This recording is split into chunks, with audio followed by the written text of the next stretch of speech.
banyak. Yes. Masya Allah. Kemarin saya tidak bisa merapat ke tempatnya Bunda Rama. Memang niat dari Morowali mau ketemu Bunda Rama gitu kan. Pesan-pesan bini saya nyonya aku tuh bilang, cobalah ambilkan sesuatu, mintakan kalendernya Bunda Rama gitu kan. Tapi nggak bisa hujan. Oh, Mama Masya Allah. Ada juga penggemarku. Terima kasih, Bang. Lanjut. Tahu sedih cerita Bang Zuma, cukup saya dan Allah yang tahu. Iya, Masya Allah. Masya Allah. Sehat selalu Bang ya. Ya. Salam sama keluarga semua di sana di Morowali. Ya, Waalaikumsalam Bang, nanti sampai insya Allah nyonya aku juga dengar. Siap. Terima kasih banyak. Salam sama nyonya. Subhanallah. Cuma kemarin tuh nggak bisa ngobrol lama sama Zuma, itu yang sangat saya sayangkan sekali. Iya. Saya cuma Bang Juma yang saya mau bilang kemarin sampai nggak selesai itu. Saya kan ada penyakit, tidak ada yang tahu, tidak ada yang tahu, nyonya aku pun nggak tahu gitu kan. Makanya kemarin saya bilang sama Bang Juma tuh, ya tolong didoakanlah supaya saya tuh penyakitku sembuh. DM aja Bang, DM aja. Iya, Masya Allah. DM saudaraku ya. Iya, oke Bunda Ya, Rama. DM Bang. Hadiah dari nyonya aku cocok Bunda Rama ya. Ya Bang, insya Allah. Terima kasih banyak ya. Amin. Sehat semuanya. Iya tahu Bun, lupa saya bawa. Siap. Amin. Naik Pak di sini, insya Allah ada acara biar di situ. Ada juga bajuta itu dari netizen guru, enggak belum pakai juga aku kasih ke bawah. Pakai. Ya ilah. Mama Bang Zuma, Bunda Rama. Siap. Iya Bang. Ya sehat selalu Terima semuanya Bang ya. Amin. Oke, makasih. Assalamualaikum warahmatullahi wabarakatuh. Waalaikumsalam warahmatullahi wabarakatuh. Ya, Jos, silakan kalau mau bertanya Jos. Nanti langsung ke diskusi ya Jos. Dibuka mute-nya, silakan. Oke. Saya mau bertanya sama Gurunda. Tabe Gurunda. Iya. Gurunda. Iya. Ini saya mau tanya nih Gurunda. Apa alasannya Muhammad menikahi Aisyah?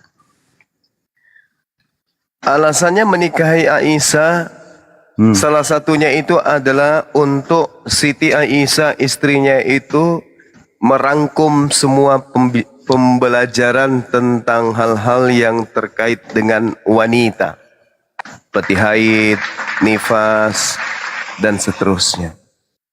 Karena Islam itu sempurna ajarannya, bukan hanya ajaran yang berkesudahan dengan hukum terkait dengan laki-laki, tetapi juga hukum terkait dengan wanita. Itu salah satu hikmahnya. Ada lagi? Tapi Gurunda, kenapa harus umurnya harus begitu? Kenapa tidak yang di atas umur lah? Ya emang kenapa dengan umurnya? Ada yang hukum yang dilanggar, ada undang-undang yang dilanggar atau apa? Yang kita hari ini yang kita lakukan itu apakah sama dengan apa yang manusia lakukan 1400 tahun silam? Orang yang hidup di 1400 tahun silam tidak ada yang keberatan. Orang tuanya tidak keberatan, masyarakat tidak keberatan, pemerintahan tidak keberatan, agama tidak keberatan. Loh kok sekarang ini ada orang yang nggak cocok dengan keadaan itu? Apa penyakit apa yang sedang kita tanggung ini sampai hal seperti itu pun menjadi masalah? Sedangkan ada hal yang sangat fundamental, ada hal yang sangat primer yang harusnya diselesaikan sampai hari ini tapi nggak tuntas-tuntas. Hal sepele yang tidak penting malah kita sibuk untuk mengurusin itu. Gimana itu Bang?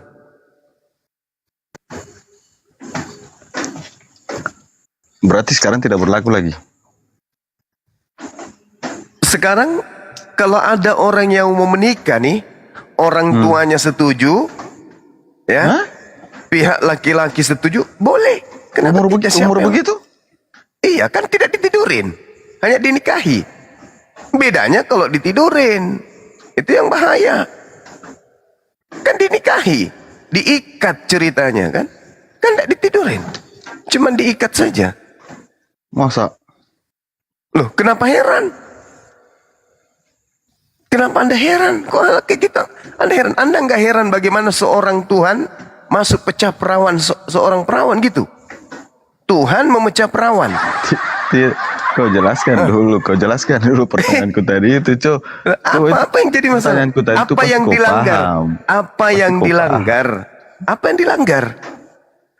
Astaga. Apa yang dilanggar? Kok astaga?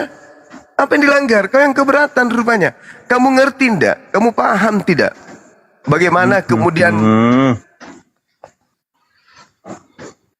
bagaimana kemudian kehidupan orang Kristen di luar sana?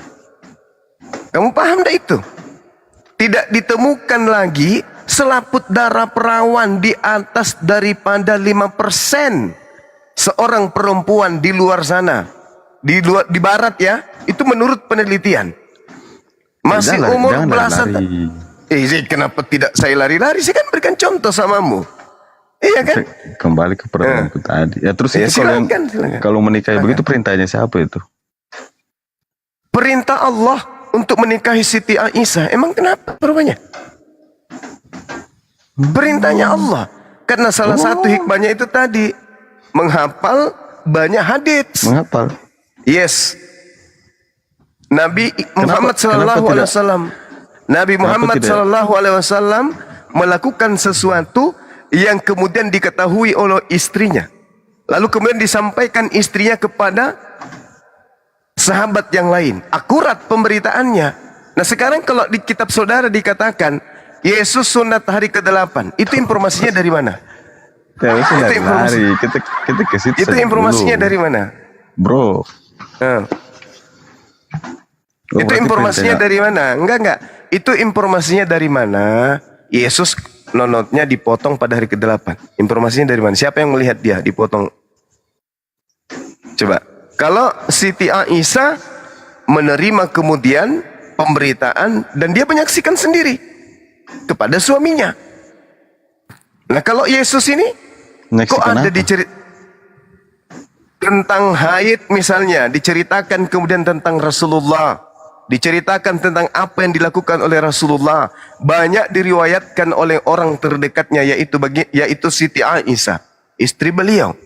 Sekarang saya tanya sama saudara, apa yang dilanggar oleh Nabi Muhammad ketika kemudian dia menikahi Siti Aisyah? Yang dilanggar itu apa? Undang-undangmu. Undang-undangmu. Sedangkan di dalam kitab yang kamu pegang, di bilangan 31, dikatakan bunuhlah semua wanita yang tidak perawan. Tetapi wanita anak-anak kecil yang masih belia, yang masih perawan, ambillah untukmu. Sekarang pertanyaan saya, Lari kau dari pertanyaan. nggak bisa begitu, Gerunda. saudara. Gerunda. Nggak bisa begitu. Sekarang saya tanya samamu, ketika ada perintah mengambil wanita perawan, pertanyaan saya, berapa hari wanita itu bisa disebut perawan? Jawab. Kan 17-an ada, yang 20-an kan ada. Yang satu hari perawan nggak? Yang satu hari perawan nggak? Tidak juga yang di bawah sekali, maksudnya kan. Siapa yang ngatur Di itu? atas. Siapa yang ngatur? Siapa yang ngatur? Siapa yang ngatur seperti itu? Kasih tamat SMA Siapa lah. yang ngatur? Siapa yang ngatur? Jangan sok tahu. Siapa yang ngatur? Setidaknya tamat SMA lah. Loh, siapa yang ngatur kayak begitu? Dalilnya tidak kayak begitu. Tetapi semua perempuan yang masih perawan, perempuan kecil yang masih perawan, boleh kamu ambil untukmu. Bilangan 31 nomor 18. Pertanyaan saya, Iya, yang satu hari Yang tadi, yang satu hari pertanyaan tadi. Ini pertanyaan saya juga. Saya kan sudah Oh, iya, menjawab. lanjut. Saya sudah Lanjut, menjawab. lanjut. Nah, sekarang Iya, pertanyaan iya, saya, satu hari itu di Kristen perawan nggak? Apa kau bilangin?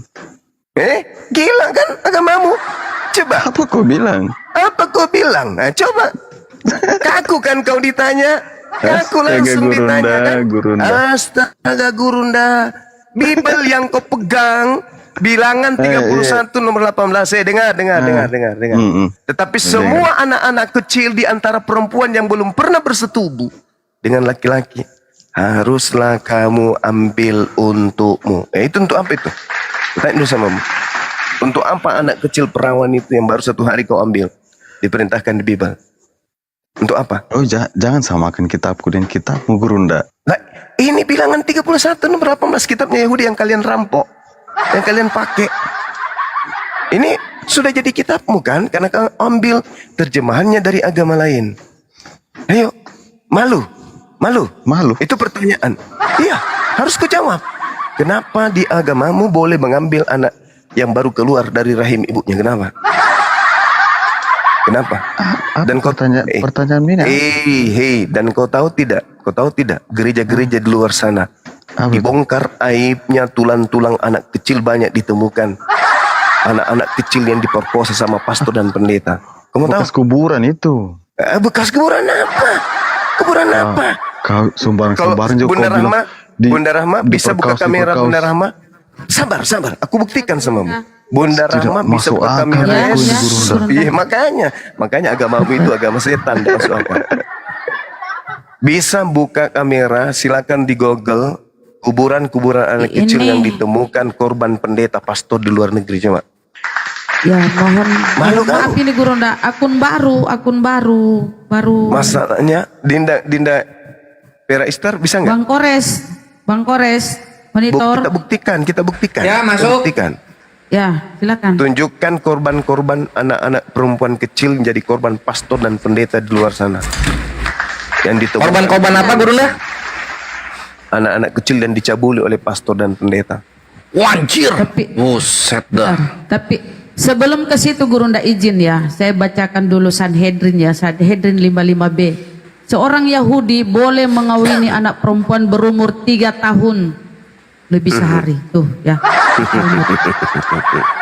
Seorang Yahudi boleh mengawini anak perempuan berumur 3 tahun 1 hari. Silahkan lanjut Pak Kores. Kalau saya tanya saudara Jos ini, di dalam agama Kristen batasan usia perempuan dinikahi itu ada tidak?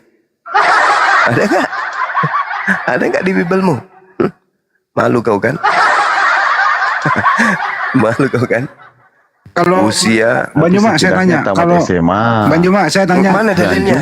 Maria itu Banjuma, Maria dinikahi Pak Yusuf umur berapa tahun Maria? 3 tahun. Jawab Jos lu jawab. Waktu Pak Yusuf menikahi Maria, diam dulu. Waktu Pak Yusuf menikahi Maria dalam keadaan hamil besar, Maria waktu itu umur berapa? Jawab.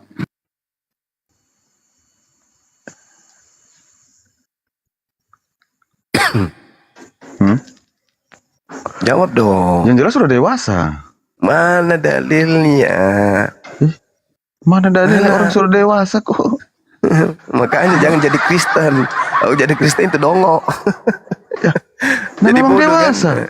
Jadi bodoh, mana dalilnya? Kutanya dulu samamu. Batasan usia wanita, batasan wanita boleh dinikahi di Kristen itu berapa tahun? Setidaknya tamat SMA lah. Mana dalilnya? Mas orang masih sekolah dong. Masih pakai baju dalil dong kan. Dalilnya di dalam kitab tidak bukan juga. Ada. Yang seragam putih merah. Bilangan 31 nomor 18. Baru 1 hari keluar masih dari rahim ibunya. Kau itu enakmu berpikir. Di dalam Bibelmu tidak begitu bunyinya. Gurunda tamat SMA. Di dalam kitabmu tidak begitu. Di dalam kitabmu tidak begitu. Jangan kau ngarang-ngarang. Jangan kau ikuti Paulus yang suka ngarang. Di kitabmu tertulis bahwasanya anak-anak yang masih perawan bisa kau ambil. Anak-anak satu hari lahir bisa. Itu dalilnya. Kemudian Anda baca di Google ya. Bayi-bayi meninggal kemudian di tahun antara tahun 1925 sampai 1961 bahkan sampai sekarang. Ngarang lagi itu ngarang. 800 mayat bayi ditemukan di kuburan dekat bekas panti perempuan Katolik. Bukumu itu. Sayangnya tidak ada yang bisa bantu saya buka kamera. Andaikan ada yang mau buka kamera, Bang Kores. Apa itu Bang? Tadi aku katanya. Ya tapi nggak diikut Ya silakan Bang Kores. Oh, Bunda Rahma motong soalnya Gurunda. Nah, ini. Korban pastor sampai ratusan, nggak sampai ribuan itu mati gara-gara Ah, mending kita modal pastor. mending kita ini Gurunda, kita testimoni dari orang Irlandia. Grup band metal orang Irlandia ya. Nah, ini kita kesini dulu. Kristen itu bukan Kristen.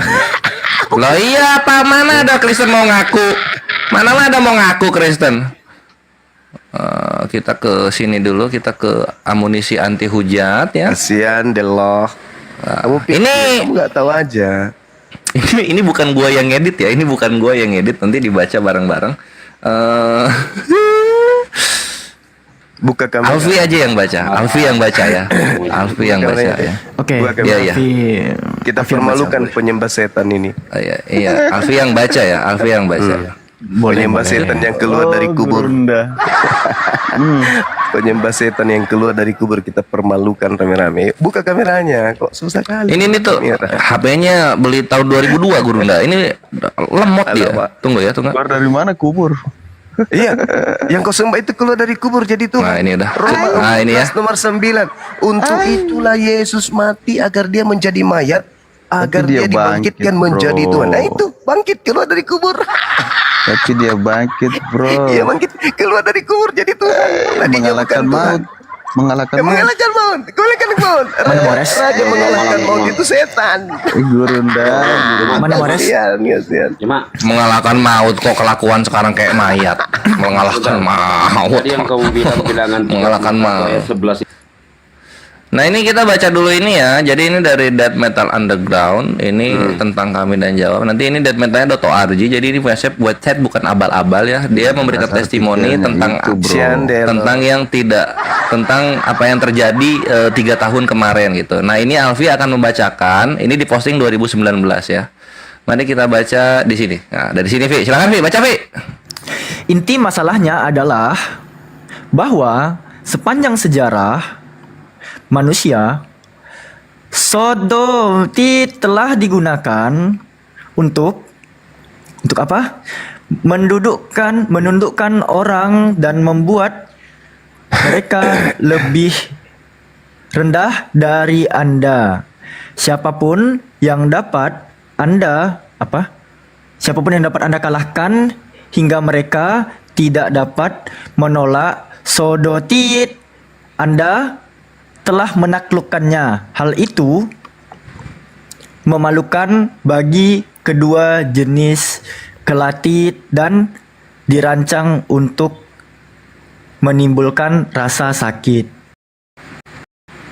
Karena alasan ini, bagi kita yang membenci sifat pasif yetit, cerdik seperti pedagang kelas menengah atau politikus minoritas.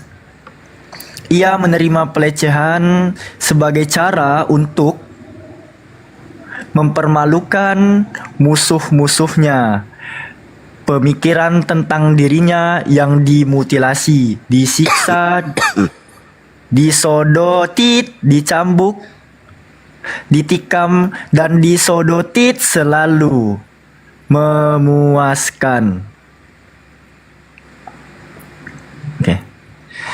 Penemuan modern atas kebenaran yang jelas ini yaitu bahwa ketika tahanan ditelanjantit sebelum dieksekutit, hal-hal buruk biasanya terjadi. Telah digunakan untuk membantu banyak orang yang diperkotit setiap hari. Iya nih, kau tengok di layar tuh setiap hari oleh mereka. Jos, itu datanya nggak jelas itu. Nggak usah kita dengar. Yang diperdayakan oleh masyarakat kita yang individualitas dan permisif yang didasarkan pada kepasifan seperti Kristus. Kami berharap Sabar semua, sabar. Ini menuju puncak ini, sabar. Nih. Itu data nggak Alfi jelas. bacanya benar, Itu bukan biasa gitu. benci Islam semua. Baca. Iya. Kami berharap para pemuda paduan suara yang anus dan rektumnya telah diperlebar Saya mau dengar kau bicara itu baca itu. oleh Nggak jelas para itu. pendeta Biarin aja. para pendeta Biarin aja Katolik. itu mau ngomong apa. Datanya kan nggak jelas asal usulnya. Ulang. Aduh, gak enak nih. Ulang. Dipotong-potong soalnya jadi nggak jelas, harus diulang ini. Iya.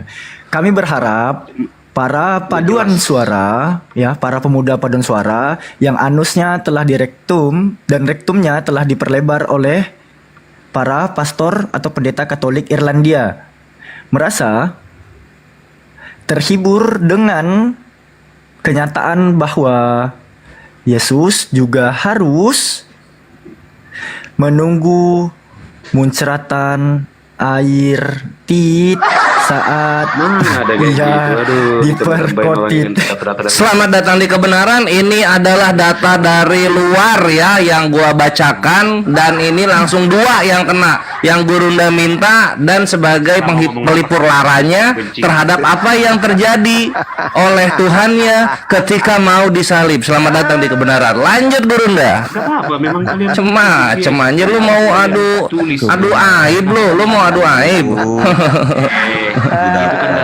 Kita bukan buatan manusia. Kalau mau cari kebenaran itu di wahyu Juma. firman Tuhan. Di wahyu di buatan firman Tuhan. manusia. Emang kamu punya firman Tuhan? Ma, Kamu punya firman Tuhan? tadi kamu bilang Mana bilangan firman Tuhan? 31 Mana? ayat berapa? Ma, Mana yang bilangan kau 31 katakan ayat berapa Alkitab? tadi kamu bilang? Alkitab firman Tadi. Tuhan. Alkitab firman Tuhan. Tuhan Terus, mana? Tuhan mana yang berfirman pakai bahasa Bilangan Yunani? 31 ayat 11. Apa isinya? Firman mana yang berfirman Orang pakai di bahasa mana-mana Yunani? itu kitab suci. Tuhan mana yang berfirman pakai bahasa Yunani? Firman mana? Tuhan Kau mana? kitab suci? Hah? Firman. Firman katanya. Bentar Jos. Apa Jos. kawan? Kitab suci itu 1, bukan 5. Bilang Juma. Udah diam, udah ada ilmumu Jos. Ya, gimana? Bilangan 31 ayat berapa tadi itu? Yang Iya, Kau bilang tadi. nomor 18. Aduh, anak murid saya ini. Udah berapa kali gurumu sampaikan dari tadi. kamu tahu dulu Juma, jangan Apa coba-coba itu? ayat. Apa itu? Ya. Apa itu, Dek? Gini Apa deh, itu, Dek? udah saya kasih tahu ya. Ya, gimana, Dek? Itu kamu tahu dulu perikopnya, jangan cuma ayat. Pirikop. Perikop. Judul. Inilah kalau Kristen, kalau ketahuan. Enggak, nggak usah ngomong sudah Kristen, kita ketahuan. ngomong Pirikop. Benar. Tahu nggak judulnya apa? Di sini Apa film kapan Juma, judul? Pembalasan kepada orang Midian. Alkitab Ya. bukan saya kok. Iya, Makanya saya kalau tahu, kau saya baca paham. data, Nah, sekarang nah, apa itu, jadi- bunyinya? Apa bunyi datanya? Apa bunyi datanya? Enggak gini. Kalau kamu satu ayat kamu coba. promo, Ya, nggak coba kau nyambung. baca, kau baca semuanya dari atas kalau begitu. Silakan. Saya sabar menunggu. Coba. Berani nggak kau baca semuanya? Gurunda, turun Tapi ke kan Gurunda. menceritakan apa dulu gitu loh. Itu kan sejarah dulu. Coba kau baca, coba kau baca. Jangan Kalaupun nonton kita misteri-misteri baca dulu Gurunda ya. Dengar. Coba kau baca, coba kau baca. Coba kau baca. Dengar, saya tunggu saya ngomong. Kalau kita Coba kau baca. klarifikasi, judulnya apa dulu, isinya apa, mengenai apa. Jadi Ya, coba, itu coba, bukan coba, Tuhan coba, Yesus coba. yang ngomong itu gitu Coba loh. kau baca. Dan Coba kau tadi baca. kata-kata tulisan Coba itu kau baca. juga nggak jelas asal mulanya data kalian, asal Ya, coret nangis fitnah cuma mau Yesus. kirain hebat. Nah, ternyata cuma mau curhat. Enggak. Saya bilangan saya. Tahu apa bilangan judulnya? 31. Bilangan 31 ya. Nomor 18. Judulnya, bentar, jangan nomornya. Semua Pembalasan anak-anak enggak judulnya di apa dulu? antara perempuan yang Judul belum pernah bersetubuh perikopnya alias apa dulu? perawan dengan laki-laki harus kau biarkan hidup untuk kau ambil bagimu. Wah, itu aja pun kamu salah. Saya baca ya. Saya baca ya. silakan, Itu kamu salah. silakan. Itu satu Berarti atau kamu banyak? orang bodoh yang Kitab menggerundakan suci, Wang. orang Islam. Ini ayat 18 saya Surat baca. kabar kok dibilang kitab suci. Saya baca ya. Coba, Salah coba, yang coba. kamu bilang itu. Coba. Dengar. Diam Coba. semua. Oh, Gurunda. Ayat 18. Tetapi Kitab semua suci orang karangan dari benar Romawi, kitab dulu. suci. Kau kepanasan kalau kau baca. Ya, baca, kebenaran. baca. Jadi lain Baca, yang baca, kau baca. omongin, lain yang tertulis. Baca bilangan 31. Makanya 18, diam, baca. biar saya baca. Jangan emosi. Enggak, Ini kamu mau penyembahan ikut tuh kok fitnah. emosi gimana sih? Makanya saya baca, kamu baca, diam. baca. Kalau kamu memang gerunda, orang bodoh yang menggerundakan kamu. Baca. Ayat 18 ya. Paulus aja belajar sama Bentar dulu, monyet. Hmm. Tetapi semua orang muda di antara Pemakan perempuan yang monyet belum- nyebut monyet. Diam dulu, nyet. Ya, silakan. Tetapi lagi ngomong. Tetapi Silakan. semua orang muda di antara perempuan yang belum pernah bersetubuh dengan laki-laki haruslah kamu Harus biarkan hidup bagimu. Nah, Gitu. Untuk apa itu? Untuk apa? Ya, mau untuk Untuk apa? apa? Ya, segala macam kan Untuk hal yang positif itu. Tetapi saya ulangi lagi. Enggak usah ketawa, enggak berbobot, berkualitas ketawamu itu. Dengar Cara ngetesnya gimana itu Makanya- Gurunda? Cara ngetesnya? Diam dulu kamu sudah. Satu ngomong, jangan salah paham. Makanya kamu cuma Salah paham membaca katanya. ayat Alkitab tapi menyalah-nyalah memutarbalikkan Salah. Lah, isi itu Alkitab. faktanya yang terjadi kok. Bukan itu fakta. itu Kamu tahu fakta. dulu judulnya Itu apa, fakta. menceritakan apa, monyet. Itu fakta. Itu fakta. Hanya orang yang bodoh yang sesat yang Sekarang menggunakan saya tanya kamu. samamu. Tanya. Tanya Berapa aja. berapa tahun batasan wanita bisa ditiduri di Kristen? Berapa tahun? Ayo, kasih dalil. Ada nggak? Nggak ada, Cak. Ayo. Setidaknya tamat SMA. Jangan Dia- nenek cuma mau kamu kiper. dibilang gerunda tapi nggak tahu. Mencoba Dia- Alkitab. Mana, Dia mana, udah tahu mana? nggak? Sesuai dengan ini. Dia udah tahu Mana nggak? ada Kakek, ilmu? kakek. Yang sewajarnya yang untuk apa itu, untuk yang dinikahin itu yang bisa haid. Udah. Mana umurnya dalilnya? kalau Mana boleh dalilnya? 16, Mana 17. dalilnya? Secara Mana dalilnya? umum lah. Mana Pakai otak dalilnya? kamu. Tapi kan Mana kalian sesat dalilnya? musuh semuanya. Seragam hitam dengar, Kamu dengar, SD dengar, pun dengar, kalian dengar, nikahin. Kalian dengar, nikahin semua. Secara dengar, enggak. dengar. Putih sama. Dengarkan wahai penyembah setan, dengar. Jangankan anak-anak cuman kamu kecil, aja ngomong, dengar makanya. penyembah setan yang Dengarkan keluar orang dari ngomong. kubur, dengar. Jangankan anak perempuan yang masih perawan ya. Laki-laki aja boleh diambat di agama sesama laki-laki. Tamat SMA setidaknya di rumah. Itu kan menghujat doang. Kok Tapi mau kan nggak ada fakta. itu fakta, hei, Di itu fakta. mana isi Alkitab? Itu Di mana isi fakta. Alkitab yang mana yang di bawah umur Itu. dinikahin? Bisa. Di Alkitab Boleh, saya tunjukkan sama Tunjukin. dalil Makanya kamu jangan soal comot. Ayo tunjukin. Di mana Yohanes ada dalilnya? 1. Oke, Yohanes 1. Ya. Kau kirain nggak ada Alkitab aku di sini? Main kau. Kau hanya orang yang sesat yang merundakan kamu, kasih koin ke kamu. Emosi larinya ke koin. Emosi dia. Apa? Enggak emosi. Saya kebenaran. Ya, Kebenaran itu ini barusan- ada data di tangan. Itu barusan Kenapa? kau emosi. Itu barusan kau Apa jadi emosi. lari ke Saya koin? tegas. Saya konsisten. Yohanes berapa? Saya baca. Yohanes berapa? Di mana? Di dalam Macet. kitabmu. Iya Bukan, makanya Yohanes sabar. berapa yang kamu bilang tadi? Biar ini tegas. Sabar dulu, sabar. Saya ingat Ya udah. dulu. Karena terlalu Ya banyak udah, dongeng saya di ingat. kitabmu itu. Sabar. Iya makanya ini sabar. Alkitab di tangan saya. Kamu Iya, jangan sabar. nyimpang-nyimpang. Sabar. Macet kamu. Sabar. Enggak dong. Ya udah Yohanes Sabar. berapa? Sabar dulu. Kamu gampang ngomong Yohanes, tapi sekarang sabar. Lupa lagi. Sabar Makanya dulu, jangan coba-coba Anta. Alkitab Dia- kamu. Sabar Dia dulu. udah tahu belum? Kakek moyang Tuhannya nikahi Ribka di umur berapa? Terserah kalian ngomong apa. Kakek moyang Tuhanmu itu si Isa nikahin Ribka umur Enggak berapa usah emangnya? kemana-mana. Mana-mana Yohanes berapa? Saya buka. Sabar. Jangan coba-coba Alkitab. Sabar. Iya. Biar kita sabar baca kebenaran apa di itu ya? Alkitab itu. Gue antara surat Paulus aku kasih Kau usah atau ngoceh. Hanya kamu malu, hanya orang bodoh yang menggundakan kamu. Coba-coba Alkitab untuk menyesatkan ini. Itu fakta kok, Kristen memang kayak gitu kok hidupnya. Coba Anda baca. Koinnya dikit. Coba Anda Mana? baca di dalam Dalam apa? 1 Yohanes aja coba. 1 Yohanes 2 coba.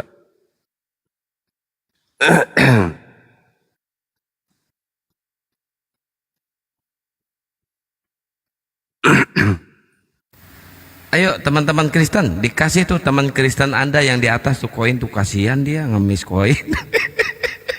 Koin-koin, kebenaran di hati dan kebaikan di dunia ini. Yohanes berapa? 1 Yohanes?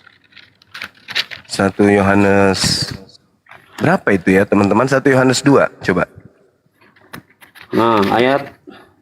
Nomor ayat pula kayak Iya, Al-Quran ayat saya. bukan nomor, beda nomor. Kalau Al-Quran nomor itu kapan? nomor 1, nomor itu 1, 2, 3, 4, 5. Al-Quran kapan pakai ayat? Kalau ayat itu ada pasal, ada ayatnya. Dari Kamu mana gimana kau ambil sih? kata ayat itu? Dari mana kau ambil kata ayat? Ya di ayatnya itu kan ayat banyak, bukan nomor. Iya. Kalau nomor itu Dari kan mana? Dari mana kau urutan ambil? angka. Dari Ya, kamu mana tahu kau cuma ambil itu aja kata pun ayat itu? beda. Hei, Paluka. Yohanes 2 berapa? Yohanes 1 ayat 2. Kesana kesini kamu. Sosokan Ketahuan kamu kayak nggak tahu. Bible kok dibaca kayak Al-Quran. Justru Bible kan saya, makanya kamu comot-comot. Hanya orang 1 bodoh yang Yohanes 1. menggerundakan Hei. kamu. 1 Yohanes 2 nomor 1 Yohanes 2 nomor 1 coba kau baca. Ingat ya, di agama itu enggak ada. Bentar, diam kamu biar saya baca. 1 Yohanes 2 ayat 1 ya. Ya, Coba. Iya. lihat. Judulnya kita harus membaca Judul? judul dulu. Ya baru ayatnya, biar Yang jelas. kasih judul siapa? Yang kasih judul siapa? Ya, memang harus segala sesuatu cerita ada judulnya. Kamu pun diceritakan juga ada. Nah, Ada judul. Film kapan? Lihat ya. Bacalah, baca. Kristus pengantara kita. Itulah Wis. judulnya perikopnya. Film. Ayat 1. Jurus tipuan. Diam kamu. Kalau kamu Baca. beretikat ataupun ada itumu, Baca sopan kamu. aja. Bacalah. Anak Penyembah makhluk diam. yang keluar dari kubur.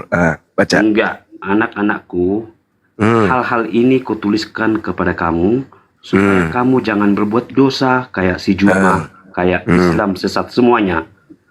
Namun jika seorang berbuat dosa, kita mempunyai orang pengantara pada Bapa, yaitu Iya. Yesus Kristus yang adil. Ini apa? Jelas kok ketawa. Apa hubungannya dengan apamu? Tetapi jika seorang di antara kamu berbuat dosa, kita mempunyai seorang pengantara pada Bapa, yaitu Yesus Kristus. Jadi orang Kristen itu Nah, terus? boleh melakukan apapun boleh. Enggak Karena ada boleh. pendamai. Dalilnya ada. Yohanes 3 ayat 16, karena begitu besar kasih Allah akan dunia ini sehingga Nggak ia ada. mengaruniakan anaknya yang tunggal Iya, supaya justru kita itu. jangan tersesat Justru seperti itu, si Juma, justru itu. seperti muslim yang Justru lain. itu. Justru Setan itu. suka yang Justru hal itu. memfitnah, hal-hal yang Justru jahat seperti itu. kamu ini. Tadi yang seperti Justru yang aku baca itu. itu nggak sesuai dengan apa yang kamu baca dengan kamu Anak-anakku, mengartikan untuk hal-hal ini fitnah. kutuliskan kepadamu supaya kamu jangan berbuat dosa. Akan tetapi, jikalau ada di antaramu yang berbuat dosa, ada Yesus sebagai perantara dosa kita. Semua Kristen sama Muslim udah tahu kau fitnah, tapi yang Muslim yang ini memburudakan kamu.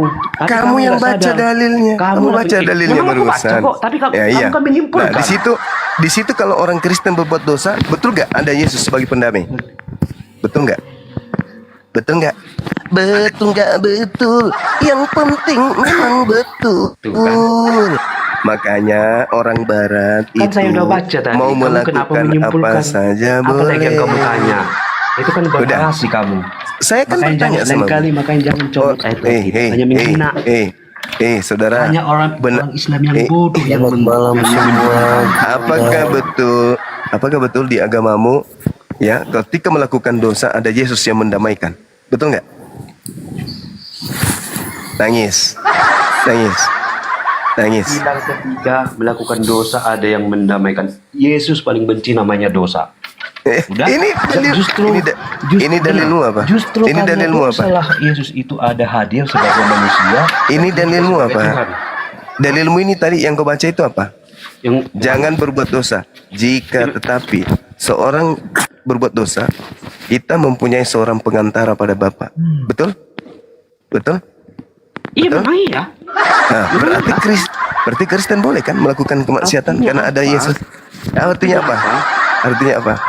Itulah kita sebagai manusia walaupun jatuh dalam dosa, Yesus itu tetap Maha Pengampun. Nah, Tapi bukan itulah kita sebabnya berakal dan kenapa di berbuat dosa agamamu seperti kamu itu. Itulah Nah, sebabnya jadi kenapa macam di Kristen agamamu gitu. bebas melakukan apa saja. Oh enggak, itu kan hanya ini kamu dalilnya. menyimpulkan. Ini dalilnya. Karena Ini kamu dalilnya. memang otaknya sesat, Ini pikirannya dalilnya. jahat.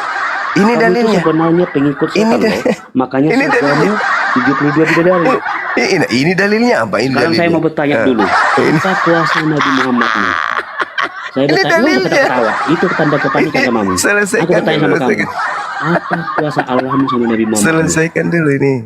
Selesaikan ini dulu. Udah aku baca. Ya, justru karena kasihnya lah.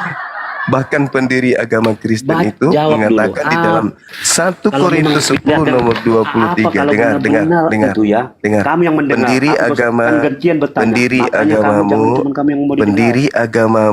pendiri agama Kristen mengatakan dalam 1 Korintus 10 nomor 23, segala sesuatu diperbolehkan. 1 Korintus 10 nomor 23, segala sesuatu diperbolehkan. Hah? Segala sesuatu diperbolehkan. Itu dalam 1 Korintus 10 23 tuh. Itu Islam itu apa? Coba. Ini sejati. 1 Korintus 10 23, segala sesuatu dibolehkan. Jadi apapun Kristen Kamu boleh lakukan. hanya orang bodoh yang mendukung kamu.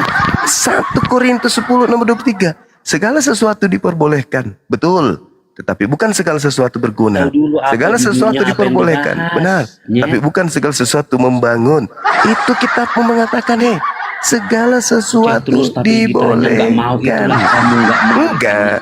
Saya hanya ingin menyampaikan agamamu itu sebenarnya.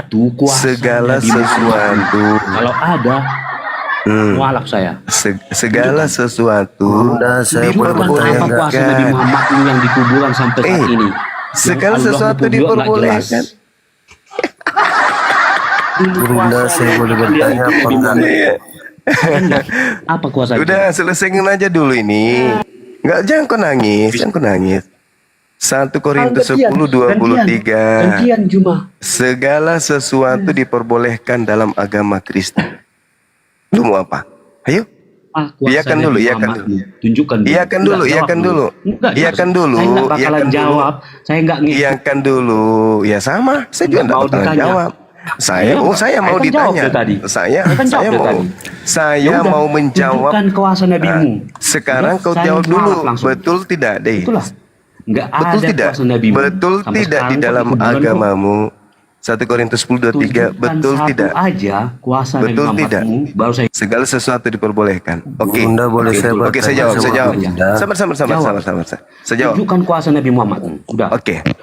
Baginda Rasulullah Muhammad sallallahu alaihi wasallam sudah di alam barzah, tapi dia masih Alam berkuasa.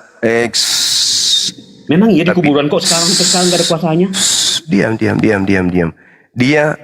Dia di alam Itulah kalau barzah. dipotong-potong. Katanya mau mendengarkan jawaban.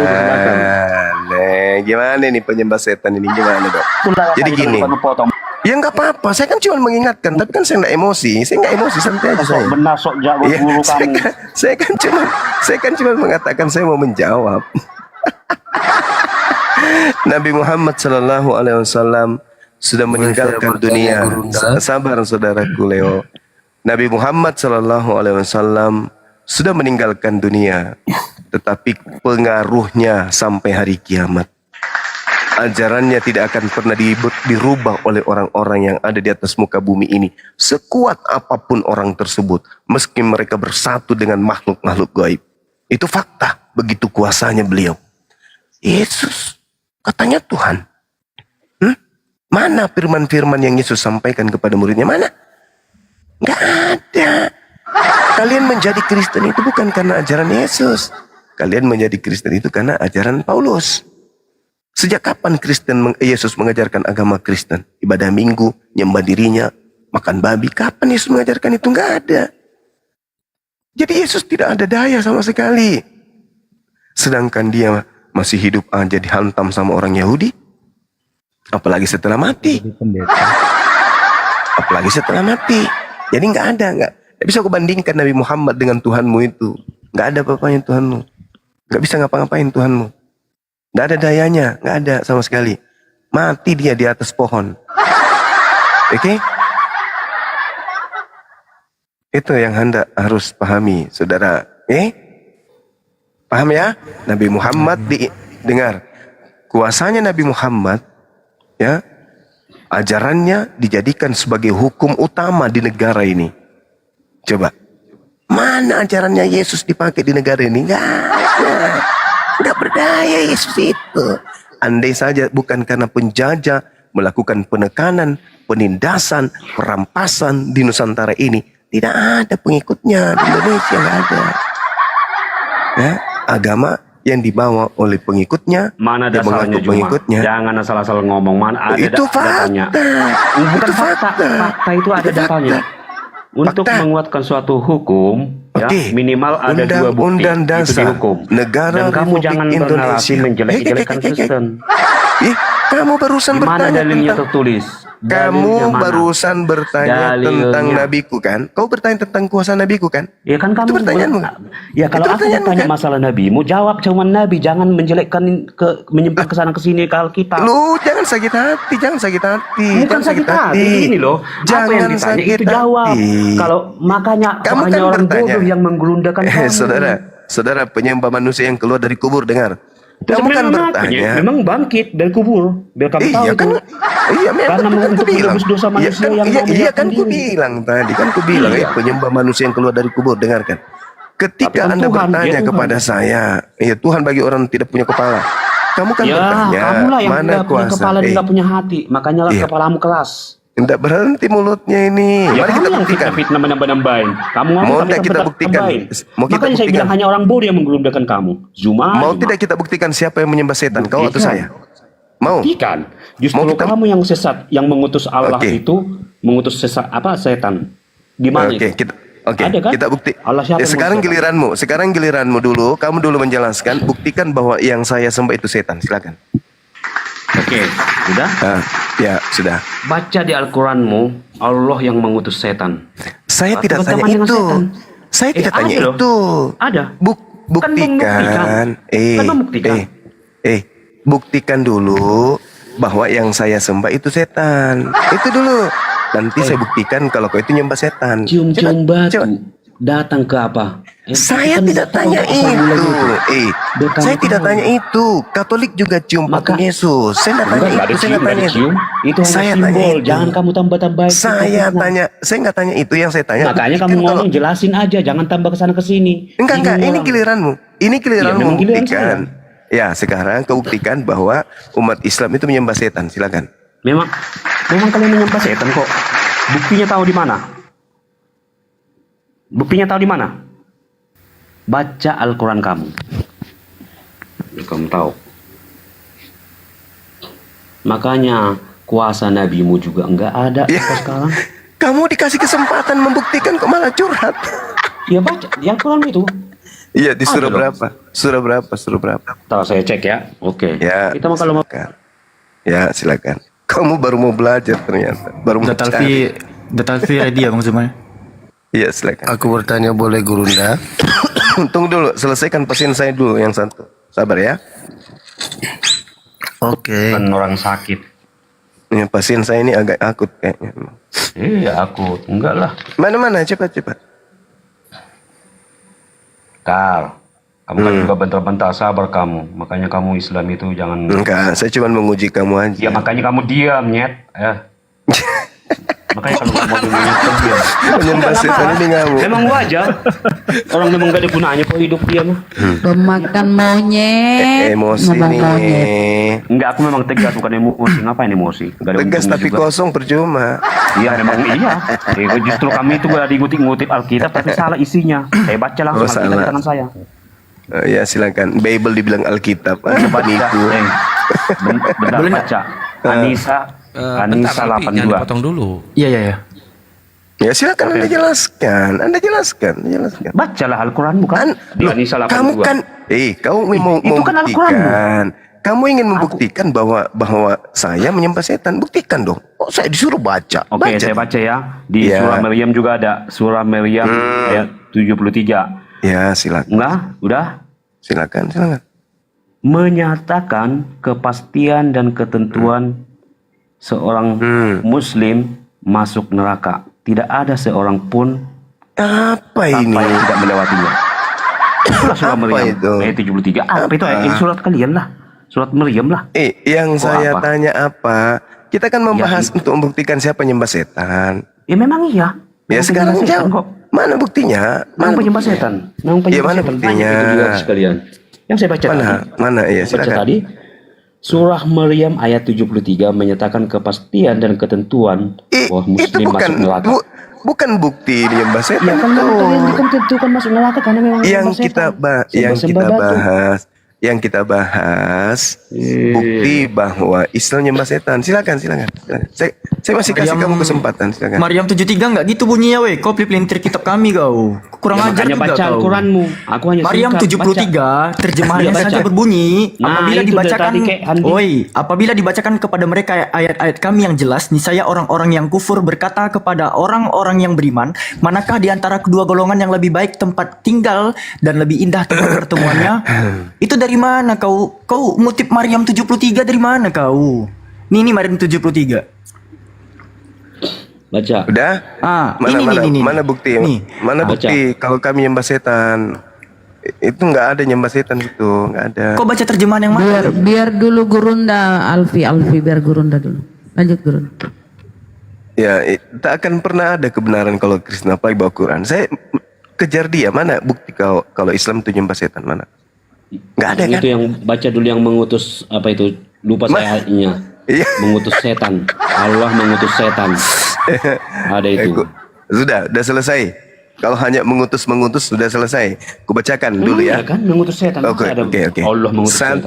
Satu Raja-Raja 22 nomor 23. Karena itu sesungguhnya Tuhan telah menyimpan roh setan ke dalam mulut semua nabimu ini. Sebab Tuhan menetapkan untuk menimpakan malapetaka kepadamu. Itu satu ya. Oke? Apa maksud kamu apa itu? Jelas dulu. Maksudmu apa? Tujuanmu apa? Iya. Sesungguhnya Kau baca itu untuk Tuhan apa? untuk membuktikan kepadamu bahwa Baca dulu Tuhan, judulnya, jangan salah baca ayatnya. iya judul lagi. Iyalah memang penting. Jadi tahu Judul ayat lagi. ceritanya apa. Judul lagi. Membahas Judul apa. lagi. Kamu Diam. ini. Diam. Ya makanya kamu jangan botol. Diam. Kamu Diam, ya. mau orang suruh diam tapi kamu ngoceh terus. Maka firman Tuhan datang kepada setan. Nah, Ayat segala berapa itu yang saya baca? Ayat berapa? Ayub 1 nomor 12. Ayo. Kamu jangan salah baca-baca nanti. Oh, Kita saya tahu ahli apa. Bible, jangan kau ragukan. Ya jangan bodohnya, enggak ada Tidak seperti kau yang baru mau cari, baru tanya-tanya. Ikut-ikut ayat Alkitab tapi hanya comot-comot. Baru kau bilanglah kamu. Jadi maksudmu Apa saya gitu? harus baca semuanya gitu dari kitab Kejadian gitu. Iya, maksudnya gini loh, bisa kamu Nenek mau kiper. Jumat ayat. Kau tidur sama babi sana. Monyet, diam kamu. Kalau kamu baca ayat, kamu tahu dia menceritakan apa itu loh, Nyet. Saya Paham, sudah ya? tamat. Saya sudah Iya, tamat buktinya itu. kayak yang tadi yang bilangan 31 itu menceritakan apa yang kamu baca apa? Memfitnahkan kamu itu. Apa Makanya yang kamu kau jangan fitnah? ini. Apa yang saya fitnah? Kamu menjelekkan Yesus, contohnya dia buat judul apa? Apa yang saya jelekkan katanya lagi. Makanya kamu jangan comot-comot Alkitab. Comot-comot Bible. Iyalah, Alkitab Bible. On. Nenekmu kiper. Tadi juga dibilang ayat itu bukan ayat katanya. Makanya kurangi tiduri Itu- babi. itu Makanya nomor katanya. Sama emang begini. Al-Quranmu. Ayat berapa tadi itu udah kembali ke semula. Dan Kau tanya kamu dulu suka-suka kalau ngomong. gitu. Kau jangan terlalu sombong Enggak, kau ya. ayat tadi Ayub berapa? Kau terlalu sombong. Sekarang ku tanya sama kamu. Tolong tunjukkan di usah dalam nyimpan-nyimpan. Bible-mu Ayub berapa? kata ayat itu di mana di dalam kitabmu coba. Tunjukkan saya. Ayub berapa? Gua Gak tanya usah dulu. ini. Ayub berapa tadi yang kau tanyakan itu? Jangan kamu asal-asal comot sini. Penyembah setan, ku tanya dulu. Berarti kamu kan ketahuan kebohonganmu. Penyembah Makanya kamu setan. aja dipanggil penyesat kamu Kau itu. terlalu sombong Hanya orang kau. yang bodoh yang Terlalu- mau mengikuti kamu. Terlalu Iya, jujur sombong aja. kau. Memang iya. Jadi gini loh, agama itu kebaikan yang kamu ini ajari. Ayub 1 nomor gitu dong. 12. Silakan. Nomor 12 ya. Iya. Nah Yang gitu kamu dong pakai bahas di nomor. sini mengenai apa? Ya kamu kan ke sana ke sini ngomongnya. Tadi kau Bacalah suruh baca cepat. tapi kamu ke sana ke sini makanya kamu Bacalah konsisten dong. cepat. Pemakan babi, baca cepat. Monyet, kamu jangan segitu ngomongnya. Aku yang makan babi karena itu Iya. enak gitu loh. Ya Nggak itu masalah salah, kalau kamu. salah enggak saya Ya, bilang? aku kan nggak salah. Tapi kan Ya, bahasa begitu, di sini kita bahas jangan kasar-kasar. Begitu dong, Tapi pemakan babi. Udahlah pemakan babi, itu Nah. baca cepat. Ayub apa? 1 nomor Peminum 12. kencing onta. Peminum Itu kencing onta apa? enggak ada Iya kan? buktinya kami. Kamu memang mungkin minum kencing onta atau Tidak kencing ada batu apa? buktinya, tidak ada bukti. Itu yang itu yang tidak minum kencing ada onta semua. bukti, kami. Kalian bilang Nggak obat. ada, nggak Jadi ada Islam kami itu minum kencing apa onta. yang kira-kira yang sesuai dengan ada ininya, itu kamu diharamkan. makan babi. Apa Itu yang tidak yang haram menurutnya baik itu sesuai dengan ini yang ditulis di sini. fakta. Suka-suka Itu kalian. fakta. Udahlah, Bilang pemakan sempurna. babi, Ayub udah. berapa? Ayub Berapa? 1 nomor 12 anak muridku. Makanya kamu ngomong konsisten, jangan kesana kesini. Iya, anak muridku. Anak silakan. murid nggak ada murid, nggak ada aku muridmu. Aku guru. Ya, buktinya saya ngajarin kamu kok. Ayub Aku 1 guru nomor untuk biar kamu tidak 12 sesat. muridku. Muridku baca, anak muridku. Ayub 1 Ayub. nomor 12. Nah, Oke, baca. ini judulnya Judul. Juma adikku. Iya. Iya, baca Muridku judul yang dulu. baik. Baca dulu Diam judul. dulu kalau silakan. ini gurundamu ini Iya. mau baca. Baca dulu. Iya, makanya kamu diam muridku. Mau juga dipanggil gurunda. Diam dulu lagi, kamu kutampai nanti. Diam. Silakan Jangan ketawa-tawa. pemakan babi, silakan. Iya, saya memang pemakan Silakan. babi, nggak masalah itu. Yes, Enak babi, mantap. dianggang. Iya, mantap. Daripada Berarti minum kau itu kencing onta, berarti di dalam tubuhmu separuh ada babi ya? diam dulu. Saya Betul mau ya? baca apa enggak? Boleh nggak saya panggil kau babi? Babi.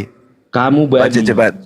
Jangan kamu sampai panggil babi. Makanya agama babi, apa yang baca. kata-kata keluar Baca mulut itulah Ayub agama 1 Islam nomor itu. 12. Dari mulutmu, kamu panggil aku babi. Babi cepat. Kan Kamu kau punya- bangga jadi pemakan babi kan? Iya, aku kan pemakan daging babi, bukan babi. Nah itu berarti dalam tubuhmu Bukan ada babi. babi.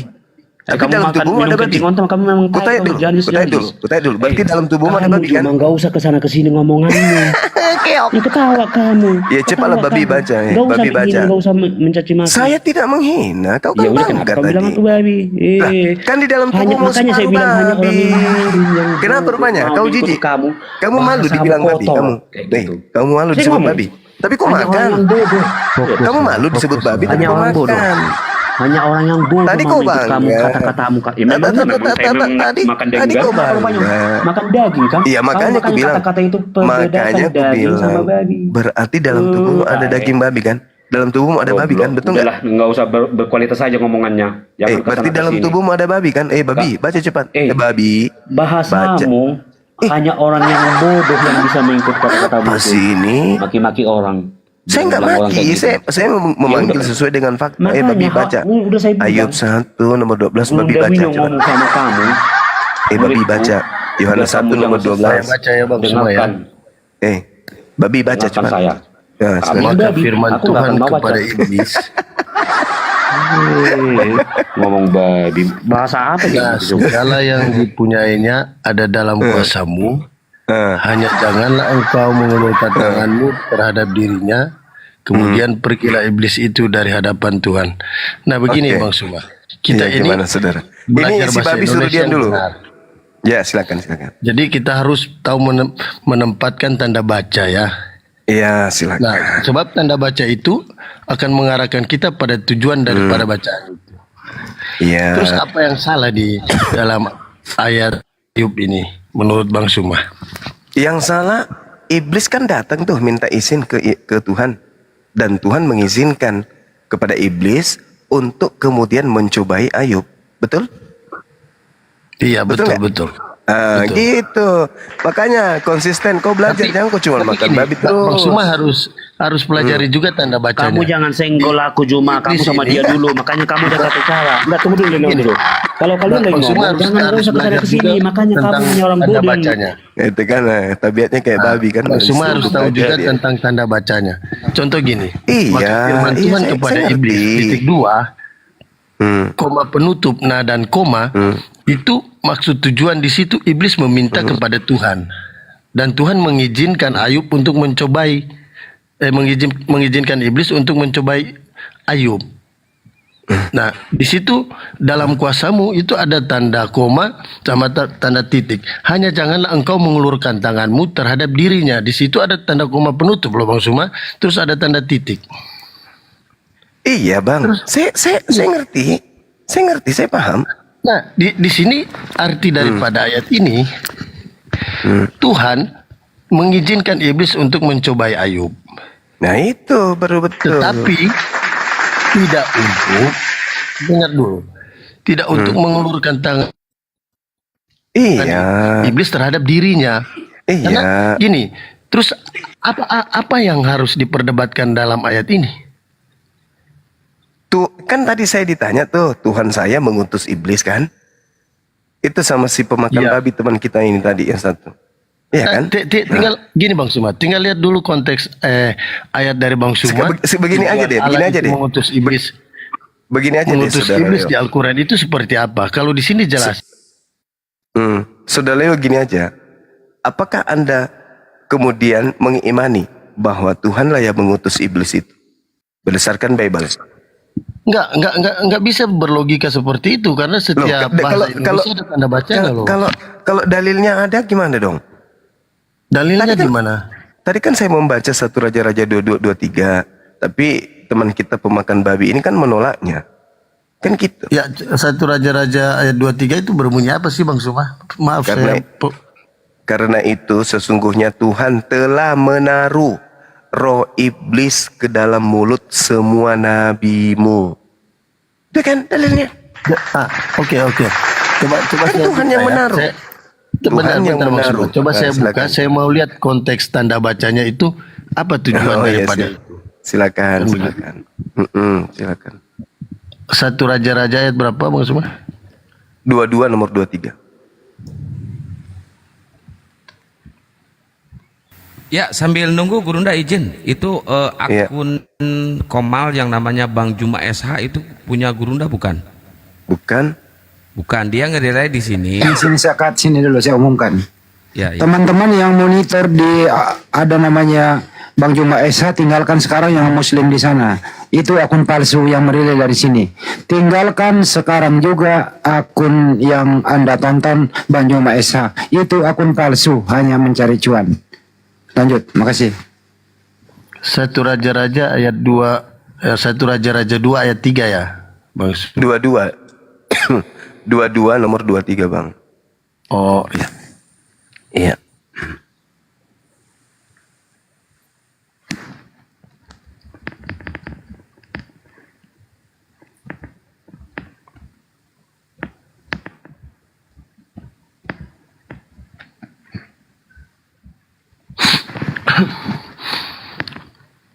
Ini ya. 1 Raja-Raja 22 ayat 23. Ia berfirman, biarlah engkau membujuknya dan engkau akan berhasil pula. Keluarlah dan perbuatlah demikian. Karena itu sesungguhnya Tuhan telah menaruh roh dusta ke dalam mulut semua nabi-nabi. Dalam mulut semua nabi-nabi ini, sebab Tuhan telah menetapkan untuk menimpakan malapetaka kepadamu. Jadi gini, di dalam ayat ini termasuk ada koma, ada titik, ada tanda seru. Ya. Karena di sini ada tanda koma untuk berhenti sejenak kan. Terus ada sebab Tuhan telah menetapkan untuk menimpakan malapetaka kepadamu. Berakhir kan titik. Ya, Nah, jadi Tuhan menetapkan kan. Jadi Tuhan yang menetapkan. Bang, menetapkan untuk baca dulu judulnya itu Bang, itu untuk nabi-nabi palsu Bang Leo. Iya, maksudnya gini, saya mau bilang bahwa ayat ini tujuannya ada. Iya, dia bertujuan. Iya, dia punya tujuan karena Tuhan sambungan menetapkan. ayat. Jadi gini, Tuhan menetapkan apa? Tuhan menetapkan karena apa, di sini Bang? ada sambungan ayatnya. Ya, kan? Silakan. Kita nggak bisa memahami salah satu. Silakan Anda baca sampai selesai, silakan. Daripada satu ayat aja gitu. Iya. Silakan.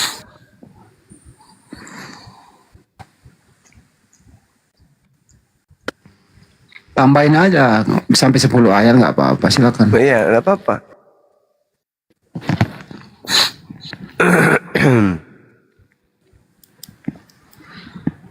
Ayat 24-nya bunyi gini. Sesudah itu tampillah Sedekia bin Kenaana ditamparnya lah pipi Mika serta berkata, mana boleh roh Tuhan pindah daripadaku untuk berbicara. Nah, jadi untuk memahami ayat ini tidak bisa kita berasumsi bahwa ayat 23 itu bahwa Tuhan mengutus roh dusta kepada siapa dan tujuannya untuk siapa gitu Bang Suma. Maksud saya kan itu kok bisa berubah? Kok bisa berubah, Bang?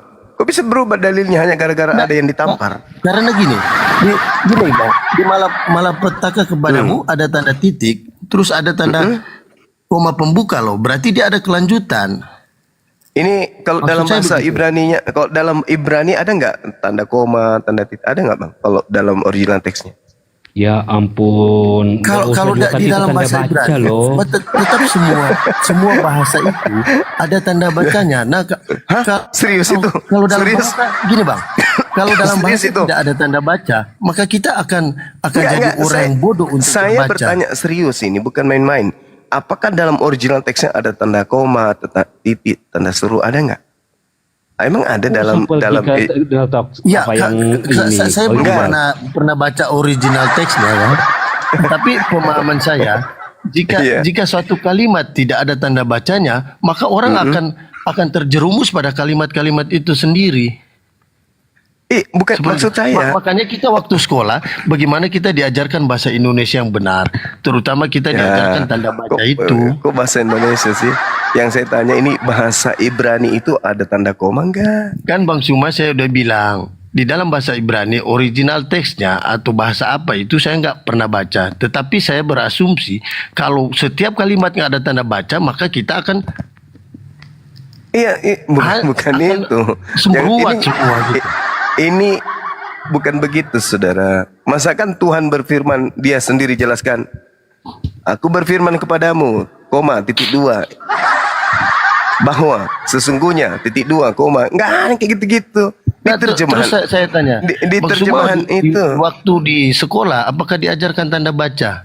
Bagaimana kita Diajarkan. memahami sebuah kalimat ke kalimat yang lain kalau tidak Ini punya yang tanda saya baca, yang saya apa kita tanya akan original. mengerti? Sama aja dengan yang pertama tadi. Bahlul juga. Justru Saya otakmu yang nggak bisa masuk. saya kan bukan Itu saya bukan sama bertanya. aja. Saya bertanya, saudara. Saya bertanya, Jangan apakah senggol-senggol kita- aku, kalian bahas kalian. Udah diam dulu pemakan babi, diam. Saya kan bertanya bahwasanya apakah di dalam original teksnya ada tanda baca seperti itu? Itu kan asumsi Anda. Saya kan udah menjawab sama Bang Suma. Saya kan udah jawab tadi, Anda bahwa saya melarikan nggak tahu, isi. nggak pernah. Anda melarikan isi dari apa yang tertulis di kitab saudara. Entah itu judulnya yang jadi masalah, entah itu harus baca sampai terakhir, entah itu baca jangan comot-comot. Banyak kali alasannya. Padahal itu udah terjadi, tertulis seperti itu. Dan itu bukan cuma satu data. Banyak data-data di dalam Bible yang tertulis begitu. Ya Tuhan, mengapa engkau biarkan kami sesat dari jalan-Mu? Mengapa engkau tegarkan hati kami sehingga tidak takut kepadamu? Dan seterusnya. Banyak dalil kayak begitu. Jadi, ini- menurut Bang Suma, maksudnya apa yang terjadi dalam masalah Bible itu? Ya, yang mengutus setan itu Tuhan. Itu yang betul. Jadi 1 Samuel 18 nomor 10, keesokan harinya roh iblis yang diutus betul. Tuhan itu berkuasa betul, atas Saul. Itu benar. Kan gitu. Jadi roh setan itu memang utusan Tuhan. Malaikat utusan Tuhan. Itu benar. Setan Cuman utusan Tuhan. kita harus mengerti dulu konteks tujuan daripada utusan dia mengutus setan itu untuk apa kan gitu.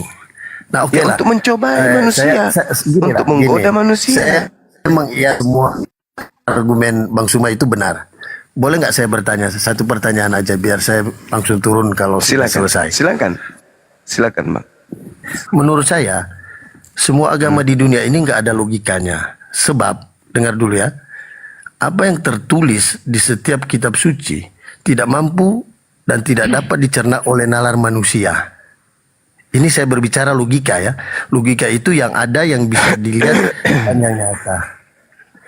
Nah menurut Bang Suma, agama apa yang menurut Bang Suma masuk dalam logika? Yang dapat dicerna oleh nalar kita sebagai manusia? Satu-satunya hanya Islam. Sebenarnya begini, saudara. Sebelum Anda tanggapi, gimana? Nah, Bang Suma menjawab Islam, oke. Yes. Nah, saya tanya. Di dalam Quran itu tertulis ada Isa membangkitkan orang mati. Ya. Terus Nabi Muhammad melakukan Isra Miraj. Ya. Apakah hal kedua itu dapat dicerna oleh logika manusia? Ya. Nah, sekarang saya tanya nih. Benda berupa pesawat yang ribuan ton. Kok bisa terbang, Bang? terangkat dari daratan sampai ke udara, pindah tempat hanya 2 jam, misalnya dari kota saya ke Jakarta hanya 2 jam. Ada faktanya, ada yang bisa mereferensi buktinya nyata bahwa pesawat itu udah ribuan tahun tenggelam terus terangkat sampai pindah ke tempat Bang Suma 2 jam. Buktikan ke saya. Karena saya berbicara tentang logika yang mampu Kamu nggak dicerna pernah oleh lihat nalar saudara? manusia. Saudara nggak pernah lihat pesawat? Pernah, kenapa? Masuk akal nggak itu? Ya masuk akal karena pesawat Karena? ada bukti fisiknya. Karena ada bukti Pesawat fisiknya. itu punya bukti fisiknya. Oke, akal ada bukti fisik. Maksudnya? Lah, Anda kan mengatakan bahwa yang masuk akal itu yang ada bukti fisik. Sekarang Iya. rasa manis ada bukti fisik. Ada bukti fisik. Coba buktikan bagaimana fisiknya rasa manis itu. Coba Bang Suma makan gula. Lah, manis nggak? Itu rasa yang saya mau ini bukti fisik. Bukti fisik ya gulanya. Gulanya yang rasa manis atau permen yang rasa manis. Gula itu bukan rasa. Gula itu Terus objek. apa? Yang saya tanya ini rasa manis. Coba gimana rasanya? Yang bisa Bagaimana merasakan. Ya, yang bisa merasakan kita kan. manis atau pahit. Saya minta bukti. Saya minta bukti, Enggak, Bang. Pertanyaan Bang Suma ini enggak logika loh, menurut saya. Enggak masuk akal. Rasa manis itu rasa manis itu ada enggak? Rasa manis itu ada? Ada. Bisa buktikan? Bisa buktikan? Ya gula. Itu bukan, itu gula beda. Beda gula, beda rasa manis. Saya minta bukti. Rasa itu ada. Gini, Bang. Rasa itu ada dalam Yang diminta bukti keberadaan manis kok malah dikasih gula. Manis, oi. Gula itu beda dengan manis. Yang saya tanya itu adalah rasa manis itu wujudnya mana? Coba. Rasa manis itu gini, Bang. Wujudnya Abang tidak bisa berlogika seperti itu. Karena pertanyaan tadi abang itu Anda enggak logika. Kok tidak logika? Abang tahu nggak arti logika? Saya ngerti keseimbangan berpikir. Sekarang begini, saya tanya sama saudara. Rasa manis itu ada? Tahu nggak arti Rasa manis logika? itu ada gak? Rasa manis itu ada? Dengar dulu. Rasa Abang manis semua tahu itu nggak ada? arti logika? Nggak usah ajarin saya. Rasa manis itu. Abang semua Rasa tahu nggak manis arti itu logika? ada. Saudara, rasa manis itu ada nggak? Ada. Bisa tunjukkan? Kok nunjukkan gula? Terus ya iyalah, gula itu rasanya manis. Ini logika loh. Yang Makanya saya tanya, saya bilang yang belajar saya ilmu tanya, pengetahuan saya alamak. bisa membuktikan. Alamak, gimana nih orang? Yang saya tanya bukti rasa manis itu saya mau lihat mana wujudnya. Manis itu mana wujudnya? Perdebatan Seperti ini apa? kalau dilihat banyak orang, abang semua pasti ditertawakan. Anda yang ditertawakan karena Anda mengatakan tadi Enggak. segala sesuatu Ternyata itu Abang Suma nanti ini enggak. Anda diam dulu anak bau. Tadi Anda mengatakan bahwa segala sesuatu itu ada karena bisa kita lihat kan? Iya kan? Anda mengatakan pesawat masuk akal, besi beribu ton bisa terbang karena kita lihat objeknya.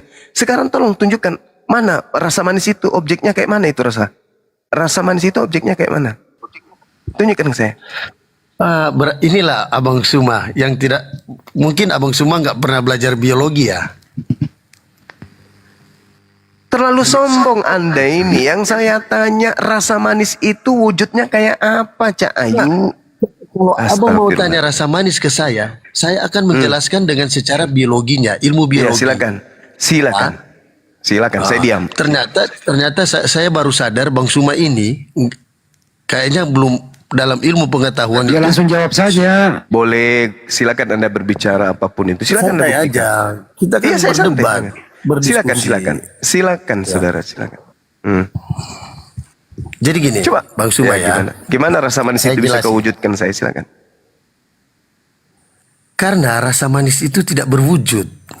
Tapi ada. Ada. Kena kau kan? Karena Kena yang kau. merasa Kena. Terus kenapa Anda percaya kapal bisa terbang? Besi berton bisa terbang. Anda mengatakan karena itu ada Begini, wujudnya. rasa manis itu yang merasakan manusia, Anda dan saya, bukan setan atau hantu. Saya minta wujud rasa manis itu mana? Wujud rasa manis itu bisa diambil Bisa daripada studi dirasakan. ada dalam Bisa hidup dirasakan. manusia. Bisa dirasakan. Wujudnya mana? Wujudnya mana? Bang Suma berarti nggak ngerti ya dari tadi saya jelasin. Wujudnya Anda itu ya. adalah ada sama Bang Adalah? Suma dan saya. Mana wujudnya? Itu kan rasanya. Alamak. Iya. Inilah Bang Suma. Bang Suma nggak pernah, makanya saya bilang Bang Suma itu nggak belajar biologi ya. Makanya ilmu pengetahuannya sempit.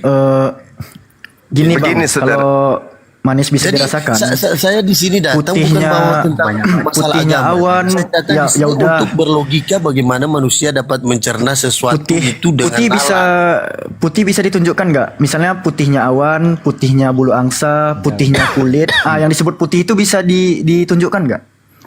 Ya udah kamu lihatkan putih aja. Kamu pertanyaan kulit bodoh dikatakan sekali ya. putih. Ya kulit kan dikatakan putih.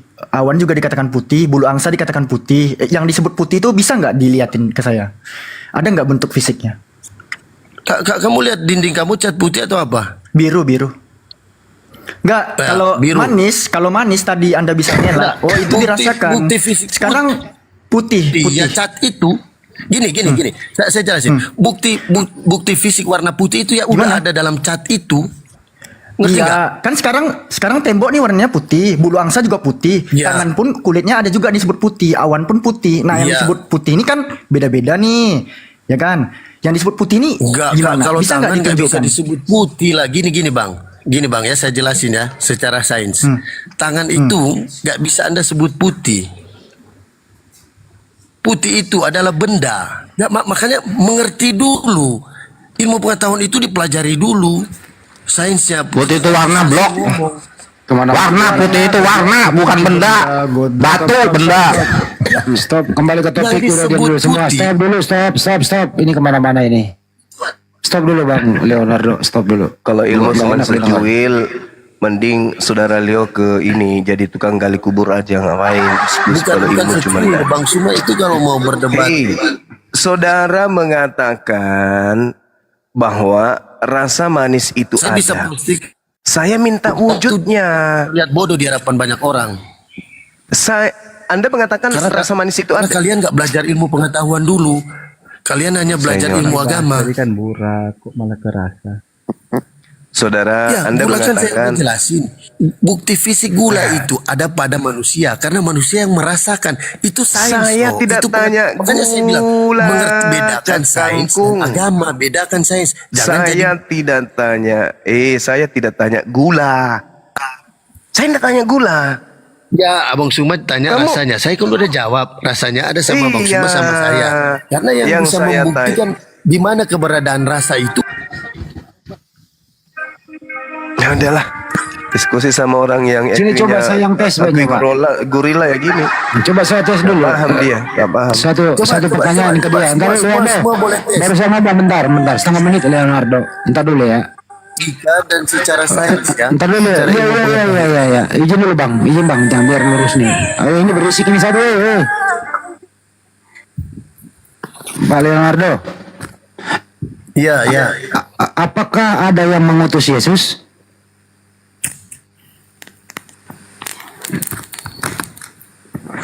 Anda mau atau tanya tidak tentang agama ya? Iya langsung. Apakah ada yang mengutus Yesus? Iya. Apakah ada yang mengutus Yesus? Pertanyaan Anda mengarah pada agama ya? Terserah. Apakah ada yang mengutus Yesus?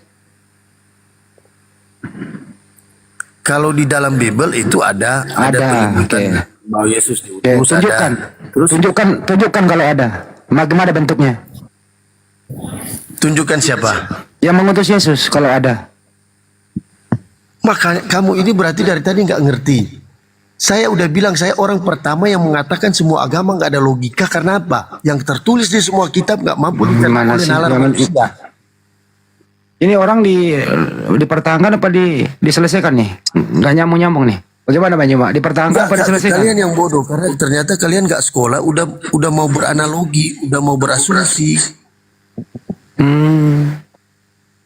Oh, Anda yang pintar gitu ya? Tahu nggak? Saya orang pertama kan tadi saya mengatakan gini, Bang, saya orang pertama yang mengatakan semua agama bagi saya nggak ada logika sebab Semua yang tertulis di dalam kitab suci tidak dapat mampu dicerna oleh nalar manusia gitu. Akalmu ada enggak? Ya, Bang, gini. akalmu ada enggak? Udah Oke, cukup. semua agama tidak bisa dilogikakan menurut saudara. Masuk logika enggak Maria melahirkan manusia?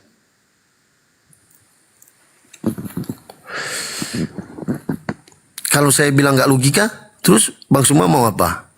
Loh, kok bisa enggak logika? Kan Maria manusia. Kan Melahirkan manusia. saya kan udah bilang dari awal sama Bang Suma, saya orang pertama yang mengatakan semua agama itu nggak ada logika. Sekarang masuk akal tidak ketika seorang wanita melahirkan anaknya? Masuk akal? Masuk akal. Sekarang Nah, masuk sekarang akal enggak? masuk Sabar akal dulu. nggak Maria melahirkan tanpa suami? Saudara, kalau Anda kemudian itu merasa pintar, biarkan orang berbicara dulu. Oke? Iya, lanjut. Saya nggak pernah merasa pintar. Saya hanya ingin belajar Loh, aja tadi dari Anda guru mengatakan dan semua kawan-kawan. kita di sini bodoh. Anda barusan mengatakan itu. Ya. Masuk akal Maria melahirkan anaknya karena Maria seorang wanita, kan gitu. Oke? Ya. Nah, sekarang masuk akal enggak ketika manusia melahirkan Tuhannya?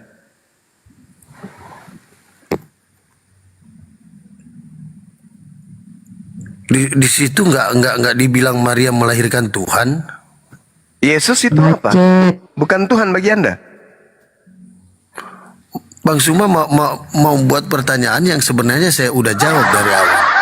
Iya enggak, saya tanya sama saudara. Saya bilang itu nggak logika semua, Ya, nggak logika semua. Ngerti? Oke, baik. Baik, berarti ketika Maria melahirkan manusia masuk akal. Nggak Tapi logika. Kenapa nggak logika? Karena Maria melahirkan tanpa ada suami. Secara sains harus ada suami loh. Harus ada suami. Harus ada suami. Iya.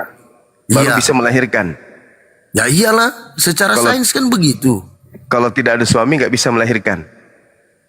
Terus melahirkan dari mana kalau nggak ada pembuahan? Oke, sekarang Maria melahirkan tidak? Berarti Abang Suma nggak ngerti. Dari tadi saya udah bilang, saya orang pertama yang mengatakan semua. Loh. Saya kan bertanya. Sekarang Maria melahirkan kagak?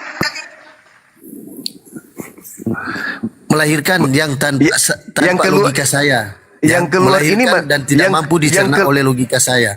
Melahirkan karena Udah turunin aja kawan. Nggak bisa diajak diskusi ini. Turunin. Udah kau ke gereja jilat pantat pendeta ya. Mudah-mudahan bisa kau sehat.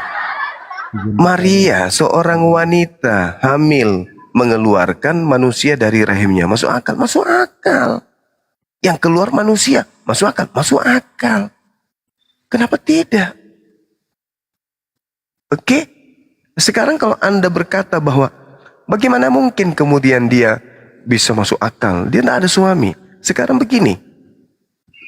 Seorang wanita hamil, suaminya ada. Begitu anaknya lahir, mohon maaf, bibirnya robek, sumbing. Ada nggak gunting di dalam, di perutnya ibunya? Kok dia bisa keluar? Berarti segala sesuatunya bisa aja terjadi. Secara akal itu bisa terjadi. Sabar dulu, itu bisa terjadi.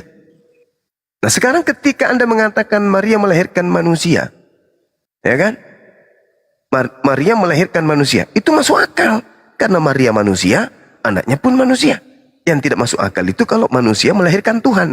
Berarti agamamu yang membuat kamu tidak masuk akal terhadap keyakinanmu sendiri. Yang masuk akal itu manusia melahirkan manusia. Itu masuk akal. Tapi tidak masuk akal itu manusia melahirkan Tuhan. Jadi kamu yang membuat dirimu sendiri tidak berakal dalam beragama. Alasannya bukan karena semua agama itu tidak logika. Bukan. Tetapi agamamu yang tidak masuk akal. Itu yang betul. Masakan tuh manusia dilahirkan? Apa? Tuhan dilahirkan manusia. Itu yang tidak masuk akal. Harusnya kalian perbaiki akalnya tuh. Maria melahirkan manusia. Baru masuk akal. Tapi kalau fakta itu dirubah, menjadi sesuatu yang tidak masuk akal, manusia melahirkan Tuhan. Nah, itulah baru agama sedeng yang tidak masuk akal, sesuai dengan pengakuan dia tadi bahwa semua agama tidak masuk akal. Artinya agamanya dia itu agama sedeng, agama yang dipercayai harus tidak menggunakan akal karena agamanya tidak masuk akal. Dan memang itu betul, tidak masuk akal. Tuhan dilahirkan sama manusia, itu tidak masuk akal, dan itu dipercayai oleh orang Kristen. Berarti agama Kristen adalah agama yang tidak masuk akal. Itu paham ya? Yang tadi konsisten itu kenapa dia naik turun kayak ludah, kayak ingus? Kita celup ya. Iya. Dia sendiri tadi sudah jawab, masuk akal. Maria melahirkan manusia, masuk akal. Maria melahirkan Tuhan, tidak masuk akal. Ini kapital Muslim apa Kristen kapital? Kapital. Kristen. Ya, suaranya kecil bro, naikin dikit Kristen, suaranya Kristen. volumenya. Ya, baik, silakan kalau mau bertanya silakan. Saya mau bertanya sama Gurunda. Katanya Silakan, Bang. Al-Quran itu firman Allah ya. Yes. Tapi kenapa kok isinya itu kebanyakan kisah tentang Muhammad, Nabi Muhammad, sama kebanyakan kopas dari kitab-kitabnya Yahudi sama Kristen. Oke, baik. Mohon dijawab. Saudara, oke saudara. Kalau Anda mengatakan kebanyakan kopas, Anda harus membuktikan siapa yang mengopasnya, kan gitu? Betul kan? Enggak, kan saya tanya. Wah, kena tombak. Aduh. Di tab-tab layar teman-teman, di tab-tab layar. Tunggu bentar ya kapital, tunggu bentar ya. Teman-teman di tab-tab layar ya teman-teman. Power, satu, kena berkah tembak satu. selalu. Minta ini aja Bang Kapitalau, siapin data sebelum Bang Zumanya tiba. Abang siapkan data siapa tokoh yang mengcopy pastenya dan dalilnya mana, yang mana dalil yang di copy paste itu. Enggak lah, itu Nanti ceritanya kan nanti nggak apa-apa ya. Kalau Alfi mirroring nggak apa-apa ya, bahwa Bible itu menyalin, mencontek, mengcopy paste buku Aratus dari penyair pagan. Nanti bisa kubuktikan. Nggak apa-apa ya. Enggak, yang ditanyakan Paulus itu soalnya pernah Al-Qur'annya, bukan mencontek lainnya. buku Aratus. Aratus itu penyembah dewa Zeus. Syair Aratus dicontek sama Paulus soalnya. Tapi sabar dulu, pertanyaannya kan Al-Qur'annya, bukan. Iya, makanya abang siapin dulu data bang. Siapa tokoh yang Kok saya yang nyiapin? loh, Moderator abang dong. Perhatikan ya Gurunda Juma di bawah. Saya nggak bisa naikin Dalil. turunin. Ya silakan Kang, habisin dulu. Enggak, moderator Itu. perhatikan ya. Udah sampai Bang Sumaya. Iya. Sudah. Anda kan mengatakan Al-Quran itu tadi, kemudian apa? Tuduhannya tadi apa? Al-Quran mengambil dari gimana? Gimana tadi? Al-Qur'an itu kisah. Coba diulang. Al-Quran kenapa? Kecil banget suaranya, Alfi ulangi. Dia tadi bilang gini Bang, Al-Quran kenapa banyak sekali ayat yang menceritakan tentang Nabi Muhammad, terus para nabi-nabi yang ada di dalam kitab dia dan kitabnya Yahudi, kenapa dicontek katanya. Nah, Silakan Bang. ya, kalau Anda menuduh, Anda harus membuktikan siapa yang mencontek.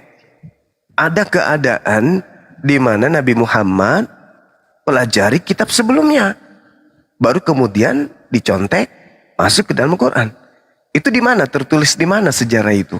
Nabi Muhammad kemudian sebelum menyusun Al-Quran terlebih dahulu belajar dulu kitabnya Yahudi. Itu di mana tertulis? Sabar. Pertanyaannya saya kan, itu Al-Quran itu isinya tentang kisah Nabi Muhammad. Dan ada juga isinya kisah tentang perjalanan nabi-nabi yang ada di Ya, kitabnya orang Kristen dan kitabnya Yahudi. Itu maksud saya. Jadi tolong dijawab lah. ya pertanyaan saya, kamu kan mengatakan mencontek. Berarti kamu bisa membuktikan nabiku mencontek. Mana buktinya? Tunjukkan. Kapan itu? Tahun berapa Nabi Muhammad melakukan? Mana buktinya? Tunjukkan. Kapan itu? Tahun berapa Nabi Muhammad melakukan kemudian mencontek kitab sebelumnya? Yang saya tahu, loh, Anda menuduh, kok Anda bisa? Anda menuduh. Berarti Anda bisa membuktikan tuduhan Anda. Isinya kan Anda di bisa. Al-Quran. Kenapa? Kan isinya di Al-Quran. Kalau saya bisa baca Al-Quran ya, saya pasti bisa tahu lah. Tapi Lah, mana yang kamu kan membawa bukti, kau kan menuduh tuh Al-Quran saya mencontek kitab sebelumnya. Nah, artinya ada pelaku yang pertama kali mencontek, itu Nabi Muhammad berarti. Nah, coba buktikan. Kapan Nabi Muhammad saya baca buku kitabnya orang Yahudi, kapan itu? Tertulis di hadits mana gitu? ya kisah Musa, kisah Abraham. Iya, bukan itu yang saya tanya. Ini kan Anda menuduh. Ini kan Anda menuduh. Yang disuruh pakai Kenapa nggak ada Kristen yang bisa diajak diskusi ya? Kenapa ya? Anda datang ke sini menuduh Nabi saya mencontek. Berarti ada keadaan di mana dia membaca kitabnya orang Yahudi. Tolong tunjukkan data itu. Pertanyaan saya kan bukan itu, bukan cuma itu aja. Ya, itu aja dulu yang Anda buktikan tuh, dan Anda bawa Al-Quran dicontek, Nabi Awalnya mencontek. kan pertanyaan saya kan itu isi Al-Quran tentang perjalanan hidupnya si Nabi Muhammad. Mana dalam Al-Quran sejarah hidup Nabi Muhammad? Mana? Tunjukkan ke saya mana? Mana? Buktikan. Nah, inilah. Oh enggak ya, bukan tentang Nabi Muhammad ya. Terus ajaran Hidup apa Nabi Muhammad dalam Al-Quran itu di mana tertulis? Kau lihat umat Islam lah. Enggak usah melebar kemana-mana. Tuduhanmu tadi itu mana? Coba. Ya iyalah kan. Kamu bertanya tentang Al-Quran. Kami umat Islam, iman kami Quran. Tuduhanmu itu Nabi Muhammad sejarah hidupnya ada dalam Al-Quran. Tunjukkan di mana? Di surah apa rupanya? Inilah kamu itu ngomong kayak Paulus. Saya bertanya, saya mau tahu. Kok malah saya? Kamu itu kayak Paulus. Ya, kan kamu menuduh barusan. Kamu mengatakan kenapa di dalam Al-Qur'anmu ada sejarah hidup Nabi Muhammad? Kenapa di Al-Qur'an mencontek kemudian kitab terdahulu? Kan kamu yang menuduh. Sekarang kalau orang bertanya itu dianggap menuduh ya? Apa kalau orang bertanya? Tadi pertanyaanmu coba kamu ulang. Coba kau ulang pertanyaanmu coba. Kau ulang pertanyaanmu. Bagaimana? Nah, inilah Kristen, kebanyakan makan babi. Mulutmu itu mengeluarkan satu kalimat kau tidak sadar. Ini Kristen kenapa sih? Ya, oh iya dia kan makan babi. Aneh. Ya ketawa lah. Bagaimana tidak ketawa? Dia apa haram? Ya haram dong. Haram babi itu. Haram? Menurut Yesus. Bisa haram? Ya, Yesus mengatakan begitu. Mau gimana? Aduh. Makanya jangan Kristen deh, adek. Makanya jangan jadi Kristen. Kalau jadi Kristen itu kau bulan-bulanan. Yang bilang saya Kristen siapa? Lah, tadi kau katakan apa? Ketika ditanya agamamu apa? Kamu jawab apa tadi? Inilah ya. Bicara keluar dari mulutnya dia lupa sendiri. Gimana? Orang ini gimana sih? Amnesia dia tiba-tiba. Amnesia. Makanya kalau kamu coli jangan kau minum spermamu sendiri. Gini akibatnya. Malah balik. Ditanya malah balik. Lah. Tadi kamu ditanya agamamu apa? Kau bilang penyembah setan yang keluar dari kubur. Nah, sekarang kau nggak bilang. Siapa bilang saya Kristen? Kamu malu? Nah, sekarang pertanyaan saya bisa dijawab nggak? Lah, saya kan bertanya dan saya sudah menjelaskan dalam Al-Quran itu di surah apa? Kamu menuduh. Saya minta buktikan tuduhanmu itu di mana? Kalau saya mengatakan begini contoh, yang Kristen sembah itu adalah setan yang keluar dari kubur. Saya bisa kasih dalil. Ada bukti. Iya kan? Nah sekarang kamu berbicara tak ada bukti, tak ada dalil. Nah, beginilah. Ini gimana? tentang ajaran umat Islam, ya kan? Ajarannya umat Islam di mana yang mengajarkan itu kalau umat Islam itu semuanya harus disunat. Loh, Nabi Muhammad mengajarkan kemudian kami harus ikut milah Abraham, satu. Yang kedua, Nabi kami mengatakan ada 5 fitrah. Salah satunya adalah berkhitan. Terlalu tinggi pertanyaanmu, tapi kapasitas otakmu nggak bisa nangkap jawaban. Susah itu. Seperti seorang anak TK melihat kapal selam. Sabar dulu. Gurumu ingin menjelaskan. Sama seperti anak TK bertanya tentang kapasitas ikan di laut yang besar bernama kapal selam. Udah diajarkan, udah dijelasin. Itu bukan ikan sayang. Ini, tapi karena kapasitas otaknya anak TK ini nggak bisa masuk, tetap ngotot. Itu kan di laut, itu kan bergerak hidupnya di laut. Ikan dong pa, dijelaskan begini loh nak, ini itu sampai dia bergerak ada mesinnya itu begini. Anak TK-nya nggak ngerti, kenapa nggak ada kapasitas di kepalanya untuk menampung jawaban dari pertanyaannya. Inilah yang kamu rasakan sekarang. Kamu bertanya sesuatu yang kamu lihat, yang kamu rasakan. Begitu gurumu menjelaskan, tak bisa masuk di kepalamu.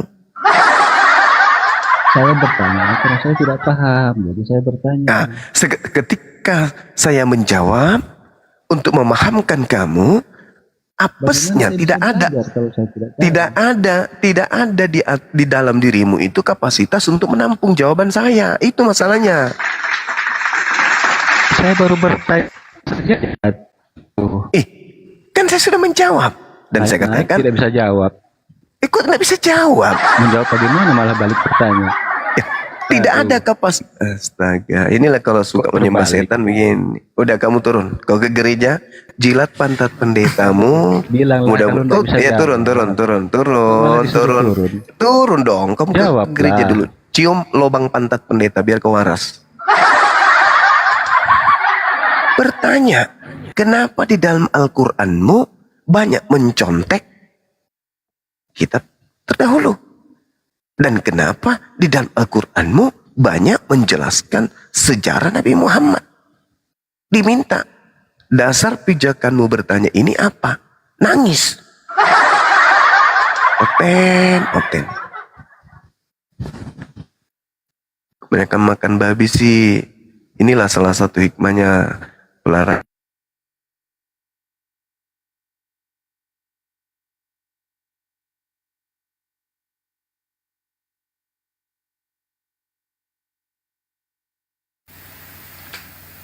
Cek, suaranya hilang. Iya, suara Bang Zuma hilang. Hilang suara saya. Iya, hilang barusan Bang. Ada suara. Ini Bobby Muslim apa Kristen Bobby?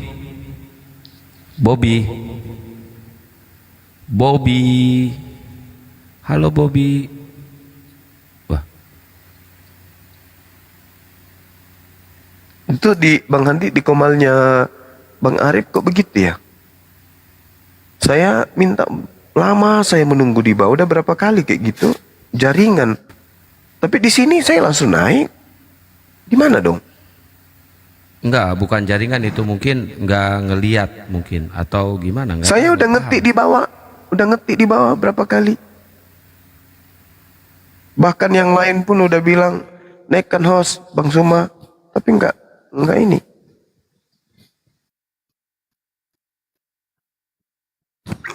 Ya, orang seperti Kapiten tadi itu nggak bisa ditanggapi karena di dalam ilmu hukum pun yang disebut sebagai aktori incumbit onus probandi, siapa yang menggugat dia pun yang membuktikan. Dia nggak bisa membuktikan tadi. Nggak sehat diskusi sama beliau, sama dia. Iya, makanya aku bilang ke pendeta dulu. Agianto Kristen Assalamualaikum Muslim. Waalaikumsalam. Disampaikan Bang.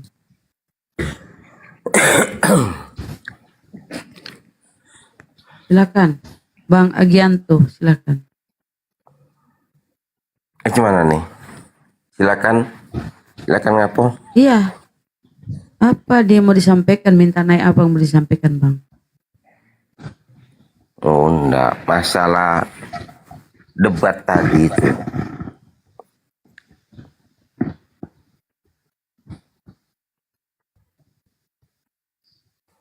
Ayo ngomong, Bang. Aku mau ngomong apa ya? Oh, nggak ada berarti, ya udah. Nggak ada. Lapangkan kursi dulu bang ya. Izin bang. Ya, oke. Siap. Assalamualaikum. Waalaikumsalam. Ini ada ayah. Ayah. Wah tidur Assalamualaikum ayah. Ahi. Udah kembali dari Toba.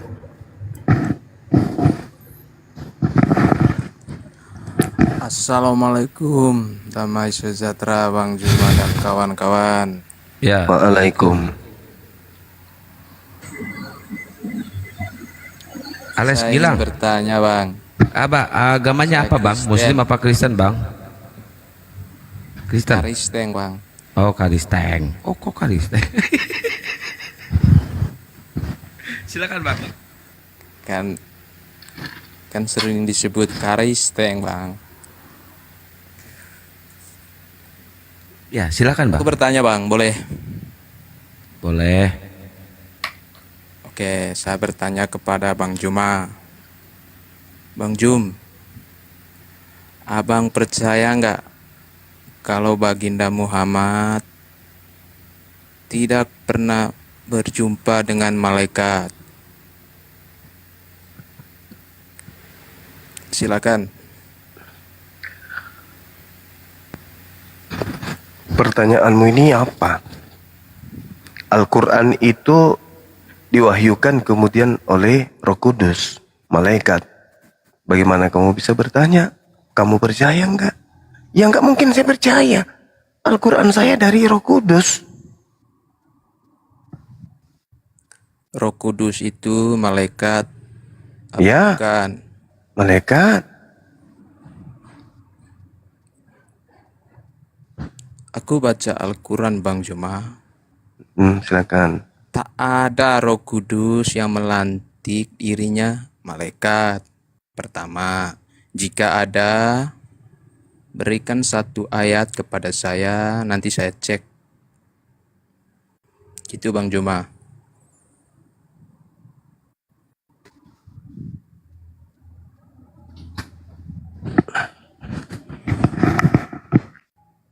Berat Bang.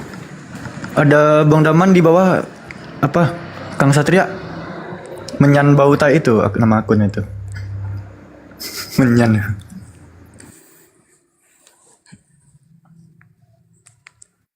Suara saya nggak kedengaran lagi ya? Ini baru dengar Bang Zuma. Lagi pertanyaannya. Oke, Bang Jum. Udah cepat, nggak usah lembut-lembut kayak gitu. Nggak cocok Kristen cara ngomongnya gitu, nggak cocok kali. Udah kencang aja, kencang. Kenapa? Oke, nggak bisa. Orang Kristen kok bicaranya kayak gitu? Ya oke, gini Bang Jum.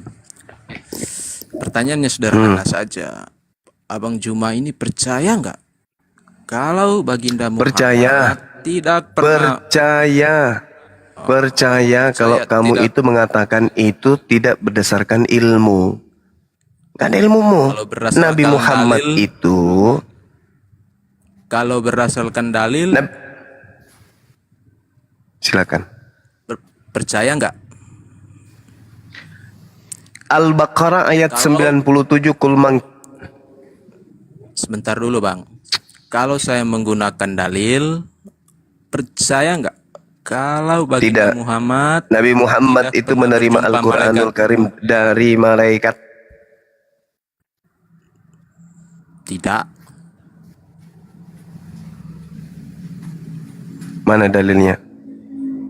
Siapa yang buka dalil pertama? Saya apa Anda yang mengatakan Nah, silakan aja. menerima kan? Silakan aja, kucluk.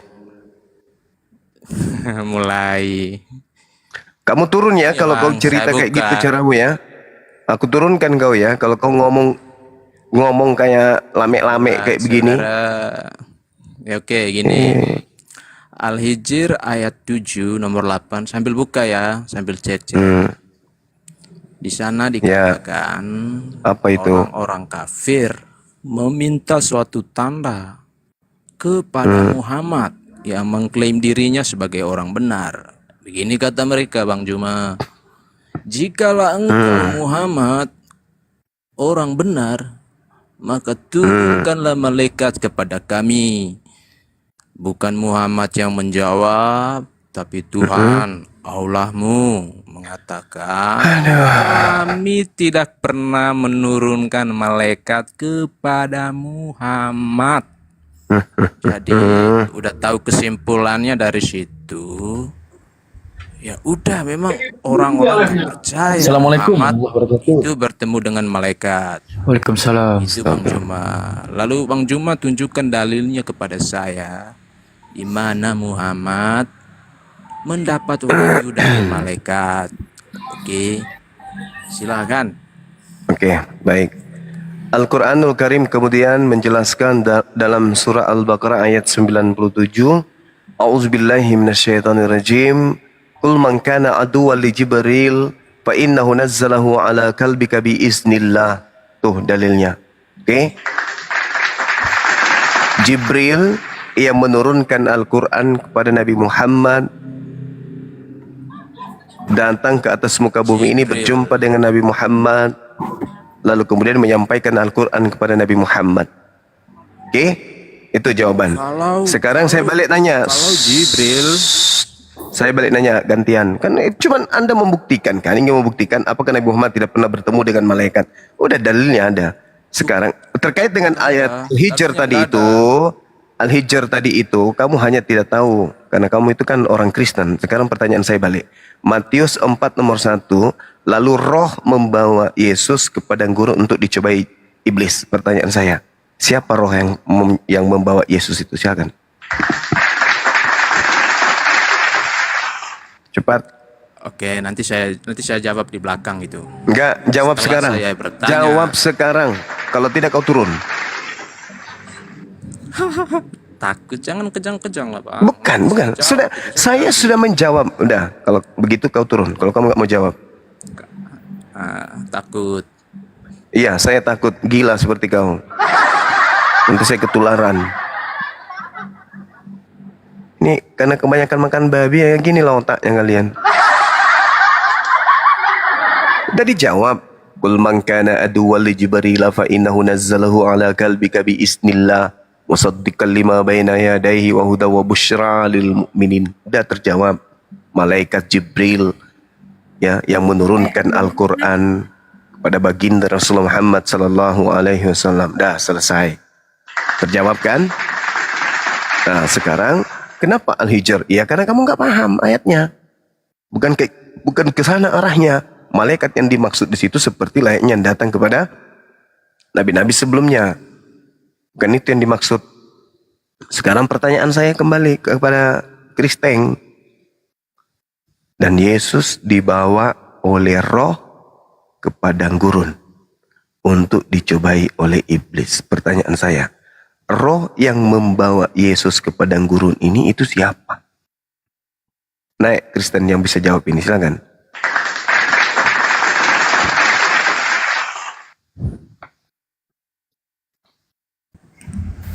Ya, ini ada Emily. Emily, musim apa Kristen? Emily. Waalaikumsalam. Waalaikumsalam warahmatullahi. Oh, oke. Saya Ya, ada Lucifer. Musim apa Kristen Lucifer? Moderator itu banyak oten di bawah itu yang minta naik. Cuma namanya itu. Coba tolong disortir ya moderator. Saya nggak bisa ini.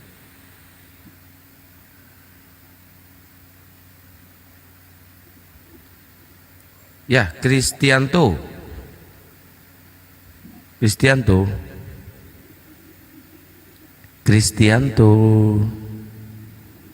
Pak Kristianto. Om Kristianto.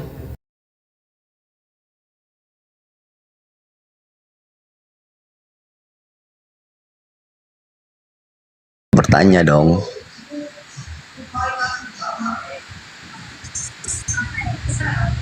Saya belum selesai tadi, Ustaz. Bolehlah.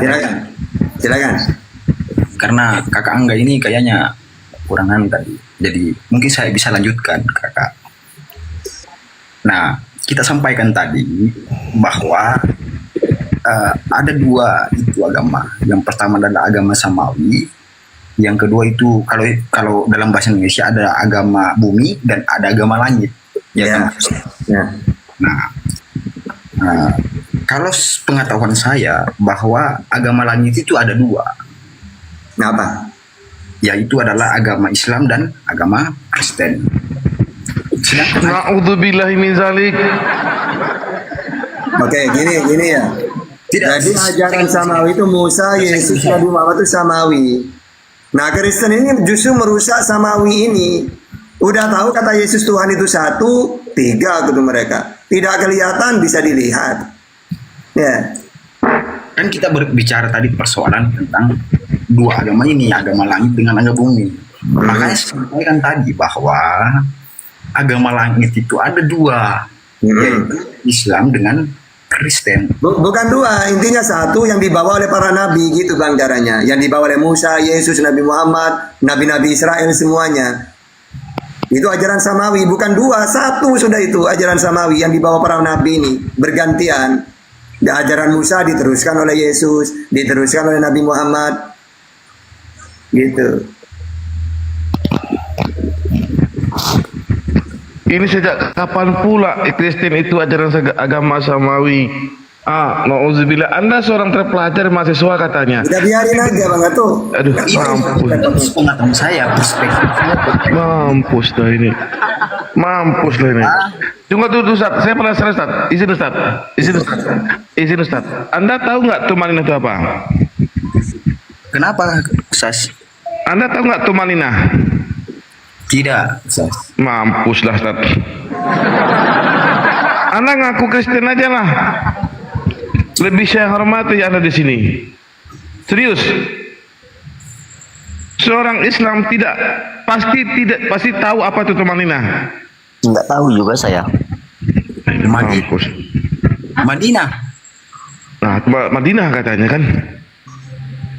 Na'udzubillahi min zalik. Ya. Seorang yang terpelajar katanya, yang belajar tetapi tidak tahu tumanina, Anda ngaku aja lah Kristen. Kita di sini enak ngobrolnya. Ngaku aja lah Kristen. Sebab kemarin Anda masuk juga Kristen. Jadi jangan nyamar gitulah. Tidak bang, saya ini mualaf. Ngaku dari tadi. Kapan Anda mualaf? Pada saat saya SMP. SMP ini sekarang berapa? Oke, lebih bagus. Masa tumanina aja tidak mau, tidak tahu Anda. Jadi perspektifnya tumanina itu apa? Berhenti sejenak. Cuma ada satu agama. Dalam Islam, ya kan? Saya juga baru tahu tuh. Saya nggak tahu juga tuh. Ya udah gini bang. Intinya kalau Kristen itu bukan samawi sudah bang. Tuhannya Yesus kok. Ibaratkan mereka ini kalau orang Hindu di India ya. Dewa Wisnu menjelma jadi Krishna. Hindu Buddha itu saya percaya jadi Yesus itu adalah agama bumi. Cuma yang ini menjadi tadi Kak Kristen. Kita mengakui bahwa Kristen ini bukan agama langit. Nah terus. Tetapi sepengetahuan saya bahwa agama Kristen ini adalah agama yang turun dari langit. Dari langitnya gimana? Apa pula Kristen agama turun dari langit? Menurut kamu Kristen ini benar nggak sekarang ini? Imannya Kristen benar nggak sesuai ajaran samawi? Benar nggak? Agama yang terakhir adalah agama Islam yang menyempurnakan semua kitab-kitab sebelumnya. Yang saya tanya, apakah ajaran Kristen ini benar sekarang ini? Yang ada sekarang ini? Kenapa, Ustaz? Benar apa enggak? Apa itu, Ustaz? Ajaran Kristen yang sekarang ada ini benar enggak? Cocok ya dengan ajaran samawi yang diajarkan Yesus? Enggak benar. Saya percaya bahwa begini, Ustaz. Saya gak ngomong percayanya, benar apa enggak? Menurut pemahaman abang tentang Kristen, cocok nggak sesuai yang diajarkan Yesus? Tidak, Bang. Ya sudah, tidak usah dibahas, sudah. Cuman yang saya tidak sependapat adalah terkait dengan itu bang, terkait dengan agama langit itu yang turun dari langit, bahwa kita sampaikan, saya paham bahwa yang pertama adalah agama langit itu adalah Kristen. hadirlah Islam untuk menyempurnakan Bible ini. Aduh, Bible menyempurnakan Bible mana? Betul.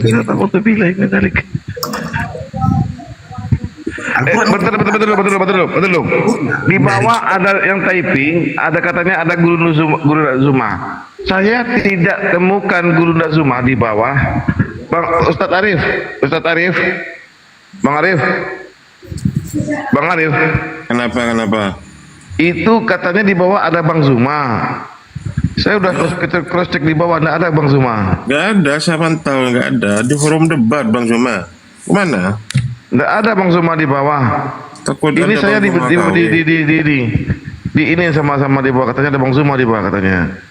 Nggak ada Bang Zuma di bawah. Ya, lanjut Ustaz. Silakan, Alvin. Ya, saya lanjut, Ustaz. Itu tadi,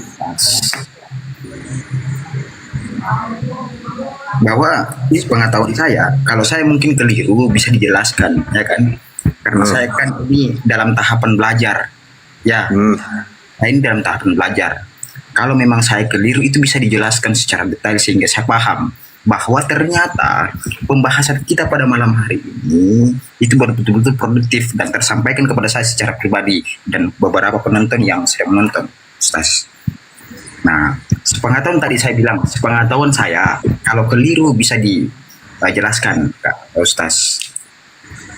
Pengetahuan saya agama langit itu ada dua, saya bilang tadi, Ustaz.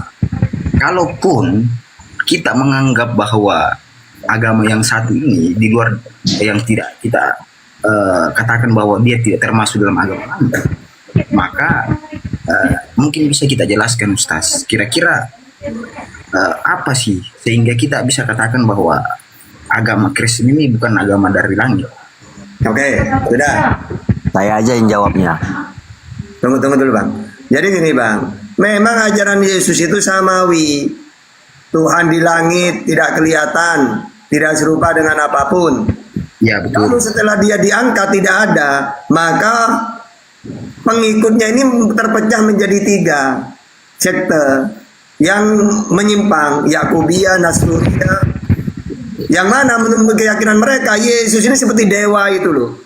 Hercules, putra dewa Zeus, ya dewa dia.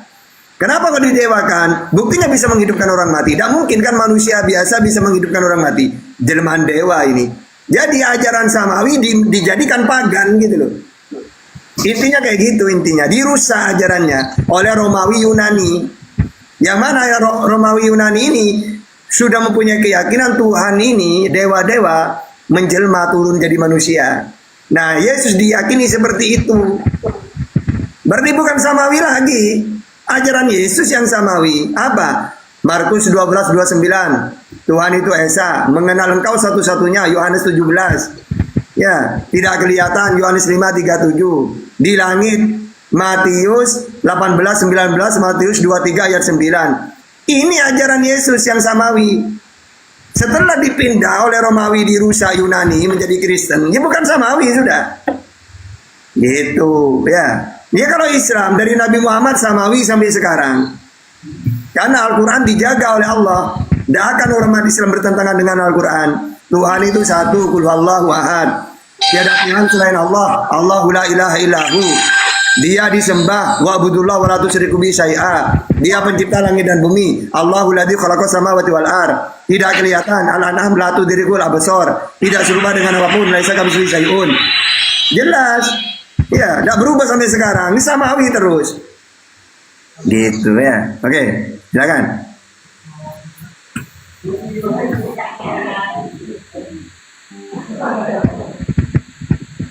Jadi benar itu bahwa di mana kau palingkan wajahmu di situ ada Tuhan. Oke.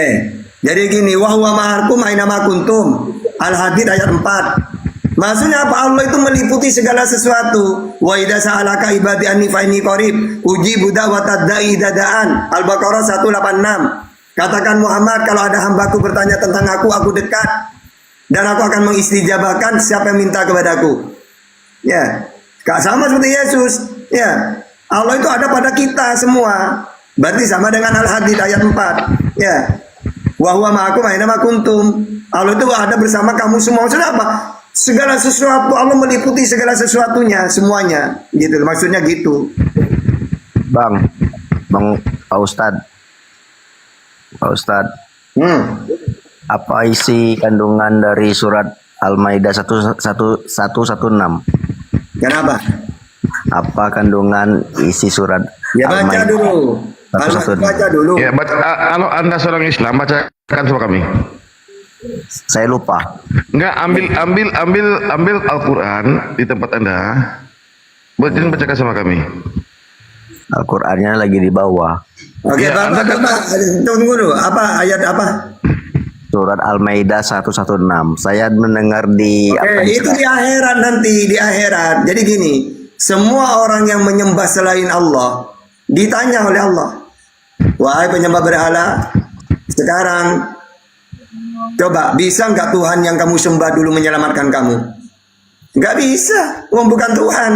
Bagi orang yang mentuhankan Yesus, langsung Isa dipanggil. Sus, ya Tuhan, lihat ini orang-orang mentuhankan kamu ini. Benar kamu dulu ngaku Tuhan kepada mereka? Tidak ya Tuhan, aku tidak pernah menyampaikan itu.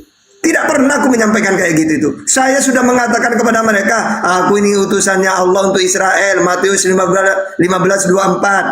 Aku ini seorang nabi. Markus 6 ayat 4. Penyampai firman Yohanes 17 ayat 8. Bahkan aku mengatakan Tuhan itu engkau ya Allah. Matius 11:25. Tidak kelihatan Yohanes 5:37. Samawi Matius 18:19. Tiba-tiba ketika saya tidak ada, malah saya dituhankan. Ya gitu maksudnya nanti di kiamat itu, di hari akhir nanti. Ya. Benar. Enggak, saya izin Ustaz, dengan hormat Ustaz. Saya bukan meragukan Anda. Tapi kenapa Anda seakan-akan menguji Ustaz kami di sini? Jangan ada masalah, udah saya tidak mau ribut itu, udah dibilang biarin. Karena kadang-kadang orang, saya tidak peduli mau siapa udah, yang penting ilmu, ya bertanya.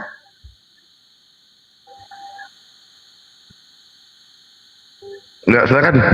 Buat yang Kristen yang di bawah silakan. Mau tanya lagi yang di bawah. Adel siapa nih? Adel Suma di mana ada Bang Suma? Enggak ada. Bang Suma. Enggak ada Bang Suma, di bawah tiping-tiping aja nih. Itu enggak ada Bang Suma di bawah. Itu bukan Bang Suma itu. Itu bukan Bang Suma. Itu Bang Erwin itu. Sobat Bang Suma, sobat. Mana ada Bang Suma? Bang Alvin udah keluar ya? Ya, saya udah keluar bro. Ya. Jadi gini, kalau ada oten nyamar, biasanya datang ke komal-komal ingin bukan ngetes, supaya orang, kalau ini orang yang ditanya tidak bisa jawab, ingin melecehkan seakan-akan. Jadi dia masuk komal yang salah. Karena saya ketepatan suka ditanya.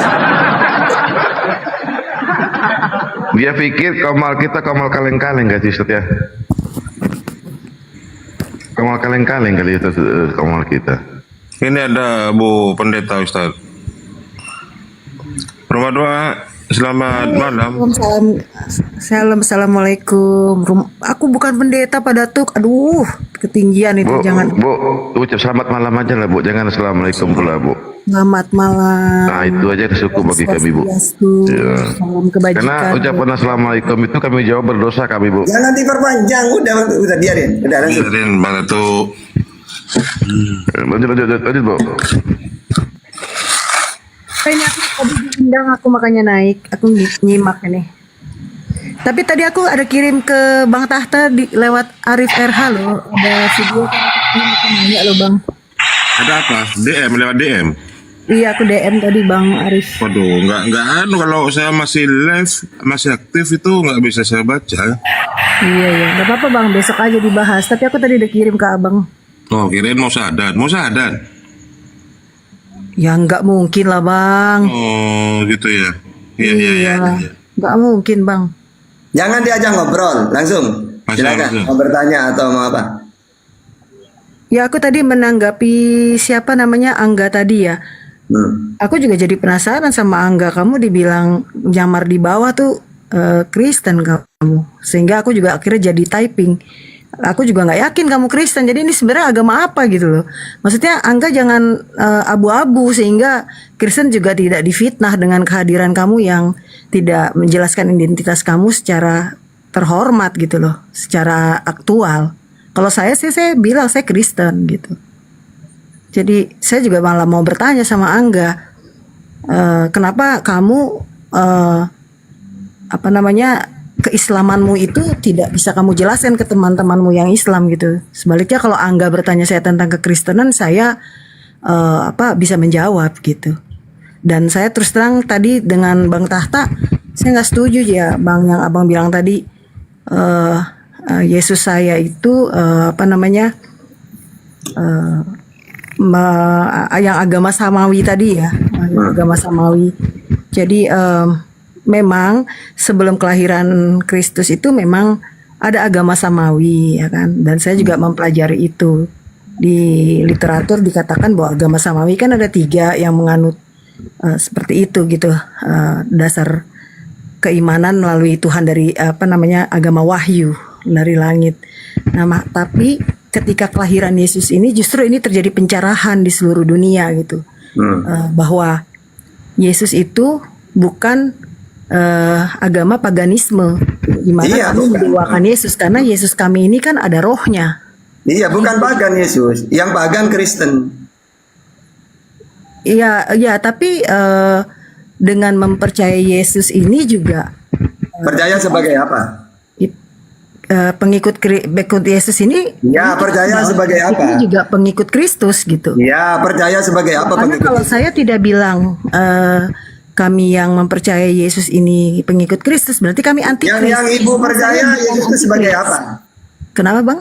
Yang ibu percaya sebagai apa Yesus itu? Sebagai Tuhan. Di mana datanya? Memiliki 2 natur. Datanya di mana? Saya kira saya udah ngikutin koma Abang. Abang sudah tahu ya datanya di mana ya? Iya tahu. Justru saya tahu ini tidak ada Yesus ngaku Tuhan itu. Udah naturnya di mana ayatnya bahwa Yesus itu 2 natur? Ini saya lagi nggak terkonek nih dengan catatan ayatnya ya. Tapi Yesus mengaku Tuhan itu sudah tertera di Injil ya. Bahkan pada saat dia di padang gurun juga dia mengaku di situ secara real bahwa dia memiliki unsur ketuhanan itu. Di mana datanya? Coba. Nanti ayatnya saya mungkin bisa DM ya Bang. Karena saya ini agak lupa nih ayatnya. Tapi bukan berarti saya tidak tahu. Makanya kemarin kan saya kan waktu tanya jawab sama Bang Tahta pun, Bang Tahta tadinya mengeluarkan premis bahwa Yesus adalah Isa, tapi ketika Ibu ini kok ngomong doang gak ada pakai data sih Bu. Bang Pakai Tahta data akhirnya dong Bu. mengakui Yesus bukanlah Isa gitu. Jadi artinya Jangan pindah dulu Bu, datanya Kalau mana saya Yesus tidak Tuhan. peduli, kalian mau sama Isa dan Yesus atau beda, saya tidak peduli itu. Yang penting dialog. Kalau sama, oke, Karena kita itulah pakai 2 dasar data. Kalau beda, ayo pilih salah satu. Mau debat yang mana? Yang Isa atau yang Yesus? Jadi kalau saya nggak ribet, mau sama atau beda, yang penting dua-duanya saya bisa dialog. Ya, jadi karena itulah dasar fundamentalnya Yesus kita dan Isa itu tidaklah sama gitu. Ya, oke, kalau nggak sama, siapa Yesus menurut Bible?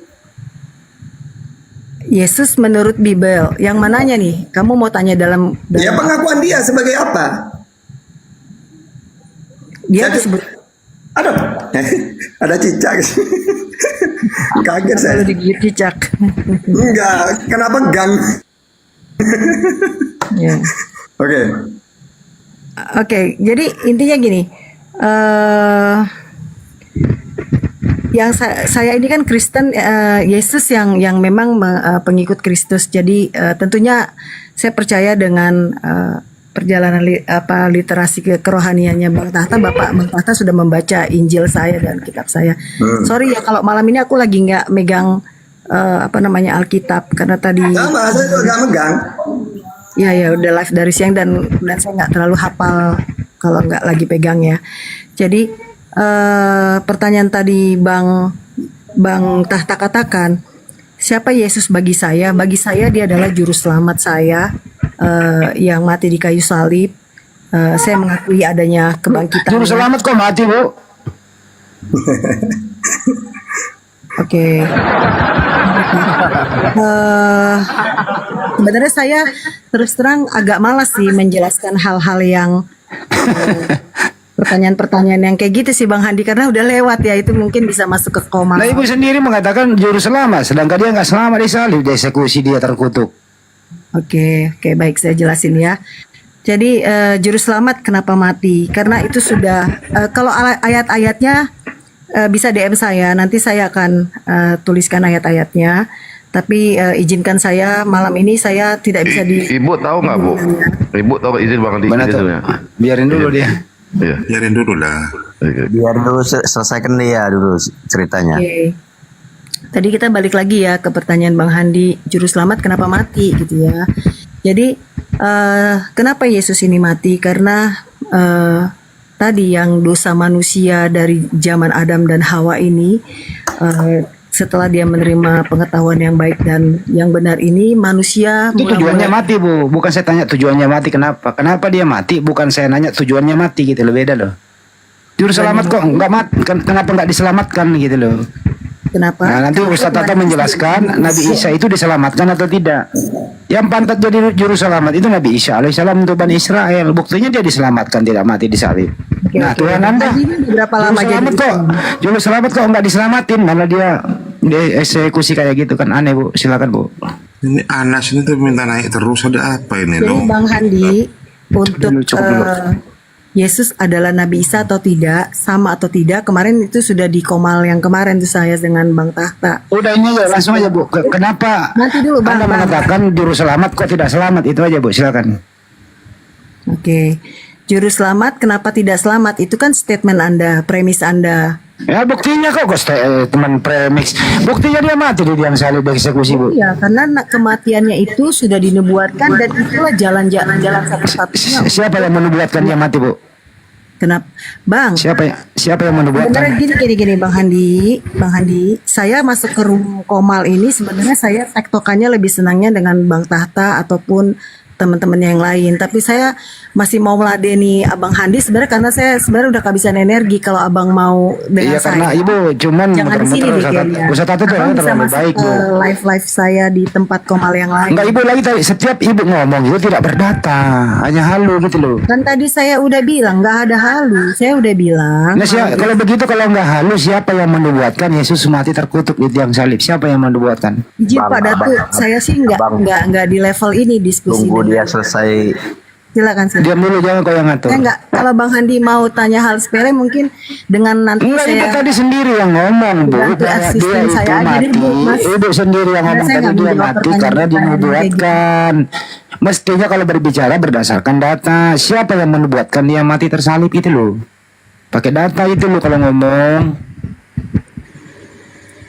Nah, kalau Ibu menyerah saya kasih data. Saya mau jawab. Nah, saya kasih data, Ibu diam. Tidak ada yang menubuatkan, yang menghendaki ya orang mati tersalib itu adalah iblis. Iblislah yang merasuki orang Yahudi, iblislah yang merasuki Yudas, iblislah yang merasuki tentara Romawi sehingga ingin membunuh anaknya Maria. Baik. Di mana datanya? Di mana datanya? Enggak, saya kasih data. Di ayat berapa? Nah, kamu nggak bisa jawab juga kan? Ada bisa. Ya, coba kasih datanya. Di ayat berapa? Sambil pulpen saya. Yohanes 8:44. Oke, tunggu kalau gitu.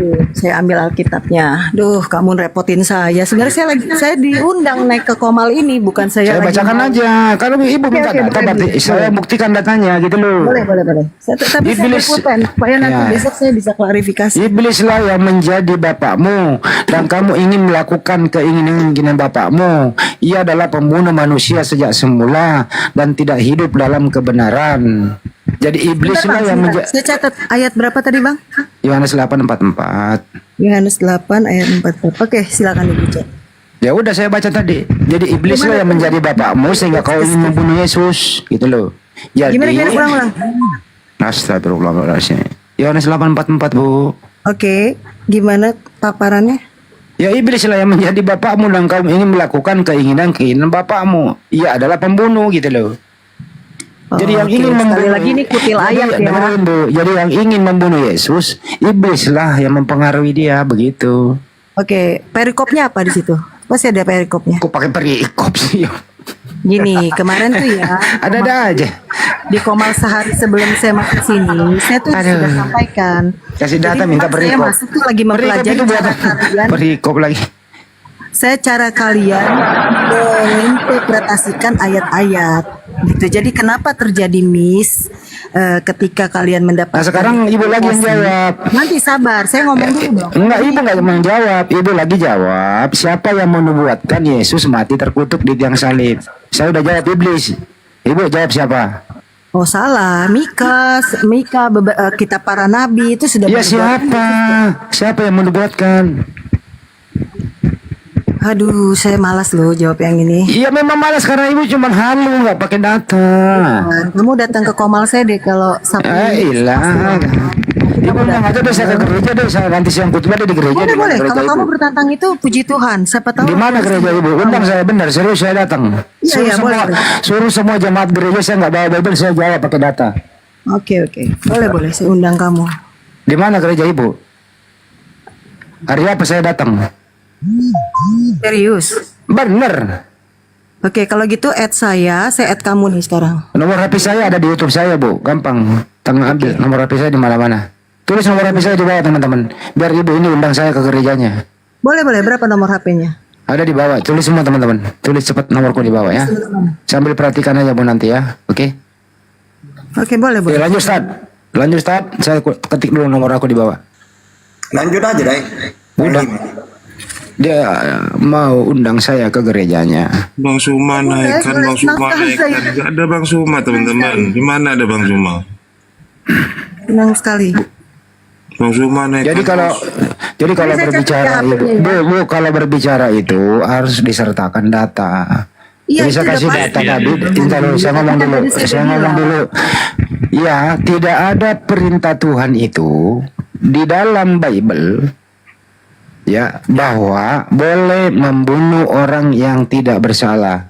Justru perintah Tuhan, baik di 10 perintah Tuhan, termasuk di Ulangan 23 nomor 7 itu, dilarang membunuh orang yang tidak bersalah. Betul. Anaknya Maria, dengerin dulu bu, saya ngomong dulu, ibu catat datanya.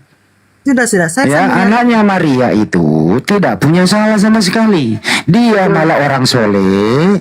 Ya, dia orang baik, dikaruniai oleh Tuhannya, dilindungi oleh Tuhannya.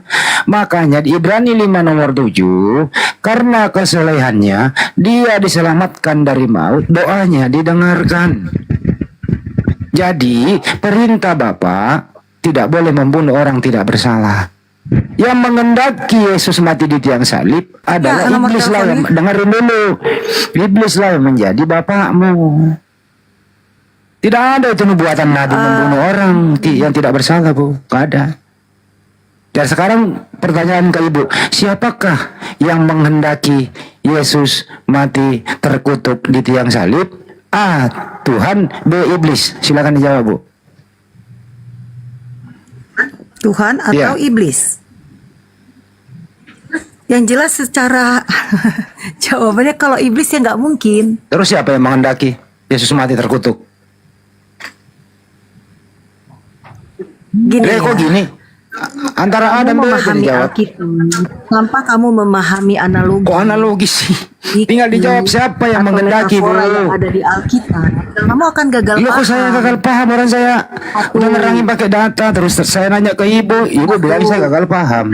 Data belum Dengarkan dulu pertanyaan saya sekali lagi bu, biar netizen terhibur. Siapakah yang menghendaki Yesus mati terkutuk di tiang salib? A. Iblis, B. Bapak. Ya, jadi gini, saya jelaskan mengenai data. Jangan dijelaskan, jawab dulu. Oke, nanti dulu. Ketika seseorang meminta data, belum tentu dia bisa menginterpretasi. Kacau ini ibu, nggak bisa diskusi. Data. Oh, tidak kacau. Kalau kamu kan. Ibu dengar nggak sih pertanyaannya? Nanti dulu. Tadi saya belum catat di nomor handphone kamu biar saya undang ke gereja. Ibu dengar nggak sih pertanyaannya? Coba Pak Handi, saya balik lagi deh dulu. Handphone kamu dulu deh, mana coba? Saya belum dapat nih. Ibu dengar nggak sih pertanyaan gua? Ya, itu saya jawab dulu nanti. Ini handphone kamu dulu, selesaikan satu persatu. Mana Ibu handphone? dengar nggak sih? Satu, mana handphonenya? Kedua, saya undang kamu ke gereja. Baru ketiga, saya menanggapi pertanyaan kamu selanjutnya. Mana nomor Tuh, handphone? nomor saya di bawah tuh, saya tulis sendiri tuh. Mana, Tuh, coba? Tuh di bawah. Oke, mana? Tuh terlewat. Tuh, tuh, tuh. Tadi Ada. ngomong aja, kalau daripada ditik kan dibaca publik juga. Kamu ngomong Ada sudah tuh, saya ada catat. tuh nomor saya di bawah. Mana? Saya nggak ada lihat. Ada. Teman-teman diulang tuh nomor saya. Coba yang di bawah di typing, baca Tuh ulang. diulang dong. Oh iya, teman-teman di bawah cepetan Tenang, dong. salam kenal, Masalah Bang nomor Handi. aja udah. Oke, salam Sekarang kenal. pertanyaannya. Nanti dulu, saya belum dapat. Oke, Itu banyak banget tuh nomor gue ditulis di bawah. Sebentar. Mana tadi? Ustaz kemana? Ustaz ke Bental, keluar TikTok baru. 233 7.800. Oke. Ya, silakan pertanyaannya, Bang. Oke, siapakah yang mengendaki Yesus mati terkutuk di tiang salib? A. Bapak, B. Iblis.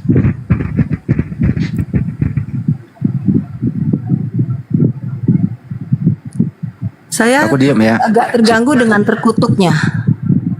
Galatia 3, Galatia 3 taruh dulu. Galatia 3 nomor 13, Bu. Bu, baca Galatia 3 nomor 13. Ibu nggak ada Bible, saya bacain ya. Ya, oke. Oke. Kristus telah menebus Kristen dari kutuk hukum Taurat dengan menjadi kutuk karena kita.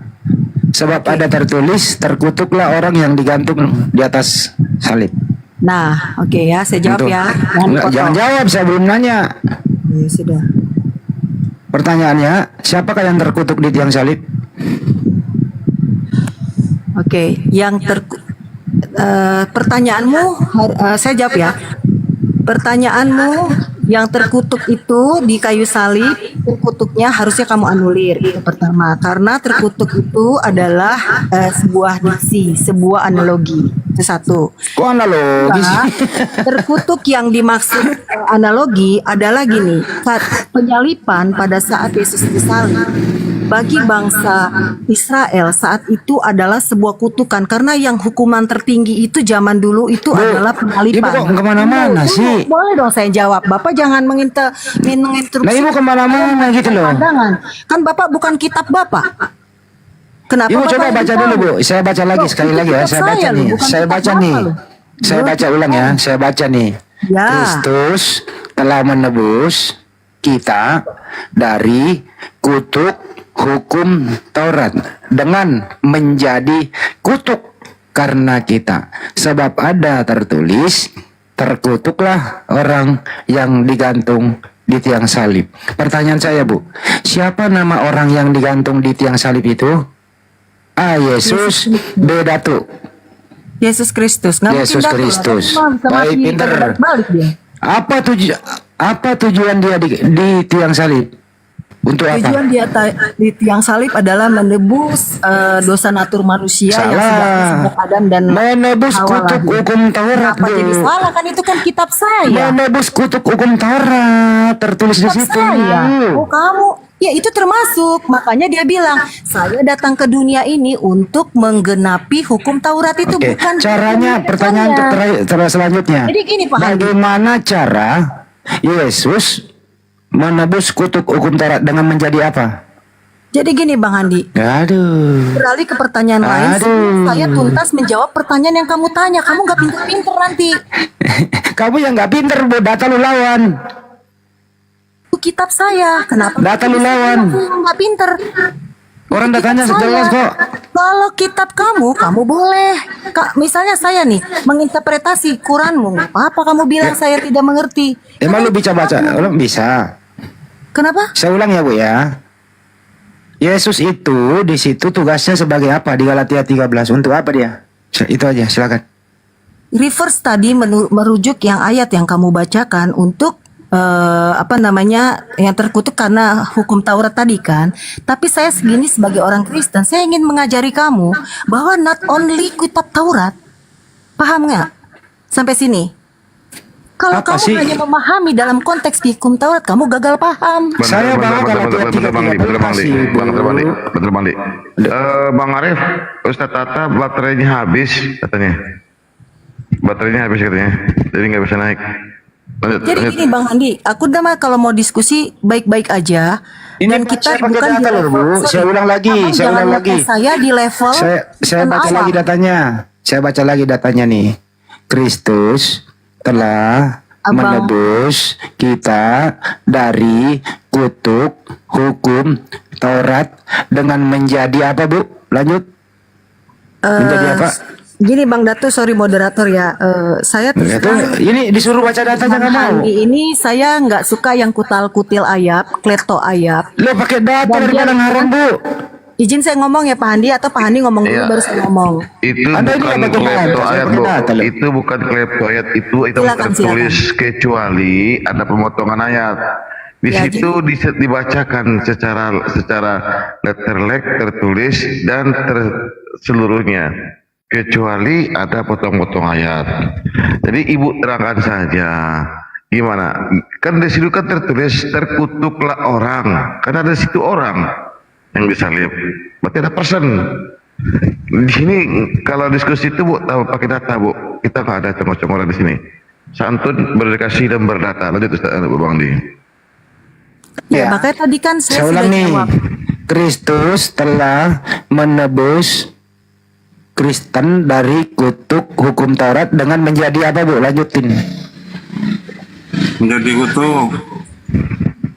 Ibu susah Ibu karena nggak bawa Bible, susah diskusi. Ya makanya tadi kan saya udah jawab Pak Handi. Kalau rujukan Pak Handi tadi, yang kenapa Yesus itu menebus kutuk dari hukum Taurat itu karena sampai ke zamannya Zakaria penulisan Kok Zakaria di bawah nggak ada yang berhasil Ibu menggenapi.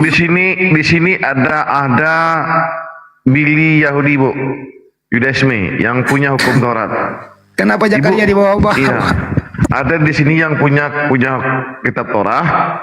Ibu bilang kalau kitab Torah itu punya kutuk, maka kita tanyakan sama Bang Billy nih. Silakan Bang Billy. Biarin dulu. Siap. Gini, kalau teman-teman kan tadi minta data, makanya saya bilang sama Mas Handi, kalau mau diskusi mengenai yang reverse to data, karena sekarang saya lagi nggak pegang data, saya nggak bisa berdiskusi itu. Ya udah kalau Ibu nggak pegang data ngapain Ibu? Bukan berarti kalau Bang Handi, saya belum selesai. Tapi Ibu kalau Ibu nggak ada punya data ngapain Ibu nerangin siapa yang percaya Ibu nggak pakai data? Emang ada orang mau percaya Ibu nggak pakai data? bukan, maksudnya gini, kan kami bukan ayat Kristen penghafal ya, yang hafal Alkitab ayat dari. Saya sudah kasih datanya Ibu, saya sudah kasih datanya. Jadi, saya tidak kurangi satu huruf pun. Saya ulang lagi, Kristus telah menebus kita dari kutuk hukum Taurat dengan menjadi kutuk karena kita, sebab ada tertulis terkutuklah orang yang digantung di atas salib. Pertanyaannya, siapakah yang terkutuk di atas salib itu? tadi kan udah saya jawab Pak, Tuhan Yesus. Tadi ngomong ke Tuhanmu terkutuk, selesai. Udah selesai, udah dijawab. Kenapa kamu yang jadi nyelesaikan? Kamu udah dijawab. Makanya itu nyambung dengan. Nah makanya saya bilang tunggu. Udah dijawab, udah selesai. Saya kasih waktu untuk menjawab. Orang bawa data belum tentu dia bisa menginterpretasikan data. Contoh, orang sekolah bawa buku, bawa data, belum tentu dia pandai menginterpretasikan apa yang di dalam buku itu. Jadi Anda jangan sombong rohani. Lebih bagus itu apa yang kita bicarakan. Lebih bagus itu apa yang kita bicarakan sesuai dengan data daripada orang berbicara tanpa data tidak nyambung. Nah itu yang lebih berbahaya. Bicara sampai habis, saya dengerin. Kayak si Tadi Edis Bapak bicara sampai habis saya dengerin. Udah. Tapi Enggak, saya udah puas. Ibu udah menjawab. Ibu sudah menjawab dengan jujur. Tuhanmu terkutuk. Tadi udah Anda jawab. Selesai saya. Silakan. Kamu gagal paham. Gitu loh. Gagal paham kamu menginterpretasikan kitab Nah, Ibu tadi yang jawab bahasa Indonesia, saya udah dengar kok. jawab. Kamu tadi Ibu tadi udah bahasa Indonesia menjawab. Saya Tuhanmu terkutuk. Saya Ibu udah di-mute, jawab. saya tidak bisa menjelaskan dan kamu tidak berhenti bicara. Kamu di mana santun etika? Kan Ibu udah jawab, saya udah selesai. Mungkin sama Bang Tahta masih enak saya kemarin saya diskusi. Karena saya menghargai dia menghargai saya. Saya juga menghargai Bisa ibu. kamu main Ibu klaim-klaim jujur tadi begitu. kok. Makanya tadi saya Saya catat sangat handphone menghargai kamu. tadi jawaban ibu. Udah jujur mengatakan tuamu terkutuk. Saya hormati ibu kok. Saya tidak mengatakan, tapi kan bukan itu interpretasinya. Tadi ibu udah jawab kok tuamu terkutuk, ada apakah setiap rekamannya. statement interpretasinya harus begitu? Nah, saya coba Kamu ngerti definisi minta klarifikasi interpretasi? sama netizen di bawah. Netizen semuanya, baik di sini maupun di YouTube. Ibu ini sudah mengakui nggak tuannya terkutuk? A, mengakui, B tidak. Jawab. Tidak. Ada Saya rekamannya tidak loh, Bu. mengakui dia terkutuk. Makanya tadi waktu saya jawab saya underline terkutuknya supaya kamu jangan gagal paham. Ibu sudah akui itu, netizen mendengar semua loh. Oh, kamu gagal paham kok. Ada rekamannya Kamu loh, tuh Bu. makanya salah orang. Saya kalau orangnya baik kayak Bang Tahta, Bang Datu kemarin, Jadi Pak sampai Ota. pagi saya mau tidur, Bu. Enak saya diskusi, nggak apa-apa. Tapi kamu gagal paham. Tidak mempersilahkan orang menerjemahkan interpretasi dari ayat itu. Nggak santun itu dalam berdiskusi. Coba Kan itu sebelum kitab ibu saya. interpretasi, sebelum ibu Kitab saya, interpretasi kamu coba tidak ibu bisa baca dulu. ngeklaim bahwa kamu Udah. mengerti. Wong kita Sebelum ibu ya apa nggak boleh potong kan, gua. Sebelum interpretasi, ibu nggak ngerti interpretasi kan? itu, sebelum ibu coba ibu baca dulu datanya, Bu. Nah, Coba berarti dibaca dulu. sini aja kamu ulang-ulang. Tadi saya udah bilang saya nggak bawa Ibu data. mau Kamu nerangin, baca tapi ibu lagi, nggak baca ngerti. lagi. Kamu kalau udah kalah jangan bolak-balik. Mau nerangin data tapi dia nggak bisa membaca datanya. Kamu nggak usah mempermainkan kosakata kalau sama saya karena saya itu strict sama fundamental sama esensi. Saya nggak bisa main drama saya. Ya terus ibu ngapain di sini, Bu? Main drakor. Nggak ada ngapa-ngapain. Saya tadi diundang untuk naik ke atas. Saya Nah, ya menghargai. udah silakan kalau mau diundang, Bu. Penuhi undangannya aja. Silakan ngomong, Bu, Oke, sampai iya, pagi. tapi kan Anda yang bertanya sama saya. Saya tidak tadi mengganggu Anda. Saya juga nggak mengganggu Ibu. Saya merasa terganggu dengan klaim-klaim Anda. Ya karena Ibu terganggu dengan iman Anda, tidak bisa dibuktikan di sini. Loh, itu kan interpretasi Anda dan statement Anda. Saya Ya tidak buktinya Ibu sudah ngaku Tuhan Anda terkutuk tadi. itu interpretasi Anda. Saya kan Loh, tidak saya dengar kok interpretasi apaan? Ibu Iya, Bu, jawaban kami Ibu dengar, begitu Bu, tadi. sini, Bu, kami dengar, Bu, yaudah, kami dengar, Bu. Giringan tanya jawab Anda. Enggak, jawaban Ibu begitu loh tadi, Bu. Kamu pikir kita nggak mengerti cara kamu menggiring? Kok saya menggiring, emang Ibu domba digiring? Hati-hati ngeluarin statement. Itu cewek. Emang Ibu domba digiring? Enggak dong. Gimana kau diskusi sama wanita? Bang Handi, kalau katanya Handi mau Saya baca diskusi, lagi, saya baca lagi ya. nggak usah baca lagi Handi. Kamu itu Kristus telah menebus tidak menggiring kita opini, dari tidak baik. kutuk Nggak hukum boleh Taurat begitu. dengan Kalau dialog menjadi agama, nggak kutuk boleh. karena kita. Sebab ada tertulis, terkutuklah orang yang digantung di tiang salib. Siapakah orang yang terkutuk digantung di tiang salib, Bu? Jawab. Pak, pertanyaanmu aja udah salah. Itu tidak Pertanyaan salah, dijawab. berdasarkan data kok saya tanya. Pertanyaanmu Kacau, itu kacau. udah salah. Saya bantu Bang Andi, Jadi biar izin ini. saya kayaknya Kisah saya nggak para mau Rasul diskusi sama 236. Pak Handi. Ibu punya baca di kisah para Rasul 236. Gini Pak Datuk, Islam, gini, Pak teman-teman, Datuk. jangan Saya minta terima naik. tantangan Pak Handi untuk diskusi, tapi tidak malam ini.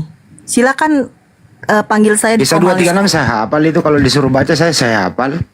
Silakan Pak Handi, akun saya terbuka, jadi saya sering live. Bapak bisa diskusi sama saya, tapi saya tidak mau. Apa Datuk? Kisah dua berapa? Cari musuh. Kisah bukan kisah tipe para cari Rasul musuh 236. untuk Jadi berjuang. seluruh kaum Israel harus tahu dengan pasti bahwa Theos telah membuat Yesus yang kau salibkan itu menjadi Tuhan dan Kristus. Tuh, hafal gua. Ini moderator, saya skip untuk diskusi. Jadi, Benar nggak tuh? Coba dikoreksi saya datanya. tidak mau Dikoreksi datanya yang punya Bible. Benar nggak? Ah tuh, hafal gua, Bu.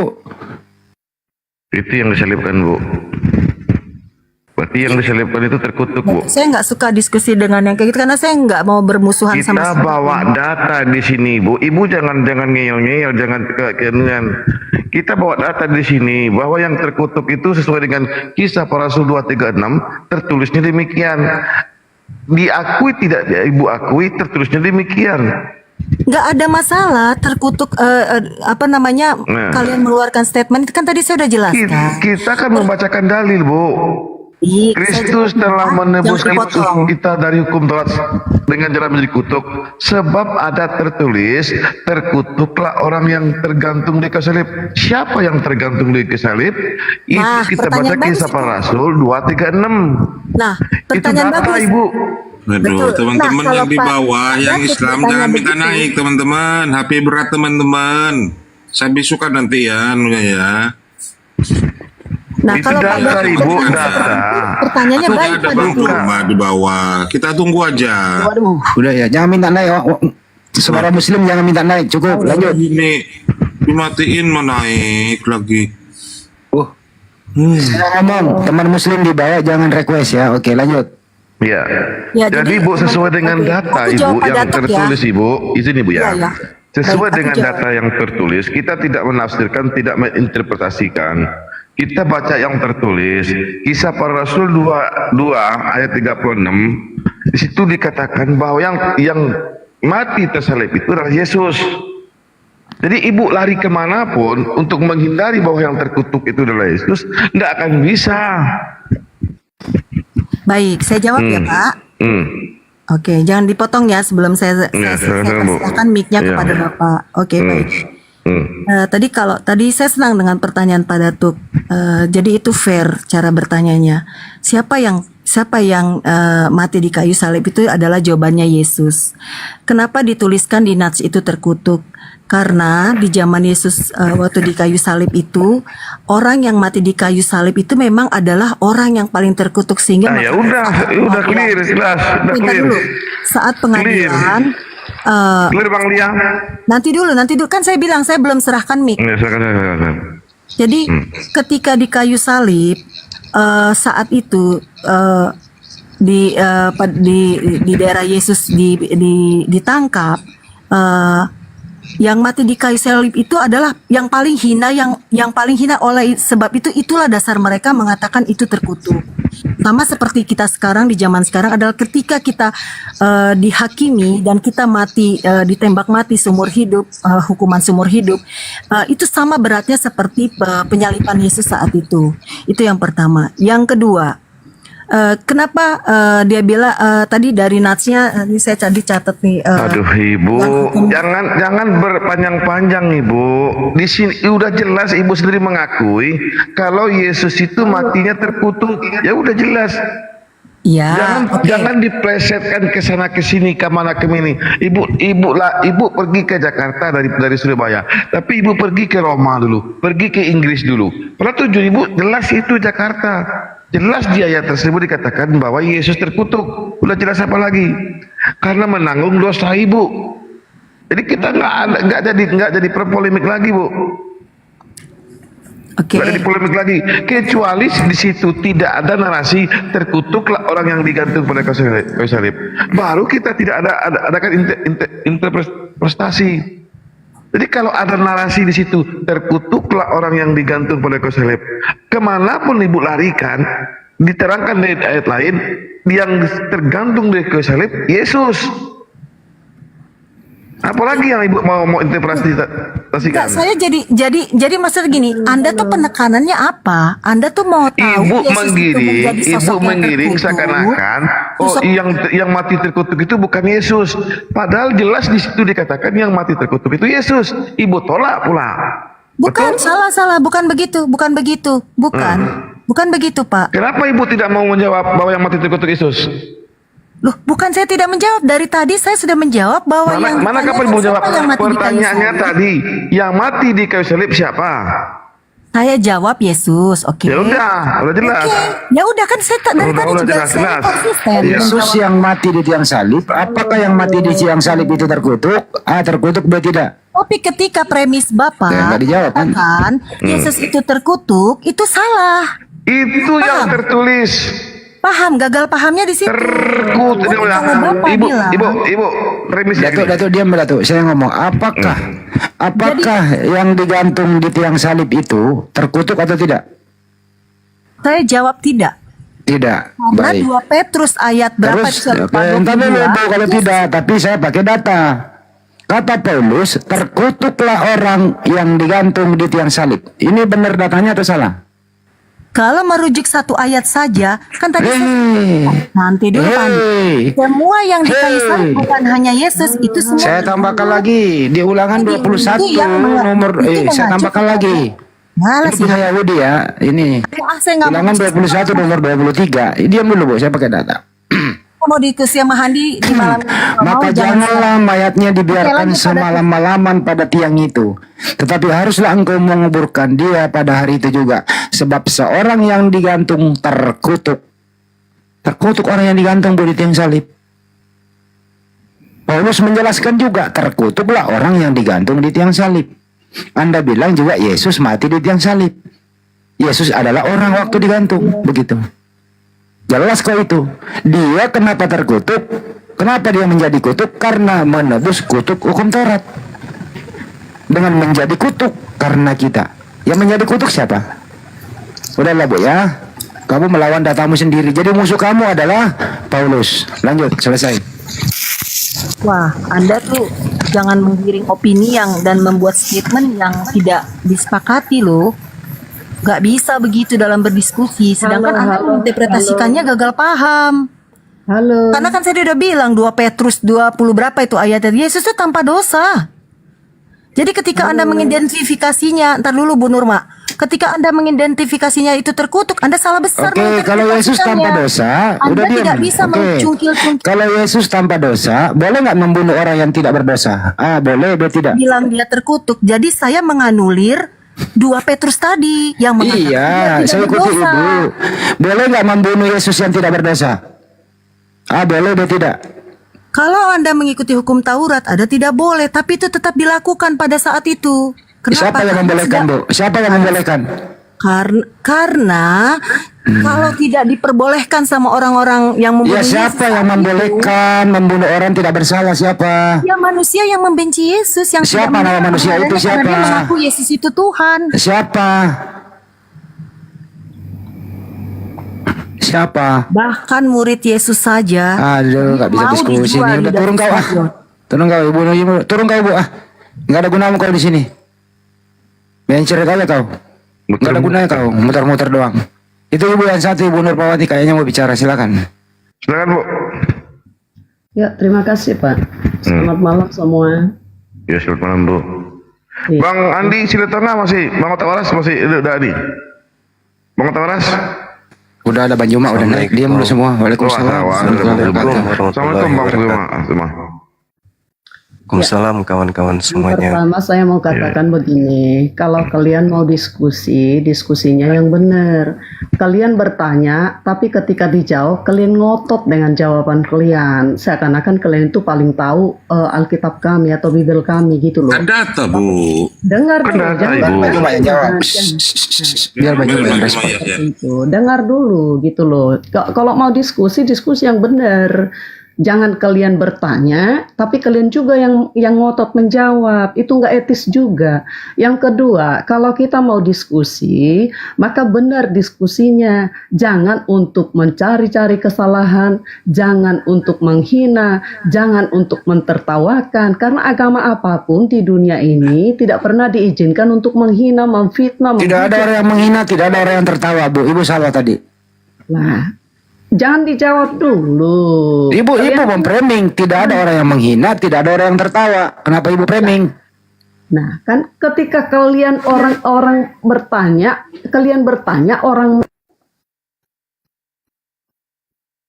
Sekarang buka topik aja tuh kalau yang mau diskusi, silakan Bang Juma. Ya, jadi gini Bu ya. Dunia juga tahu kok bahwa yang tergantung di atas salib itu kan terkutuk. Kan itu faktanya. Tertulis di Bible Galatia 3 nomor 13.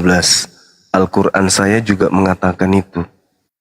Bahwa yang disalib itu adalah orang yang memerangi Allah, memerangi Nabi Isa. Makanya oknum itu disalibkan. Nah, di Galatia 3 ini Bu, nomor 13, itu kan mengutip ke kitab Ulangan 21, nomor 22 dan 23. Karena Paulus mengatakan sebab ada tertulis. Tertulis di mana?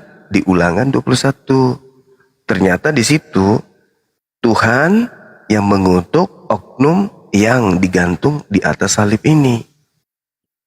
Gitu loh Ibu. Jadi yang Anda sembah ini memang makhluk terkutuk memang. Nggak bisa dipungkiri. Kristus telah menebus Kristen dari kutuk hukum Taurat. Dari sini aja muncul penyesatan. Sejak kapan Taurat itu adalah adalah kutuk? Justru yang tidak menjalankan Taurat itulah yang terkutuk, bukan Tauratnya yang kutuk, bukan. Tapi Kristen dalam hal ini Paulus mencoba untuk mendoktrin bahwasanya Kristus telah menebus Kristen dari kutuk hukum Taurat dengan jalan menjadi kutuk. Yang dikutuk Taurat itu adalah orang yang melanggar hukum Tuhan. Terkutuklah orang yang berzina, terkutuklah orang yang melanggar hari Sabat, terkutuklah orang yang makan suap, terkutuklah orang yang menggeser batas tanah. Itu yang dikutuk oleh Taurat. Artinya dengan pola ini, begitu Yesus datang mati terkutuk di atas pohon, artinya tadi orang yang terkutuk karena makan suap, orang yang terkutuk karena berzina dan seterusnya, tidak terkutuk lagi ketika mereka melakukan hal tersebut. Karena Paulus sudah menebusnya, Yesus sudah menebusnya. Dengan jalan apa? Dengan jalan kutuk. Dengan jalan kutuk Yesus itu. Jadi Anda menyembah makhluk Tuhan yang mati terkutuk di atas pohon, di atas salib. Itu fakta, Bu. Silakan pakai data bantai itu, silakan. Jadi gini, sebenarnya kami tidak ada terganggu dengan kata-kata terkutuk itu, tapi ketika statement kata terkutuk itu menginterpretasikan atau memframingkan bahwa Yesus itu orang yang terkutuk, itu yang tidak kami izinkan. Karena jika kami izinkan, maka kami akan menganulir 1 Petrus ayat 22 yang mengatakan ia tidak berdosa dan tipu tidak ada dalam mulutnya. Oleh sebab itu, dalam Matius ketika dia disalibkan, ada penyesalan dari Mahkamah Agung. Yang dimana ini orang Yesus ini tidak berdosa, kenapa kalian salib? Tapi ketika Bang Juma tadi mengatakan bahwa Yesus ini memang untuk menebus dari hukum kutuk Taurat itu, kami mengaminkan. Karena jika bukan Yesus yang menebus kutuk dari hukum Taurat itu, kami tidak sanggup. Itulah kenapa kedatangan Yesus itu menempatkan hukum kasih kami, yaitu hukum di Matius 1 kalau nggak salah pasal 37 ayat 17 mungkin, coba dicek karena saya nggak megang. Dia bilang kasihilah Tuhan Allahmu dengan segenap hatimu. Itu memperkuat atau mengcover hukum Taurat 1 sampai hukum Taurat keempat, di mana dibilang jangan sebut Allahmu dengan sembarangan, aku adalah Allah cemburu dan sebagainya. Hukum kasih yang pertama ini mengcover, menutupi, menggenapi hukum Taurat pertama dan keempat sampai keempat. Lalu hukum Taurat kelima sampai ke-10, hormatilah orang tuamu, jangan berdusta, jangan berzina, jangan membunuh. Itu terdapat di hukum kasih yang Yesus paparkan yang kedua, yaitu kasihilah sesamamu manusia seperti dirimu sendiri. Jadi dari hukum inilah yang pertama dan yang terutama. Nah, dengan datangnya Yesus membawa hukum kasih ini, itulah sebabnya tadi saya tidak suka berdebat, karena saya ingin menerapkan hukum kasih itu kepada teman-teman semuanya. Demikian. Oke, baik. Ibu, saya ingin tahu dulu cakupan pengetahuan Ibu terkait hukum Taurat. Hukum Taurat ini sebenarnya Tuhan sampaikan kepada Nabi Musa, itu berlaku untuk siapa rupanya hukum Taurat ini? Untuk Kristen atau untuk Yahudi saja? Baik. Hukum Taurat konteksnya saat diturunkan kepada Musa itu berlaku kepada orang Israel. Ya, kepada yang diturunkan kepada Musa. Dan pada saat diturunkan, itu Musa sempat memecahkan 2 batu loh itu. Ya, karena menurut Musa bangsa Israel itu sangat berdosa saat itu. Apalagi ketika mengacu pada hukum Taurat yang membuat janganlah membuatmu bagimu patung berhala. Tapi pada realitanya Musa mendapati mereka membuat patung-patung emas. Ya, maksud saya gini, Bu. Jadi artinya, ya silakan Bang Nyumbah. Apakah hukum Taurat ini berlaku untuk Kristen? Pada saat kemudian hukum Taurat itu didatangkan kepada Nabi Musa dan kaumnya, kan Romawi dalam hal ini juga hadir. Mereka hidup berdampingan tuh. Nah, apakah hukum Taurat ini berlaku untuk orang Roma yang mendirikan nantinya Katolik? Apakah berlaku hukum Taurat ini untuk orang Roma atau hanya untuk orang Yahudi saja? Ya, oke. Tadi saya belum sepenuhnya menjelaskan. Jadi izin saya menjelaskan. Setelah mic-nya saya serahkan ke Bang Juma, baru di tektok ke saya lagi ya, Bang ya. Izin ya. Iya, Jadi saat itu hukum diberikan ke bangsa Israel ya, yang khusus memang privilege dari Tuhan Allah. Nah, sampai berjalannya hukum ini, manusia masih tetap berdosa, sehingga para nabi pun berdosa. Seperti kita ketahui bahwa Daud pun melakukan dosa, bagaimanapun dia hubungannya dekat dengan Allah, tetap melakukan dosa, termasuk dosa zina. Ya, tapi saya tidak membahas dalam konteks itu. Pertanyaan Bang Juma tadi, apakah ini termasuk buat orang Roma atau buat orang lain? Jawaban saya adalah sampai kedatangan Yesus Kristus itu masih buat bangsa Israel yang percaya hukum Taurat. Tapi ketika Yesus datang, hukum Taurat itu bukan untuk dihapus. Jadi kalau pertanyaannya apakah buat orang Roma, buat orang Indonesia pun hukum Taurat masih berlaku sampai hari ini. Coba kasih dalil, Bu. Di sini kehancuran Kristen itu di situ bermula. Ketika hukum Tuhan datang untuk Bani Israel, orang Kristen nyamar-nyamar sebagai orang Yahudi. Sehingga hukum Taurat itu seakan-akan berlaku untuk orang Kristen. Saya minta dalil. Tolong kasih dalil. Kalau hukum Taurat yang datang kepada Nabi Musa itu juga berlaku kepada orang di luar Yahudi. Silakan. Oke. Kenapa hukum Taurat itu masih berlaku untuk kami juga orang Indonesia sampai saat ini? Matius 28 ayat 19. Jadikanlah semua bangsa muridku, baptislah dalam nama Bapa. Gak ada hubungannya, Ibu. Inilah yang saya katakan bahwa kehancuran Kristen itu di situ. Artinya apa yang menjadi ketetapan dari Allah yang digenapi oleh Tuhan Yesus Kristus itu tetap berlaku ke seluruh bangsa. Dalilnya, saya butuh dalil. Kita butuh dalil. Tadi kan saya bilang Matius 28.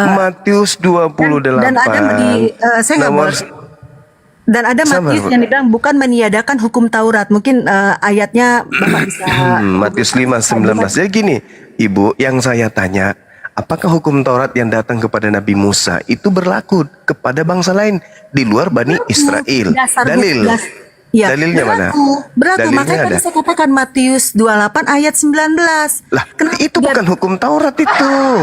Bukan, itu bukan maksud hukum Taurat saya itu. pengajaran Yesus itu berlaku ke seluruh bangsa, sehingga Matius 5 ya tadi ya, itu terdapat di Matius 5 keberapa sekali lagi saya katakan, aku ingin menggenaki hukum Taurat. Sekali lagi yang saya tanya mengenai hukum Taurat, bukan mengenai kekristenan, pergilah ke seluruh dunia jadikanlah orang jadi Kristen. Bukan, Bang Juma. Bang Juma jangan gagal paham ketika menginterpretasi. Ibu yang gagal paham. Gini. Hukum Taurat itu kan hanya untuk Bani Israel.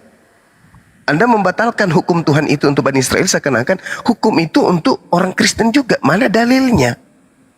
Tadi pergilah ke seluruh. Iya, oke, sabar Bu, sabar. Pergilah ke seluruh dunia, jadikanlah seluruh bangsa menjadi muridku, menjadi Kristen, bukan menjadi penganut Taurat. Menjadi Kristen. Yang saya tanya, apakah hukum Taurat ini hanya untuk Bani Israel? Yes, dalilnya lengkap kalau itu hanya untuk Bani Israel. Nah sekarang kalau untuk orang luar Yahudi, mana dalilnya? Sekarang saya tanya sama Bang Juma, apakah Silakan. sampai sekarang kita masih boleh membunuh? Tak ada hubungannya dengan hukum Taurat itu, Bu. Nah, saya tanya dulu, bolehkah kita membunuh? Tidak boleh, tidak boleh. Ada di hukum Taurat itu? Ada.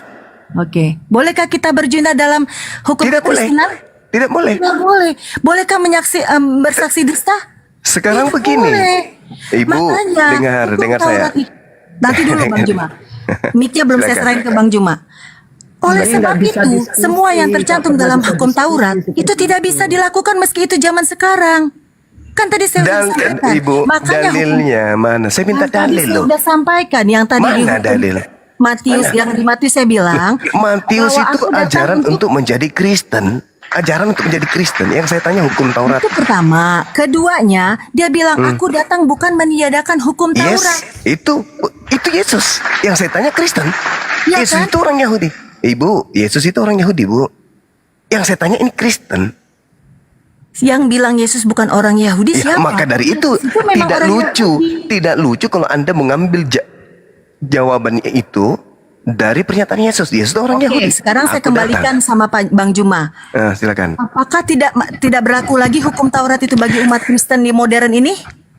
Justru karena itulah yang saya tanya, apakah hukum Taurat itu didatangkan Tadi kan oleh saya sudah jawab masih berlaku. Bang Mana Juma bilang dalilnya? tidak. Mana Sekarang mana dalilnya? dalilnya? Tadi Mana saya dalil? sampaikan dalilnya, tapi Bang Juma tidak Matius 28 sepakat dengan dalil itu. Makanya sekarang saya bertanya Matius sama Bang Juma. 28 itu Menurut bukan Bang Juma apakah masih berlaku?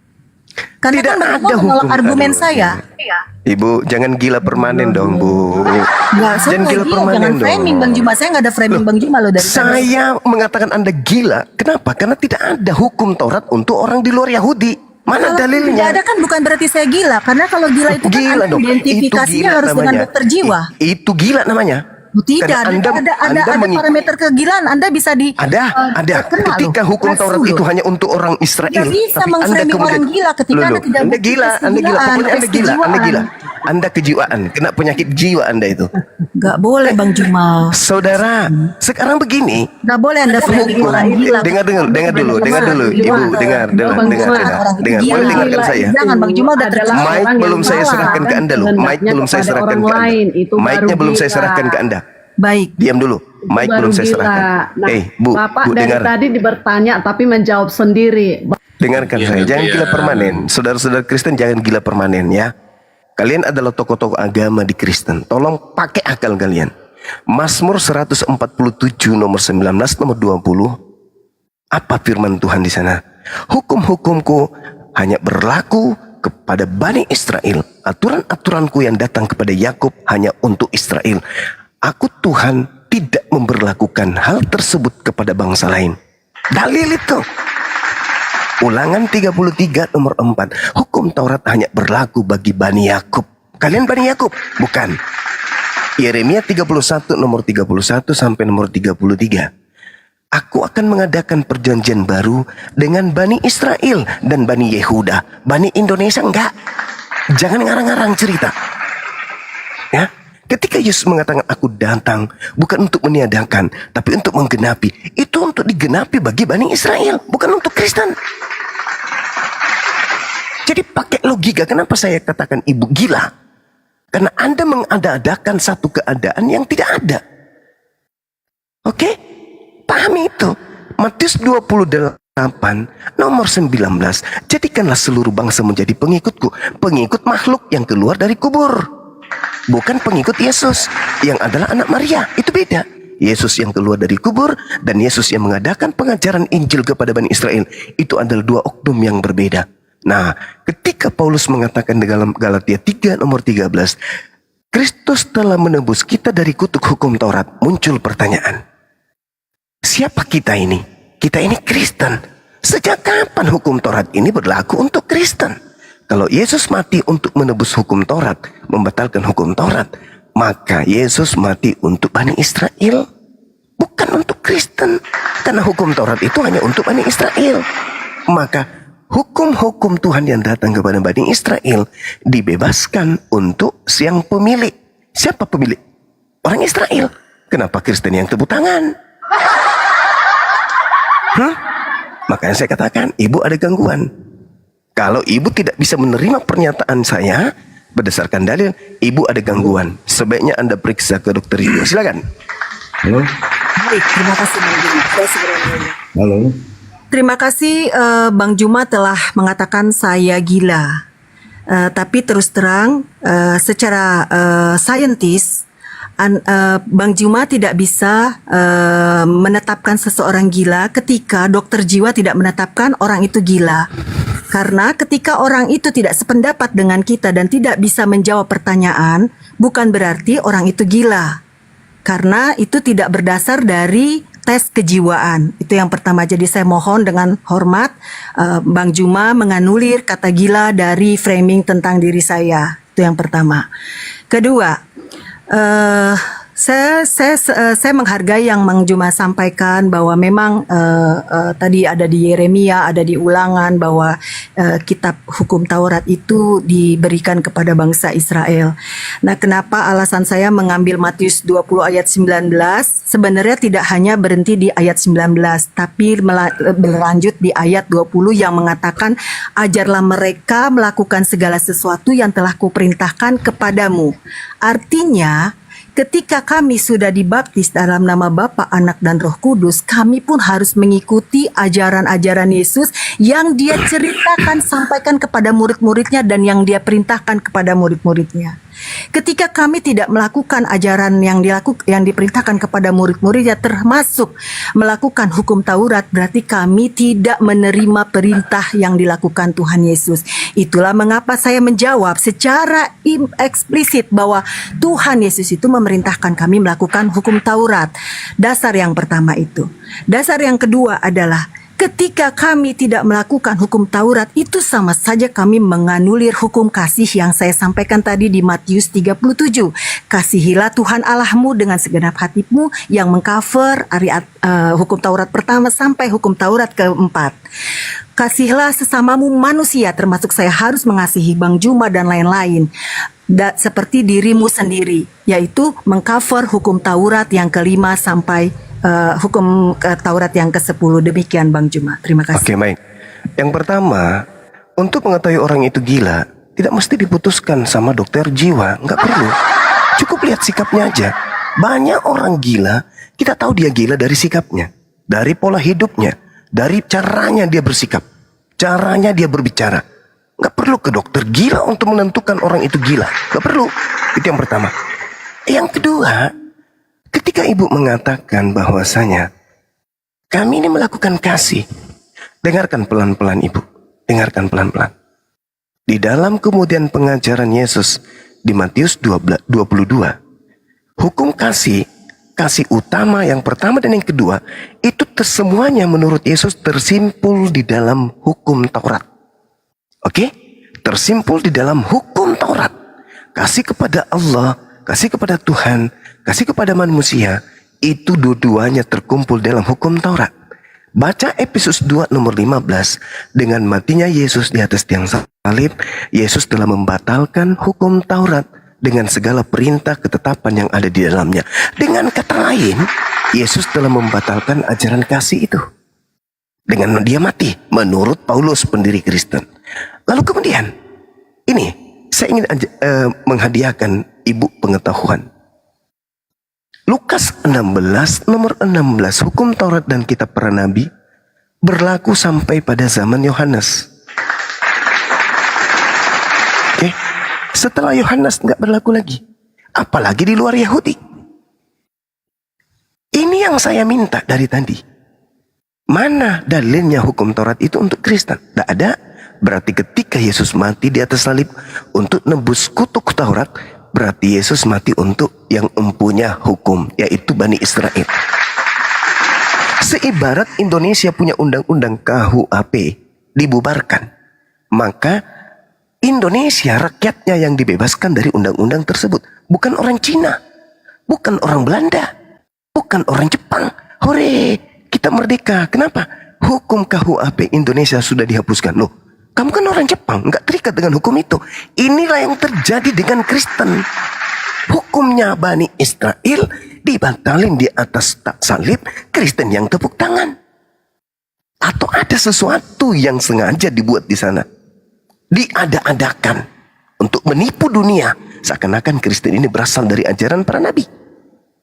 Kemudian yang terakhir ibu, yang terakhir, ketika ibu mengatakan, lihat Matius 28 nomor 20, ajarlah mereka melakukan segala sesuatu yang kuperintahkan kepadamu.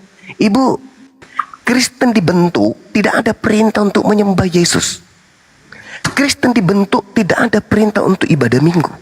Kristen dibentuk tidak ada perintah untuk kemudian makan babi, membatalkan hukum Taurat, menyembah selain daripada Elohim. Dan tidak ada perintah dibentuk oleh Yesus untuk menjadikan orang-orang menjadi Kristen. Itu dulu. Yesus tidak pernah mengajarkan, ajarilah manusia ada ilah lain. Keluaran 20 nomor 3, jangan ada ilah lain di hadapanku. Kristen punya ilah baru dari bentukan manusia dan dari bentukan burung merpati. Itu saja sudah dilanggar oleh orang Kristen, tapi mulutnya selalu berkata, kami ini adalah pelaku Torah. Pelaku Torah apaan? Yang kamu sembah anak orang, yang kamu sembah makhluk aneh yang keluar dari kubur. Adakah kemudian ajaran kemudian Yahudi dalam Taurat seperti itu? Tak ada. Adakah Tuhan yang dibentuk kemudian jadi manusia, jadi burung? Nggak ada. Kenapa kalian membentuk Tuhan? Sedangkan perintahnya jangan ada Tuhan lain di hadapanku. Kalian membentuk Tuhan dari bentukan daging, namanya Yesus. Yang kemudian ada juga yang berupa cahaya yang datang kepada Paulus, namanya juga Yesus. Itu Tuhan-Tuhanan baru buatan kalian. Itu bukan Tuhannya Yahudi. Ya, jadi seperti itu Bu, sekali lagi saya katakan bahwa hukum Taurat itu hanya untuk Bani Israel saja. Yesus berkata kepada pengikutnya Bani Israel, waspadalah kepada serigala yang datang kepada kalian, nyamar-nyamar seperti Bani Israel, pada sesungguhnya mereka adalah serigala buas. Itulah Kristen. Silakan. Terima kasih Bang Jimmy. Sikap saya masih konsisten yang mengacu pada ketika Bang Juma mengatakan memframing saya gila dengan sikap dan pola cara berbicara saya tetap menolak karena sampai detik ini kebetulan saya banyak tes di institusi dan tidak ada satupun institusi baik kelembagaan negara yang mengatakan saya gila, karena kalau saya gila saya tidak dikeluarkan hasil tes yang mengatakan saya cukup baik IQ-nya, cukup baik kejiwaannya, jadi saya tetap menolak premis dari atau statement dari Bang Juma. Demikian. Karena kalau misalnya saya gila, saya hanya mengacu kepada orang yang memiliki profesi sebagai dokter jiwa yang memang mereka memiliki kualifikasi untuk menetapkan seseorang itu sakit gila atau tidak, rusak kejiwaan atau tidak. Demikian. Dan untuk yang kedua, terima kasih atas pandangan Bang Juma tentang Matius 2 ayat 20 tadi yang mengatakan bahwa itu tidak berlaku untuk kami di zaman yang modern ini untuk tetap melakukan hukum Taurat. Itu dari pandangan Bang Juma, meskipun saya sudah menyampaikan bahwa kami tetap harus melakukannya karena itu karena hukum kasih itu mengcover dari hukum Taurat tadi. Namun dari pandangan ini justru saya ingin bertanya malah kepada Bang Juma, di mana tadi sebelumnya sudah diskusi mengenai agama samawi dan lain-lain, artinya Islam juga mengacu kepada hukum Taurat ataupun Nabi Musa. Pertanyaan saya, apakah ajaran kitab Bang Juma harus melakukan hukum Taurat tersebut sampai hari ini dan itu tidak berlaku bagi umat Muslim karena merujuk kepada literatur yang Bang Juma sampaikan bahwa itu hanya kepada bangsa Israel dan sampai kepada Yohanes Pembaptis, batasan timeline berlakunya hukum Taurat. Apakah itu juga tidak berlaku bagi umat Islam? Itu yang pertama. Yang mengingat Nabi Israel yang Musa ini memang dia dikhususkan untuk orang Israel, masih masuk di dalam kenabian umat Muslim. Yang kedua, orang Kristen ataupun orang yang percaya Tuhan Yesus Kristus memegang hukum kasih tadi yang saya sampaikan di Matius 37 tadi, yaitu kasihilah Tuhan Allahmu dan kasihilah sesamamu manusia seperti dirimu sendiri. Apakah ada hukum yang seperti ini di Al-Qur'annya Bang Juma yang diyakini dan diimplementasikan oleh umat Muslim? Silakan Bang Juma. Terima kasih. Oke, baik. Yang pertama, saya masih konsisten dengan pernyataan saya. Kalau ibu itu saya identikkan seperti apa yang saya katakan tadi, bukan karena ibu itu makan sampah atau tidak mandi atau ibu itu tidak mengurus tubuh Anda sampai saya mengatakan itu, enggak. Tetapi saya berpola kepada Markus 5, di mana ada orang gila yang kemudian karena kegilaannya dia lari menuju kepada Yesus dan menyembah Yesus. Dan setelah kemudian dia tidak gila lagi, setelah dia waras, dia berhenti menyembah Yesus. Itu maksud saya, Ibu, ya. Baca Markus 5 dari nomor 1 sampai nomor 20. Mudah-mudahan ibu bisa paham apa maksud saya mengatakan ibu itu gila. Karena Yesus itu jelas manusia Yesus itu jelas adalah anak Maria, tapi dianggap Tuhan. Habis itu ibu mengatakan ibu tidak melanggar hukum Taurat. Kami masih melakukan hukum Taurat, tapi ibu menyembah manusia. Itu kan bukan normal lagi, itu gangguan itu ibu. Nah kemudian ketika ibu berbicara mengenai apakah dalam Islam itu ada pengajaran Taurat, masih menjalankan Taurat, ibu, umat Islam itu orang waras, bu. Hukum Taurat itu untuk Bani Israel, bukan untuk kami umat Islam. Bukan. Al-Quran kami jelas menegaskan itu. Wa katabna lahu fil alwahi min kulli syai' mau'idatan wa tafsila li kulli syai' wa khuzha biquwwah wa mur qaumaka ya'khuzu bi ahsaniha saurikum daral fasiqin. Wahai Nabiku Musa, peganglah Taurat itu dan ajarlah kemudian kaummu untuk berpegang teguh kepada hukumku itu sebaik-baiknya. Al-Quran mengatakan hukum Taurat untuk kaumnya Nabi Musa alaihi salam. Tuh, seirama dengan yang saya bacakan tadi.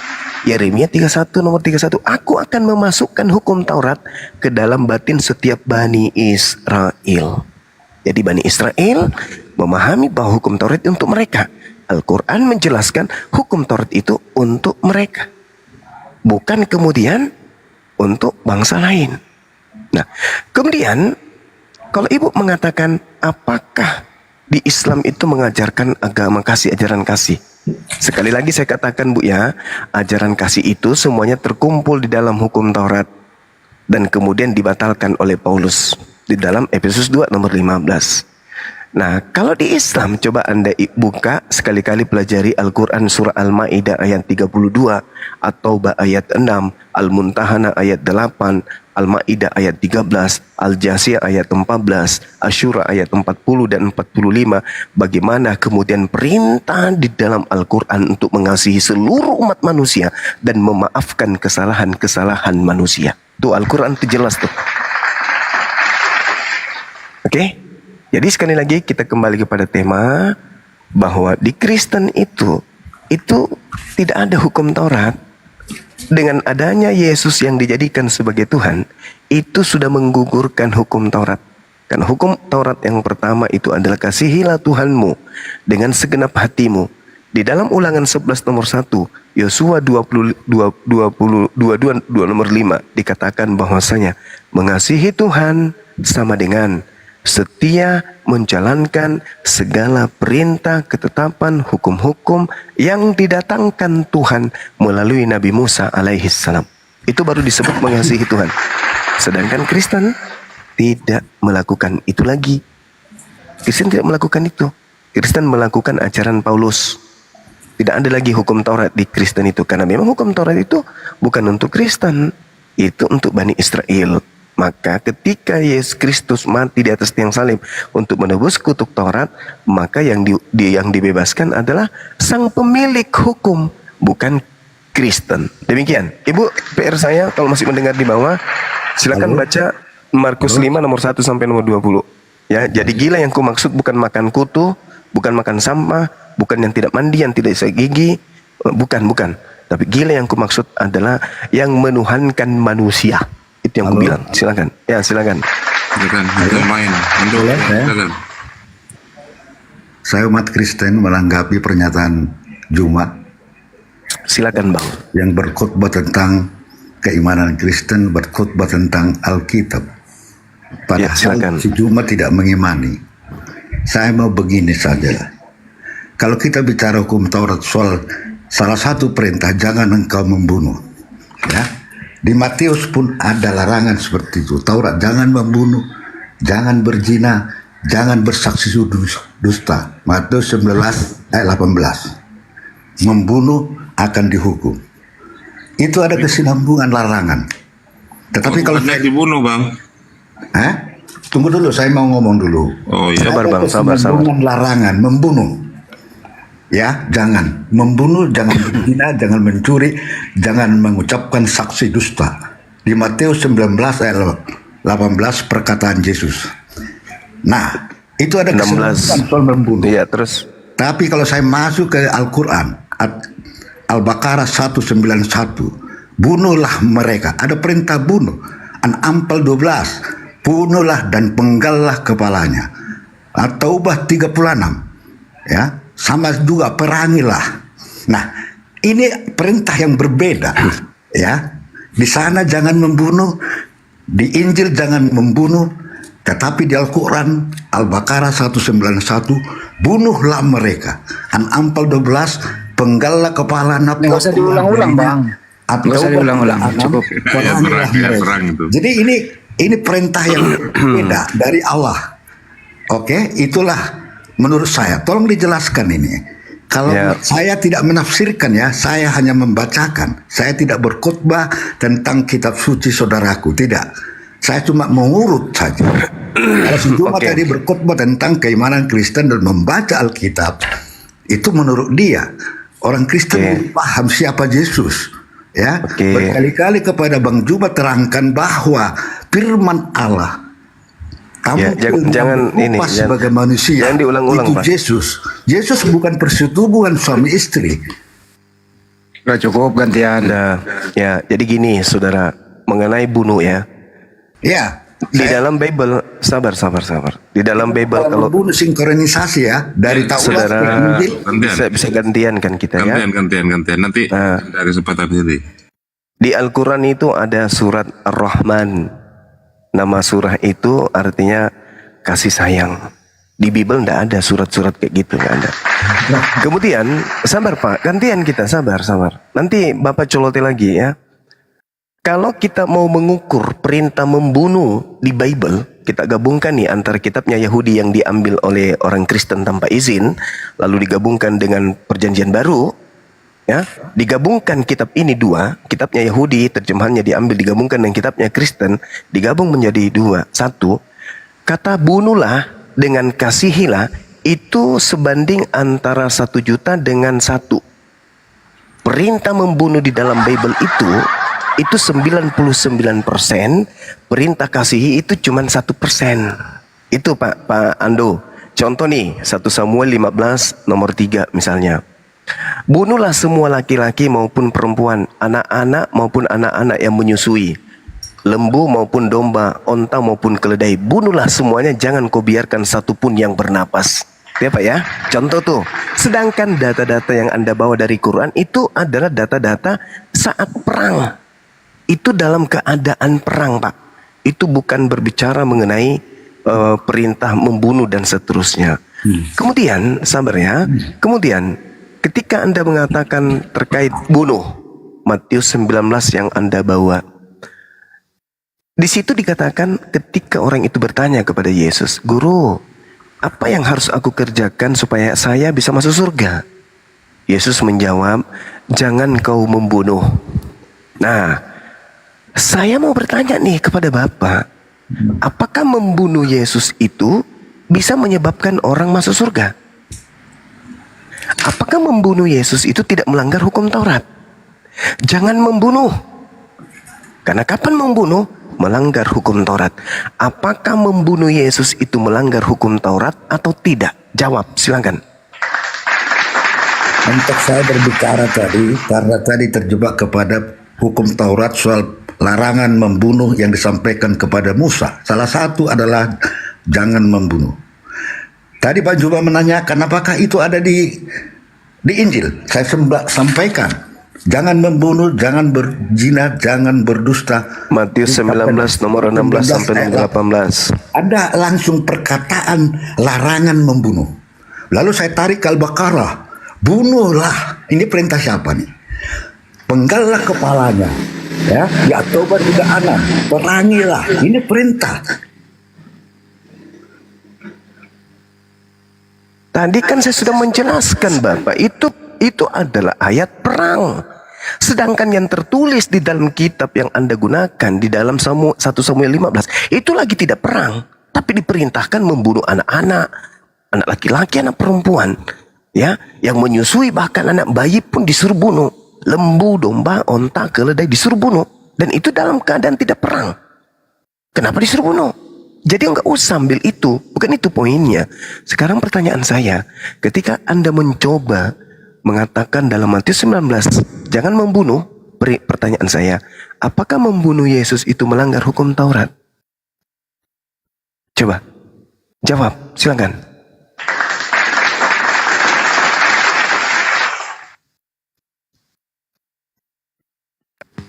Jawab dong. Dibuka aja, Tando.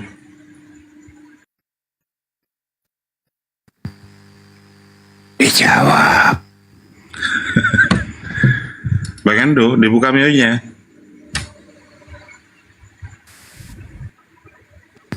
Dijawab itu pertanyaannya. Apakah membunuh Yesus itu melanggar hukum Taurat? Jawab. Sikala makama itu. Assalamualaikum warahmatullahi wabarakatuh. Waalaikumsalam warahmatullahi wabarakatuh. Sikap malakama itu ya. Ingat ya Pak ya, Anda ditunggu di 1 Korintus 15 nomor 17. Dan jika Yesus tidak disalibkan, tidak dibunuh, tidak dikuburkan, tidak dibangkitkan, maka sia-sialah kepercayaan kamu dan kamu masih hidup dalam dosamu. Artinya apa? Iman Kristen itu ada dari hasil dosa melanggar hukum Taurat. Karena membunuh Yesus itu melanggar hukum Taurat.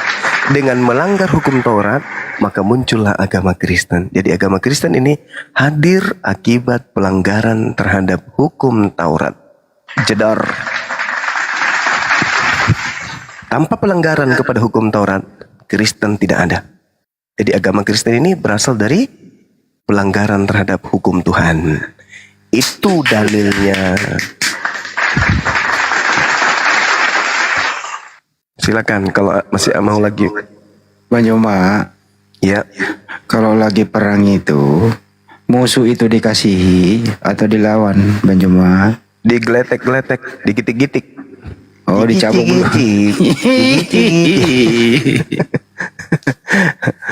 Ya, jadi ya silakan, masih ada Ibu, silakan. Ya tadi maaf teman-teman, tadi saya lowbat banget, jadi saya tadi turun itu.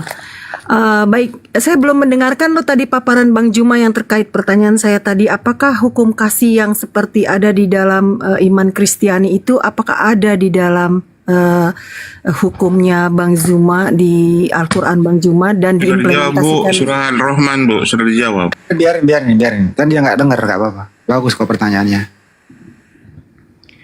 Iya. Saya kasih ayatnya misalnya di dalam surat Maryam misalnya ya. Di data ayat 96. Allah Subhanahu wa taala menjelaskan kemudian A'udzubillahi minasyaitonirrajim. Innal ladzina amanu wa 'amilus salihati sayaj'alu lahumur rahmanu wadda. Sungguh orang-orang yang beriman dan mengerjakan kebajikan, Allah yang Maha Pengasih menanamkan rasa kasih sayang di dalam hatinya. Nah, rasa kasih sayang ini kemudian bukan hanya sesama Muslim, karena Islam itu rahmatan lil alamin. Aku tidak mengutus engkau wahai Nabi Muhammad membawa Islam, melainkan untuk kasih sayang terhadap alam semesta.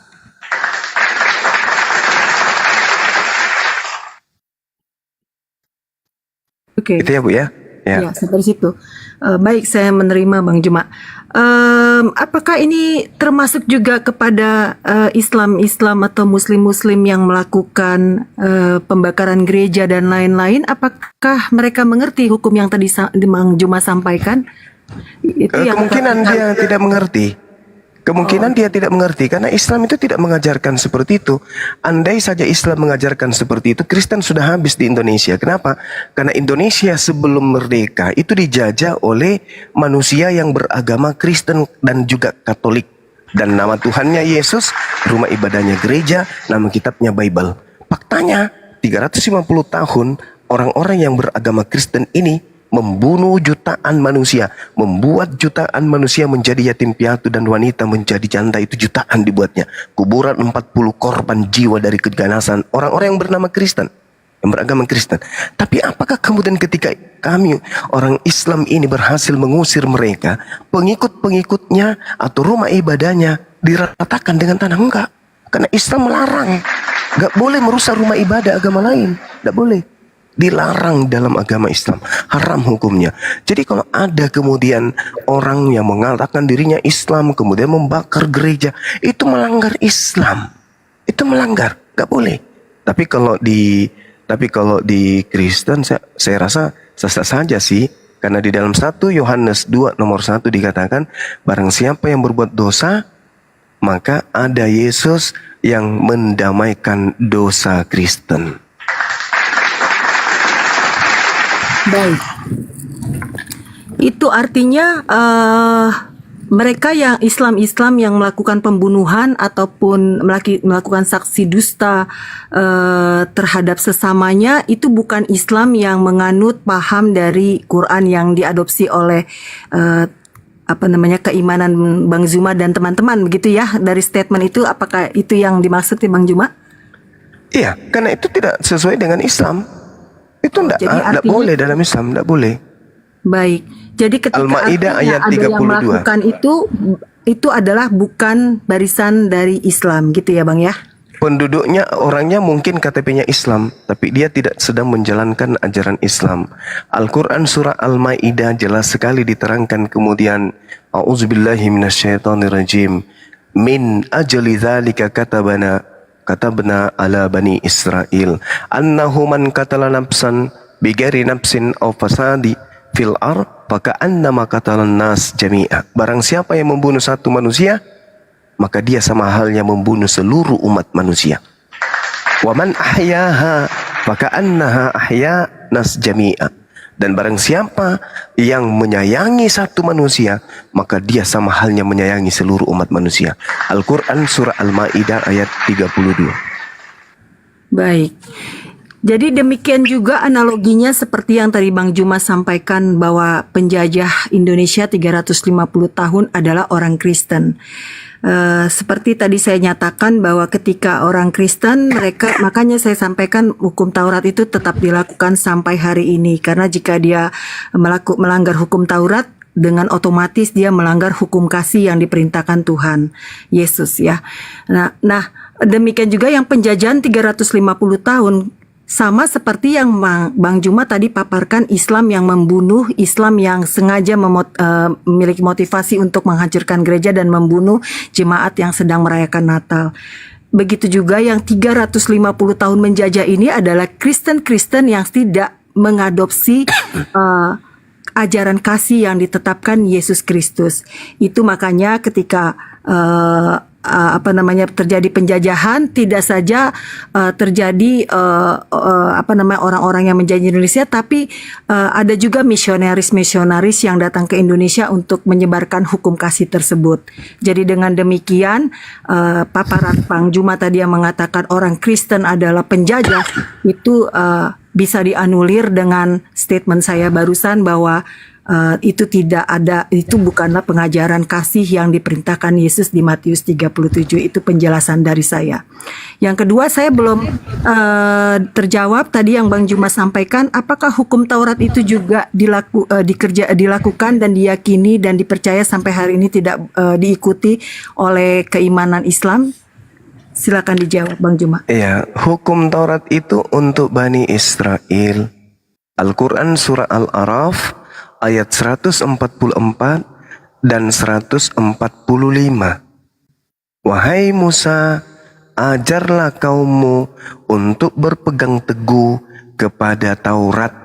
Tuh, Al-Quran surah Al-Araf ayat 144 dan 145. Kami ini bukan umat yang tidak punya harga diri, tidak plagiat kami ini. Kami bukan penyamar-penyamar. Hukum itu hanya untuk Bani Israel. Kami punya Al-Quran dong. Kami nggak mau menggunakan kitabnya orang. Cuman Al-Quran itu diwahyukan oleh Allah untuk menjelaskan sebagian dari isi Taurat. Al-Quran surah Al-Ahqaf ayat 12. Wa min qablihi kitabu Musa imama wa rahmah. Wa hadza kitabu musaddiqul lisanan arabiyya liyunziral ladina zalamu wa busyra lil muhsinin. Dan sebelum Al-Quran itu telah ada kitab Musa sebagai petunjuk dan rahmat. Dan Al-Quran ini adalah kitab yang membenarkannya dalam bahasa Arab untuk memberi peringatan kepada orang-orang yang zalim dan memberi kabar gembira kepada orang-orang yang berbuat baik. Jadi kami tidak plagiat. kami punya nabi yang menerima hukum-hukum. Nabi Muhammad menerima hukum. Hukum yang diterima oleh Nabi Muhammad itu adalah hukum untuk seluruh umat manusia. Kafatan linnas. Makanya kami beriman. Karena hukum itu datang untuk seluruh umat manusia. Bil bayyinati waz zubur wa anzalna ilaika dzikr litubayyana linnasi. Aku memberikan Al-Quran kepadamu Nabi Muhammad untuk kau sampaikan kepada seluruh manusia. Nah itu. Nabi Musa, aku berikan Taurat untuk kaummu Nabi Musa. Aku beri Injil kepada Nabi Isa untuk kaum Bani Israel. Makanya Kristen tidak punya Injil Yesus. Karena Yesus itu hanya untuk Bani Israel. Dan Yesus menurut catatan yang ada di dalam Bible-nya orang Kristen, Yesus datang mengajarkan Injil kepada Bani Israel. Markus 1 nomor 14. Itu jelas itu. Bagaimana kemudian Yesus mengajarkan Injil kepada Bani Israel.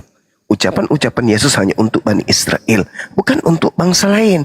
Sedangkan Bible, saya ulang, sedangkan Bible itu adalah catatan orang-orang yang tidak dikenali yang menuliskan tentang Yesus dan murid-muridnya ketika Yesus mengajarkan kitabullah, ketetapan Allah terkait hikmah Injil kepada muridnya Bani Israel.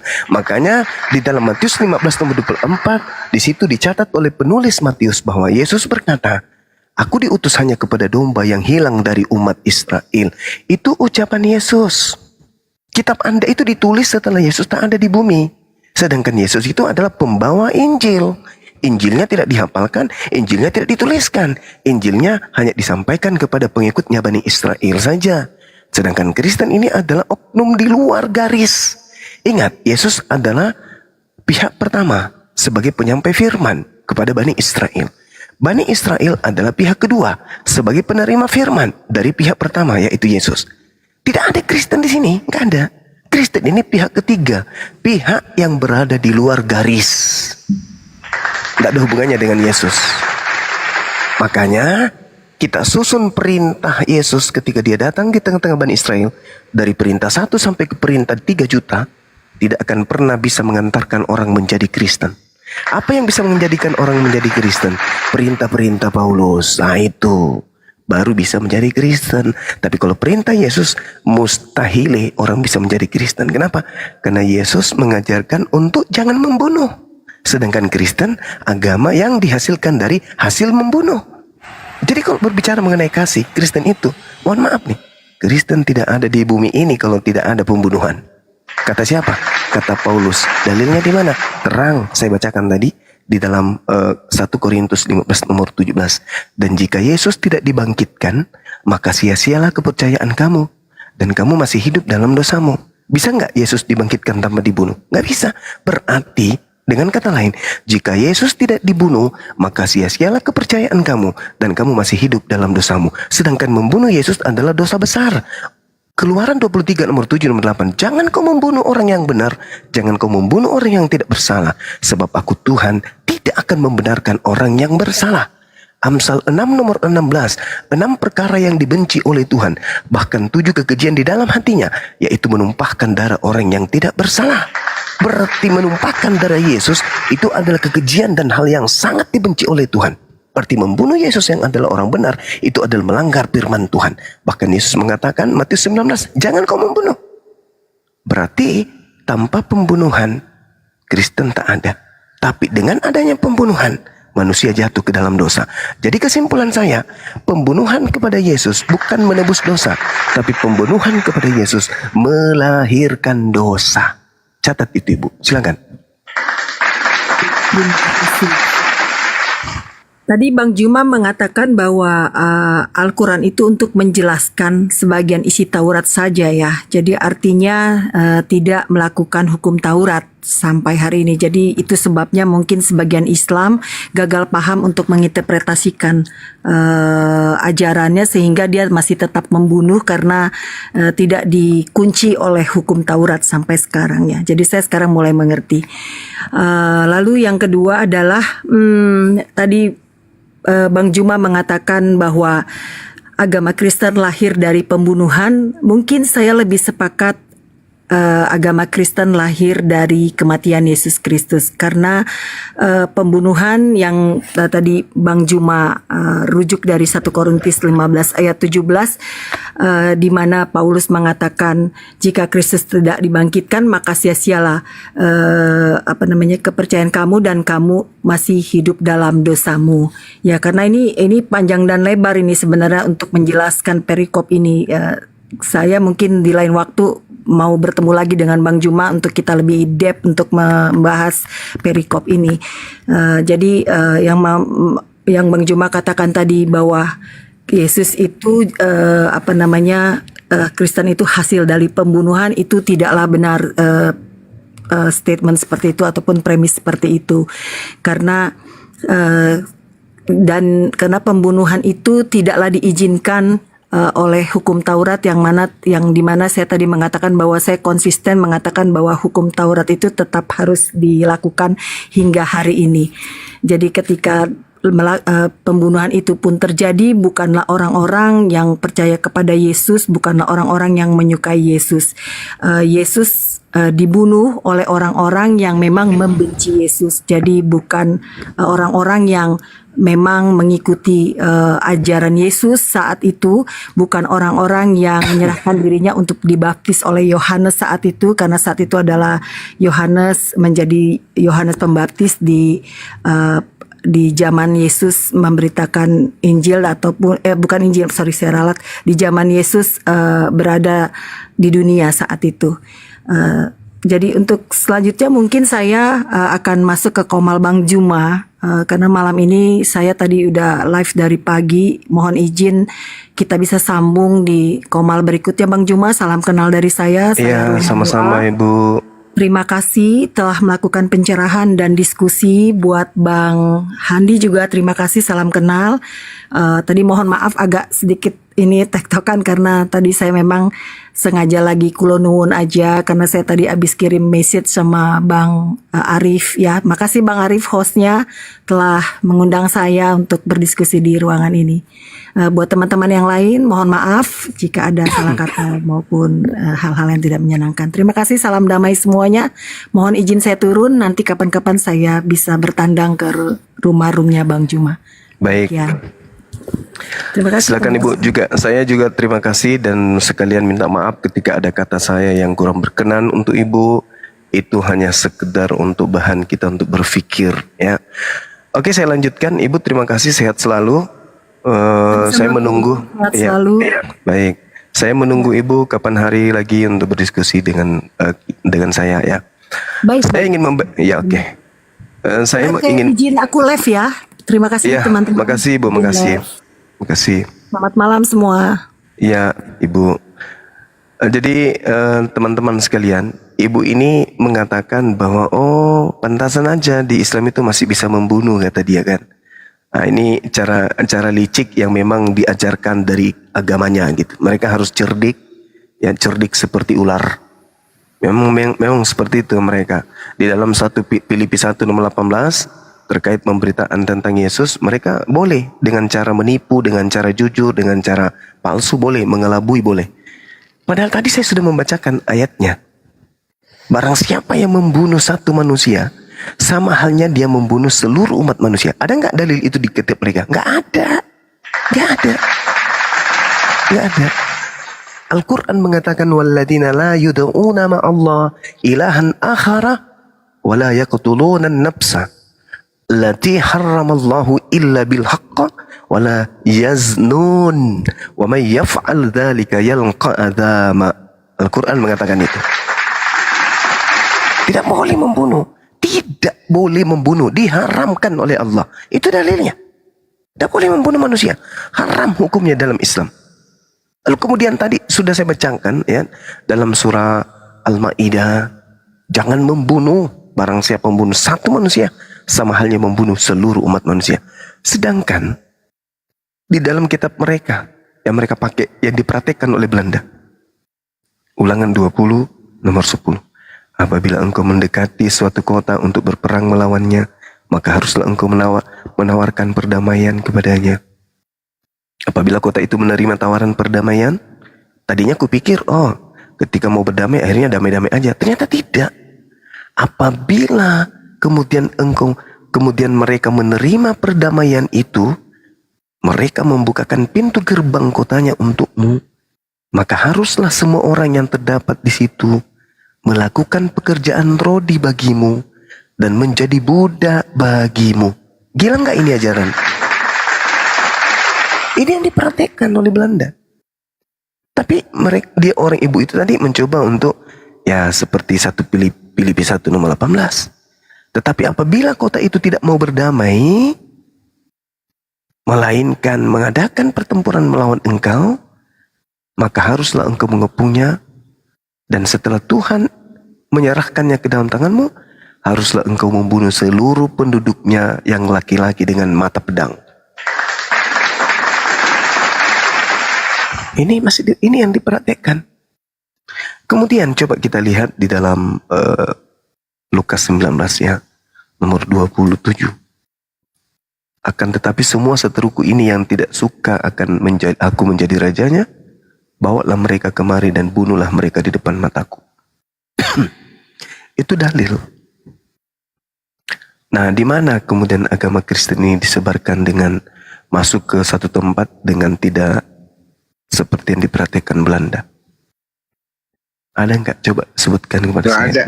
Enggak ada. Ada enggak? Enggak ada ya? Ada. Lukas 19:27. Kemudian sedikit lagi teman-teman. 10 hukum Taurat itu semuanya tertuang di dalam Al-Quranul Karim. Di dalam Al-Baqarah ayat 163. Tidak boleh menyembah selain daripada Tuhannya Ibrahim, Ishak dan Yakub. Tidak boleh. Jangan ada ilah lain selain daripada Tuhannya Abraham, Ishak dan Yakub. Nggak boleh. Sedangkan mereka mengadakan Tuhan di luar Tuhannya Bani Israel. Tuhannya Abraham, Ishak dan Yakub. Pernahkah Abraham, Ishak dan Yakub menyembah anak Maria? Tidak pernah. Pernahkah Abraham, Ishak dan Yakub menyembah hakikat pencipta langit dan bumi yang maha suci lagi maha tinggi? Pernah. Nah, itulah yang kita sembah. Kemudian yang kedua, terkait dengan tidak dibolehkan, kemudian jangan ada patung dan seterusnya. Al-Quran, surah Al-Qasas ayat 88. Tidak boleh membuat patung. Tidak boleh. Kemudian melarang kemudian menyebut nama Tuhan Al-Quran dengan sembarangan. Al-Quran surah Al-Araf ayat 180. Kemudian larangan membunuh. Ayat 68 dari surah Al-Furqan. Kemudian hormati kedua orang tua kita. An-Nisa ayat 36. Kemudian larangan berbuat zina. Juga tertuang di dalam Al-Quran surah Al-Isra ayat 32. Larangan keras kemudian untuk melakukan kesaksian palsu. Al-Ahzab ayat 70. Kemudian larangan mengingini yang bukan hak kita. Al-Quran surah An-Nisa ayat 54. Kemudian menjalankan hari yang ditunjuk sebagai hari yang suci bagi kaum umat Islam. Al-Jumu'ah ayat 9. Kalau hukum Sabat itu hanya untuk Bani Israel. Nah, kita hari Jumat, Al-Jumu'ah ayat 9. Dia hari Minggu nggak ada dalilnya.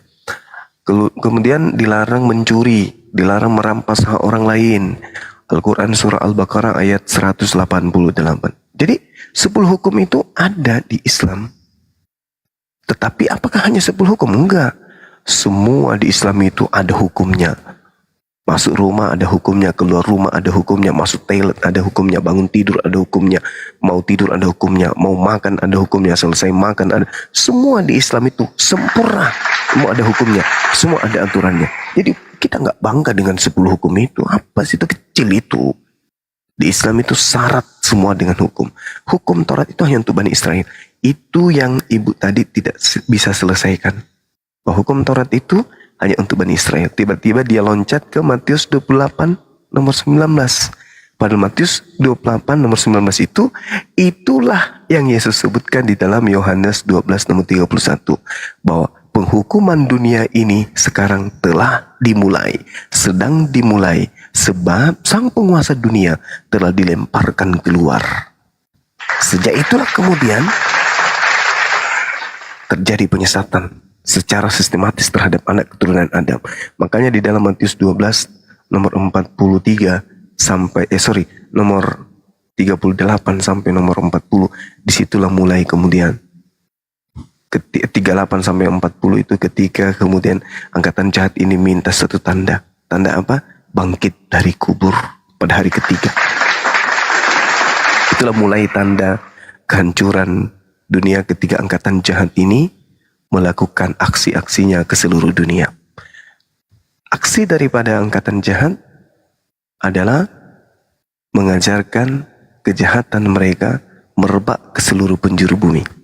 Nah, itulah yang Yesus katakan dalam Yohanes 12 tadi.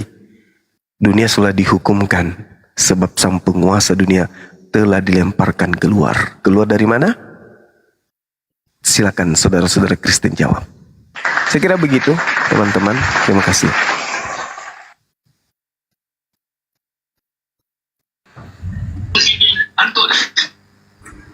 Masya Allah Bang Jema. Udah mau istirahat Bang Jema? Apa benar? Lanjut Mandi, lanjut. Di sini udah 3:30, silakan. Coba sebelum Bang Jema istirahat, ya biasalah permintaan nih.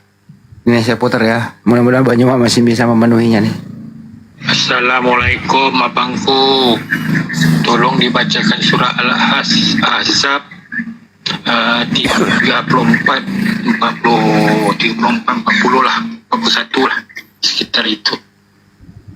Tolong ya, abangku yang ganteng. Udah itu aja. Kalau Bang Juma masih berkenaan nih. Ayat berapa tadi Bang Andi? Al-Ahzab ayat surah keberapa itu? Ayat keberapa tadi? Suara saya nggak kedengaran. Al-Ahzab ayat berapa Bang Andi?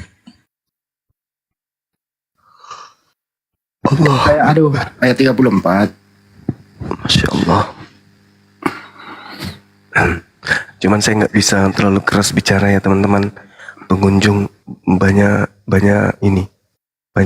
saudara kita dari Sebelang nginap di sini. A'udzubillahi minasyaitonirrajim. Bismillahirrahmanirrahim. Wazkurna ma yutla fi buyutikunna min ayatillahi wal hikmah. Innallaha kana latifan khabira. Innal muslimina wal muslimati wal mu'minina wal mu'minati wal qanitina wal qanitat والصادقين والصادقات والصابرين والصابرات والخاشعين والخاشعات والمتصدقين والمتصدقات والصائمين والصائمات والحافظين فروجهم والحافظات والذاكرين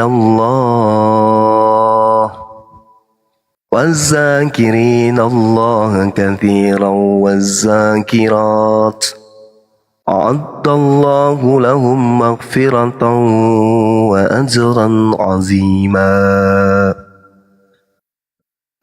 وما كان لمؤمن ولا مؤمنة إذا قضى الله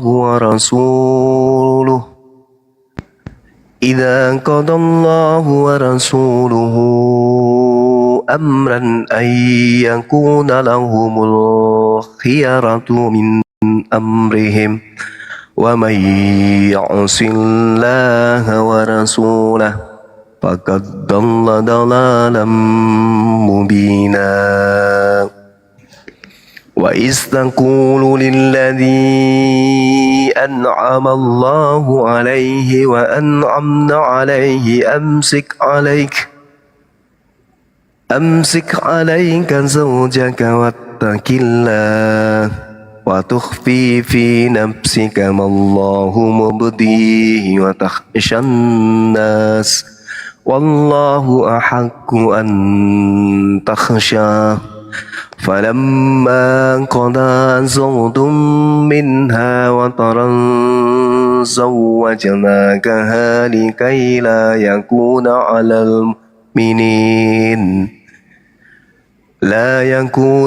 المؤمنين حرج في أزواج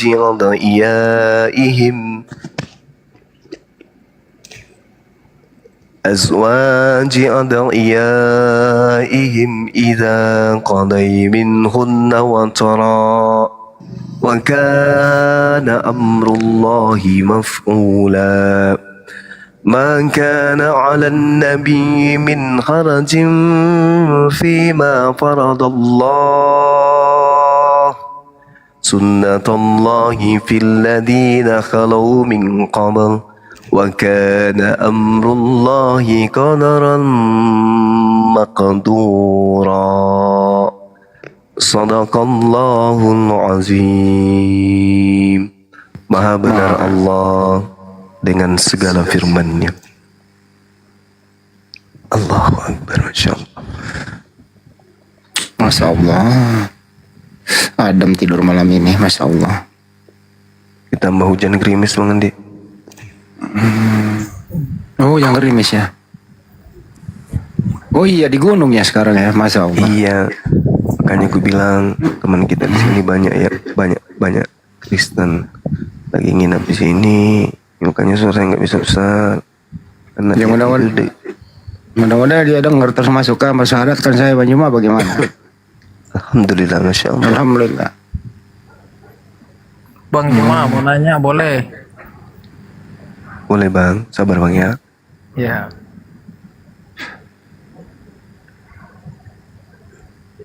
Saya ini kan apa? Kalau agama dari lahir Kristen. Cuman ya bukan orang yang taat juga lah. Saya mau bertanya, bagaimana cara Bang Juma apa meyakinkan orang-orang yang belum mengenal Islam gitu kan. Nah, baru yang kedua,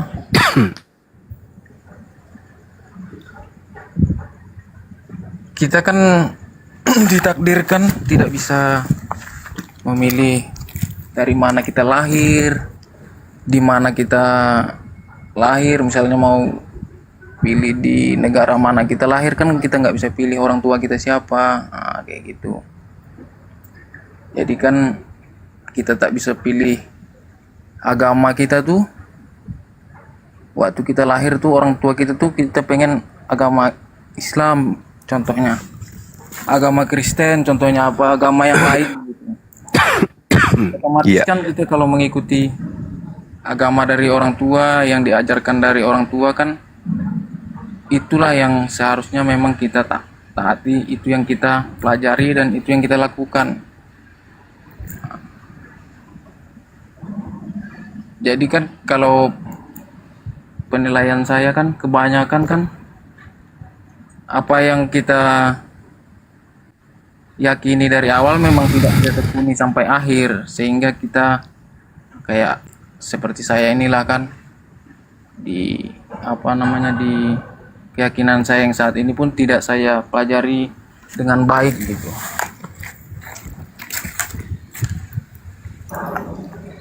Gimana itu tanggapannya Bang Juma? Iya, baik. Jadi kita ini orang yang mengaku kemudian pengikut Nabi, mengaku kemudian agama samawi, maka sejatinya kita mendudukkan akal ini sebagai hal kunci keselamatan. Orang Kristen mengatakan imannya benar, orang Hindu mengatakan imannya benar, orang Buddha juga mengatakan imannya benar, orang Islam juga mengatakan imannya benar. Lalu Apa tolak ukur bahwa iman inilah yang paling benar? Tolak ukurnya itu adalah akal. Akal tolak ukurnya. Makanya ketika kami umat Islam itu kemudian berbicara mengenai agama Islam, maka kebanggaan kami itu karena akal kami itu sinkron dengan Al-Quran. Nah, sedangkan Al-Quran itu menyatakan dirinya kemudian di dalam surah Shad, A'udzubillahi minasyaitonirrajim, Kitabun anzalnahu ilaika mubarak liyadabbaru ayatihi waliyatazakkara ulul albab. Al-Quran yang aku turunkan kepadamu penuh berkah agar mereka manusia menghayati ayat-ayatnya dan agar manusia yang berakal sehat mendapatkan pelajaran. Ayat ini tidak ditemukan di dalam Bible, nggak ditemukan. Apalagi perjanjian baru itu nggak ditemukan. Hanya Al-Quran lah yang kemudian berani menyatakan dirinya bahwa Al-Quran itu diperuntukkan untuk manusia yang berakal sehat. Artinya Al-Quran ini siap diuji apakah betul selaras dengan akal manusia atau tidak, kan gitu. Kemudian cakupan di luar daripada Al-Quran itu sendiri. Kenapa kita berbicara mengenai akal? Karena Tuhan menurut akal kita adalah entitas tunggal yang absolut, yang tidak berbagi, tidak berbilang, tidak dua, tidak tiga, sampai yang terjadi hari ini adalah teman-teman saya Kristen yang nyata-nyata Tuhannya tiga, sembahannya tiga pun ngotot mengatakan kalau Tuhannya satu. Itulah bukti bahwa akal kita ini menghantarkan kita kepada pemahaman bahwa Tuhan itu adalah entitas tunggal yang absolut, yang tidak tersentuh oleh keberadaan makhluk, tidak tersentuh oleh campur tangan makhluk akan keberadaan entitas tunggal absolut ini. Nah, itu agama yang benar, itu seperti itu. Sedangkan ketika kita berbicara mengenai agama Kristen, karena Anda adalah seorang Kristen, apa yang muncul di sana, Bung? Firman Tuhan turun menjadi manusia. Lalu yang menjadi manusia ini apa kemudian? Dia adalah Tuhan, datang sebagai penebus dosa. Selaras tak dengan akal? Enggak selaras. Kok enggak selaras? Ya, orang Kristen mengatakan Tuhan itu maha kuasa, bukan? Yang disebut maha-maha artinya itu absolut, tidak berbagi dan tidak berkurang, tidak berhenti. Itu adalah keadaan yang sesungguh-sungguhnya. Maha kuasa, segala-galanya tak ada yang lain dan tidak pernah bisa berkurang. Ketika Tuhan itu maha kuasa, berarti dia tidak akan pernah bisa menjadi tidak maha kuasa. Dengan demikian Tuhan itu tidak bisa menjadi manusia, karena manusia berada pada ufuk yang berbeda dengan Tuhan. Manusia itu berada pada sisi ciptaan yang menempati ruang dan menempuh perjalanan relativitas waktu, sehingga manusia digiring kepada kelemahan. Mustahil Tuhan mengalami itu. Dengan kata lain, mustahil Tuhan menjadi manusia. Itu aja dulu, Bang. Kenapa Islam itu bisa dengan mudah dicerna? Karena Tuhannya bukan manusia. Tuhannya adalah pencipta manusia. Nah, sedangkan kitab saudara, agama saudara, Tuhannya manusia, bernama Yesus. Mana yang logikanya masuk untuk kita imani? Ingat ucapan saya, Kristen punya iman, Islam punya iman. Iman mana yang betul? Tolak ukurnya adalah akal. Mana yang masuk akal? Tuhan menjadi manusia atau Tuhan menciptakan manusia? Mana yang masuk akal? Tuhan menjadi manusia atau Tuhan menciptakan manusia? Menciptakan manusia lahir tanpa ayah ibu, menciptakan manusia lahir tanpa ibu, menciptakan manusia lahir tanpa ayah. Mana yang masuk akal? Manusia menciptakan manusia, manusia tersebut, atau manusia menjadi manusia? Yang masuk akal yang mana? Itulah agama yang betul. Silakan. Baik, Bang Juma, terima kasih.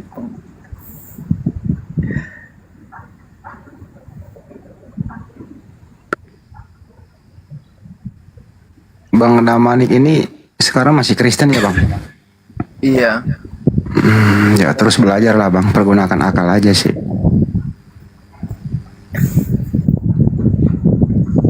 Ada lagi bang mau ditanyain? Besar di apa namanya? Besar di lingkungan Muslim. Di kampung kami itu cuma kami Kristen. Aman ndak abang di situ? Aman lah, baik-baik orangnya. Alhamdulillahirabbil alamin.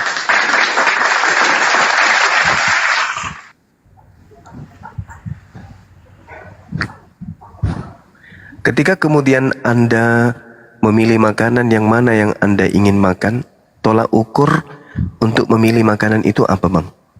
Akal atau asal ngambat aja? Ya lihat makanannya bang, berguna bagi tubuh kita, atau tidak?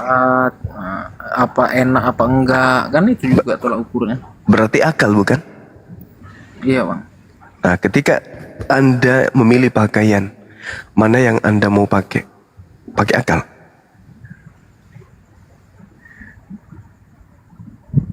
Pakai akal enggak memilihnya? Ada daster, ada rok mini, ada baju laki-laki.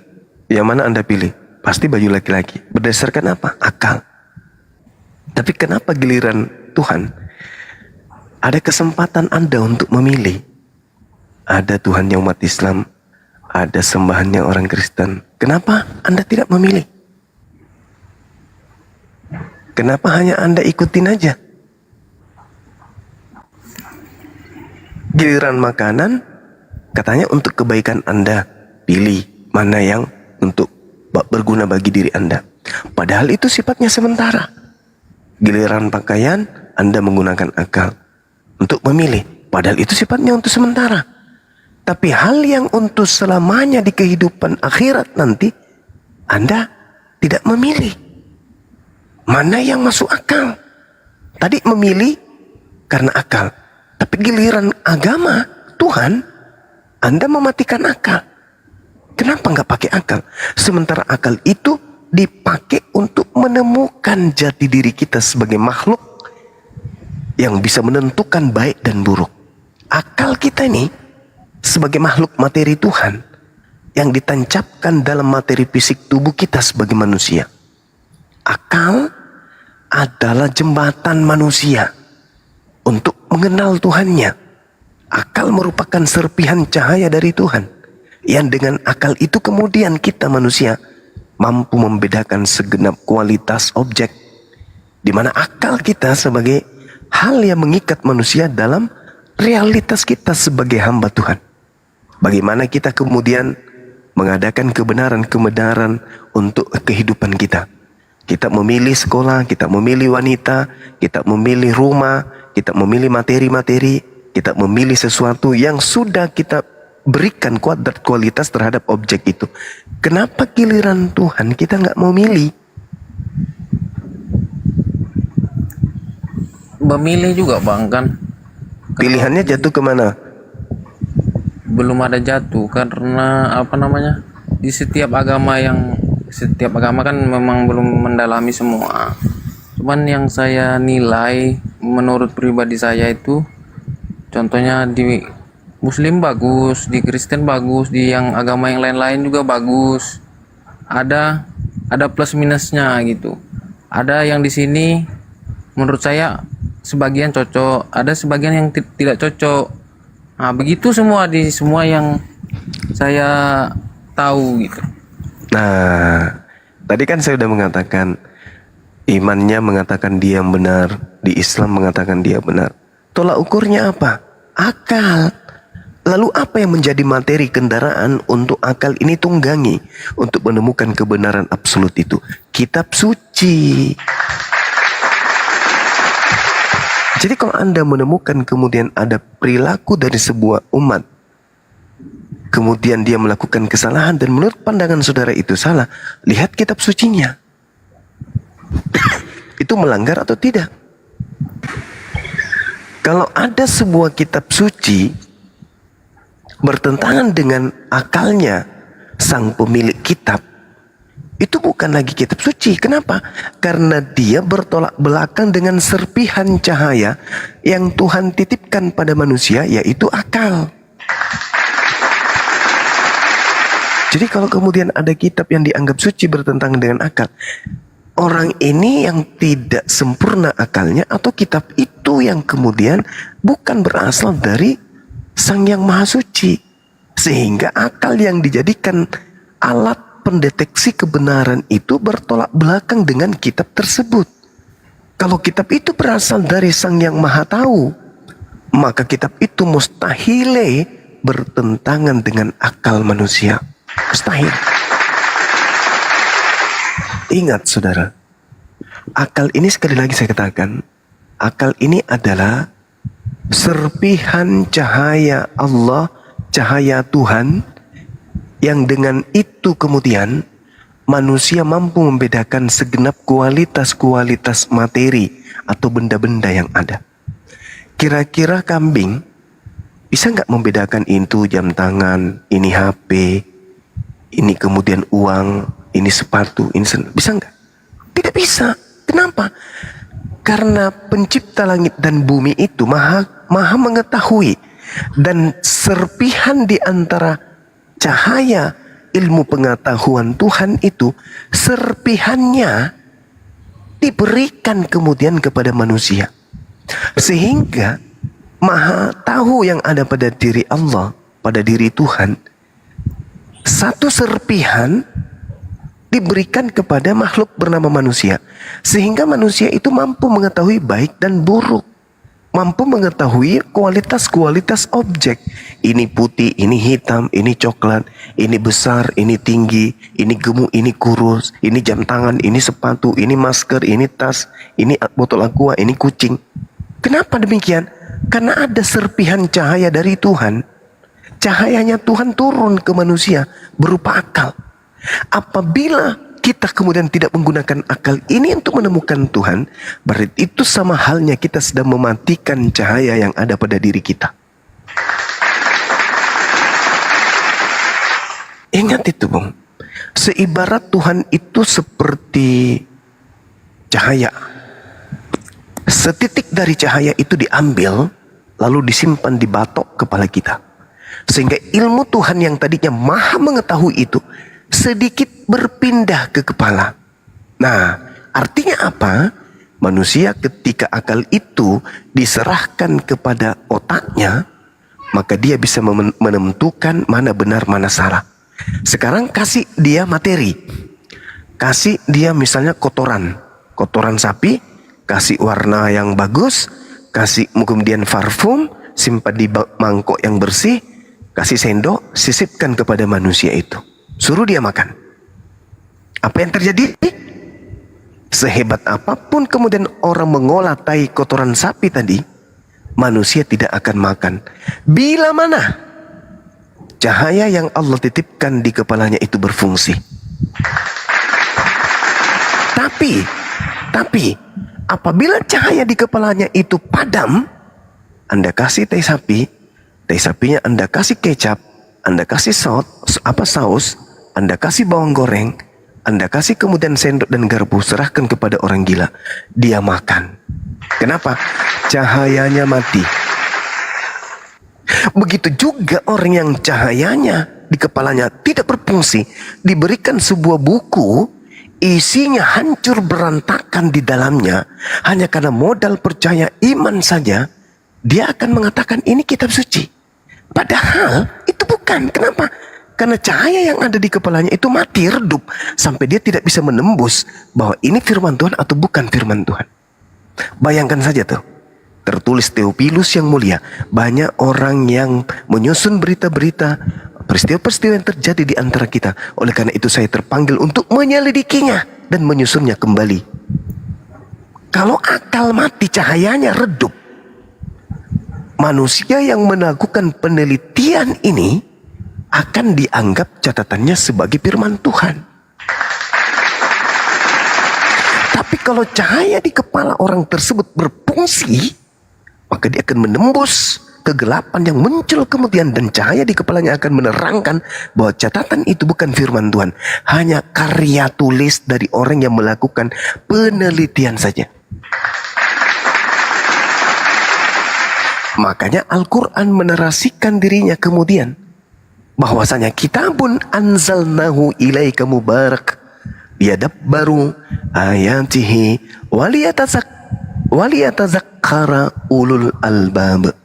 Al-Quran kami turunkan kepadamu penuh berkah agar mereka menghayati ayat-ayatnya. Menghayati itu artinya apa?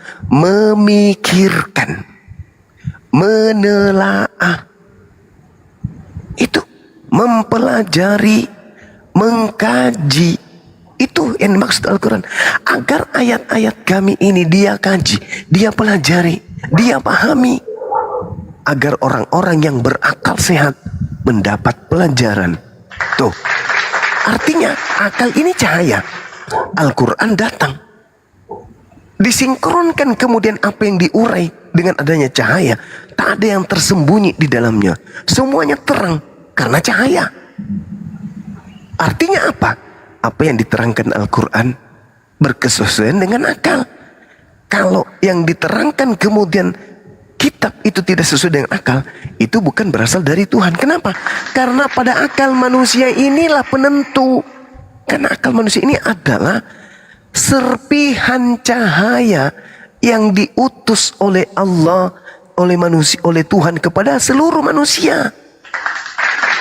Iya bang, itu memang. Cuman kan kalau untuk keyakinan dalam agama itu kan setiap agama kalau dia taat dengan agama itu sendiri kan dia menjaminkan keselamatan. Sementara menurut agama yang kita yakini itu kita yakini orang yang di luar kita itu sudah jelas tidak selamat, karena setiap agama meyakini hanya agama dia sendiri yang selamat.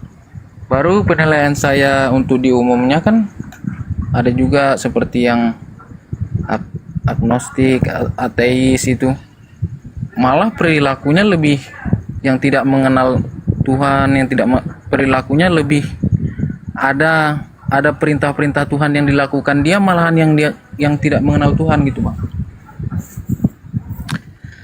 Tidak bisa Tuhan itu tidak ada bang. Tuhan itu pasti ada. Iya Tuhan, maksudnya yang tidak mengenal. Ada sebagian orang yang tidak mengenal. Nah, silakan aja. Perilakunya ya. lebih seperti yang diajarkan di agama itu, ada masuk juga yang dilaksanakan dia gitu. Ya, jadi gini. Di dalam kehidupan kita ini ada baik, ada buruk. Buruk itu tidak hanya identik dengan apa yang kita lihat secara penilaian bahwa itu tidak baik. Tapi buruk ini identik dengan sebuah kejahatan. Kejahatan terjadi pada diri manusia karena adanya nafsu. Nafsu ini juga sama. Nafsu juga itu adalah sebuah cahaya. Cahaya yang kemudian menjadi sinyal bagi makhluk di luar manusia berupa iblis untuk mencobai atau menggoda manusia. Itulah. Nah, sekarang ketika Anda melihat orang-orang yang tidak beragama, tidak melakukan satu pelanggaran, dia sudah tidak bertuhan, tanpa dia tidak melakukan kejahatan pun dia sudah jahat. Dia sudah jahat. Iblis tidak perlu bekerja lagi untuk mereka. Untuk apa iblis bekerja loh? Sudah sama-sama dia kok tidak menyembah Tuhan. Kalau dia tidak lagi digoda oleh iblis, dia pasti baik. Karena tidak ada iblis yang menggodanya. Dan iblis tidak menggodanya karena dia salah satu golongan.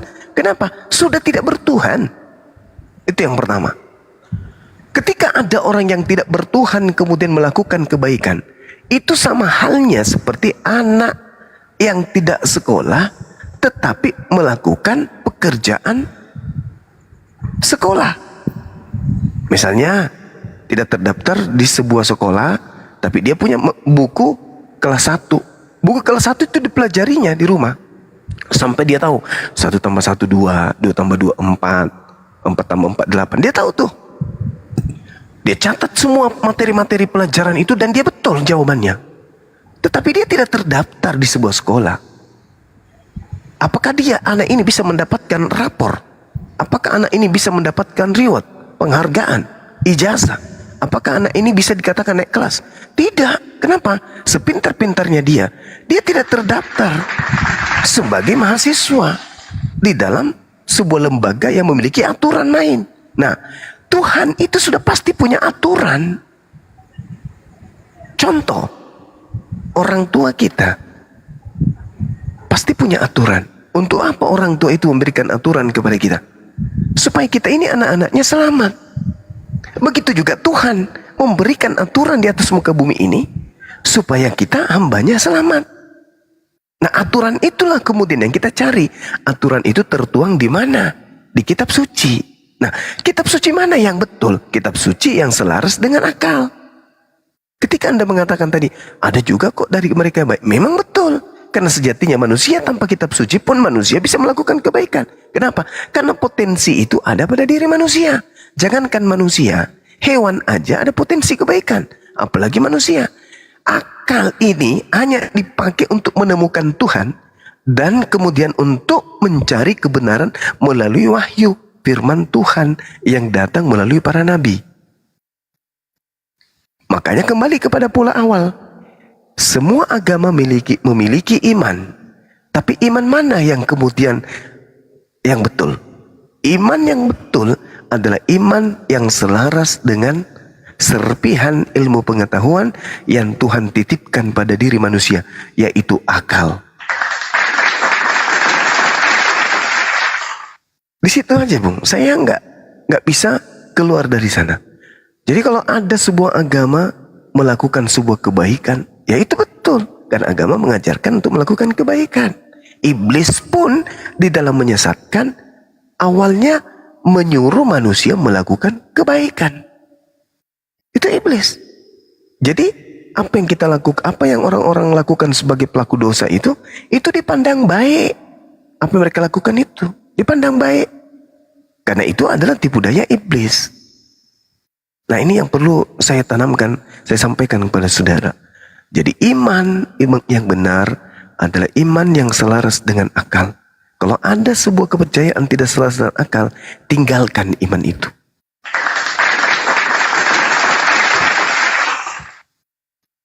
Karena itu tadi, Tuhan memiliki serpihan cahaya yang dititipkan kepada manusia berupa akal.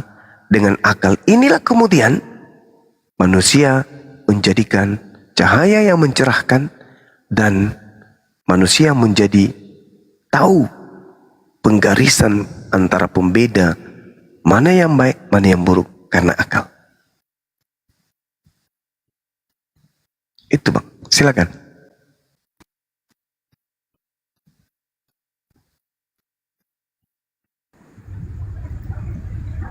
Baik Bang, terima kasih banyak Bang itu atas penjelasannya Bang. Iya, terima kasih sama-sama. Bang Handi masih monitor di tempat saya sudah hampir jam 4. Masih. Ya, silakan Bang Handi, silakan. Oke, sebelum lanjut saya putar dulu nih, dia mengucapkan terima kasih tadi. Terima kasih Bang. Saya baca, saya pun baca dengan terjemahnya juga. Bergetar hati saya, masih bergetar hatiku. Walaupun suara Bang Zuma kelihatannya serak-serak, tapi masih menusuk. Terima kasih ya Bang Zuma meningkatkan iman saya hari ini. Walaupun saya tidak dapat menonton keseluruhannya. Terima kasih Bang Zuma. Salam dari saya, adikmu yang sama-sama. Salam balik Bang Handi, salam balik sama beliau. Ya, baik. Dah. Beliau ini menyesali perbuatannya karena banyak mengajarkan ya Bible. Beliau ya itulah, nanti kita bongkar semua siapa dia orangnya gitu ya. Iya Bang Handi. Iya. Masya Allah. Semoga beliau panjang umur, sehat. Amin. Iya, lanjut Bang Handi, lanjut. Iya. Bikin kopi dulu. Siap. Ustadz Alif. Ustadzku. Ustadz Alif. Aduh, Ustadz Alif juga meninggalkan ke belakang mungkin. Ya karena udah jam 3 juga sih. Pak Damanik itu aja ya Pak Damanik. intinya Anda itu diberi akal bebas memilih gitu ya. Ya silakan, tapi jangan sampai akal ini tidak bisa berfungsi dengan baik dalam hal siapa sebenarnya Tuhan yang wajib disembah itu aja. Jadi akal ini bisa membedakan antara kue yang enak sama tidak, baju yang layak dan tidak. Tapi kalau untuk membedakan manusia dan Tuhan, ya mohon juga akalnya dipakai dong, jangan dimatiin. Itu kira-kira pesannya Bang Juma. Itu Bro Damanik. Oke Bang, makasih Bang. Ya menurut saya apa namanya?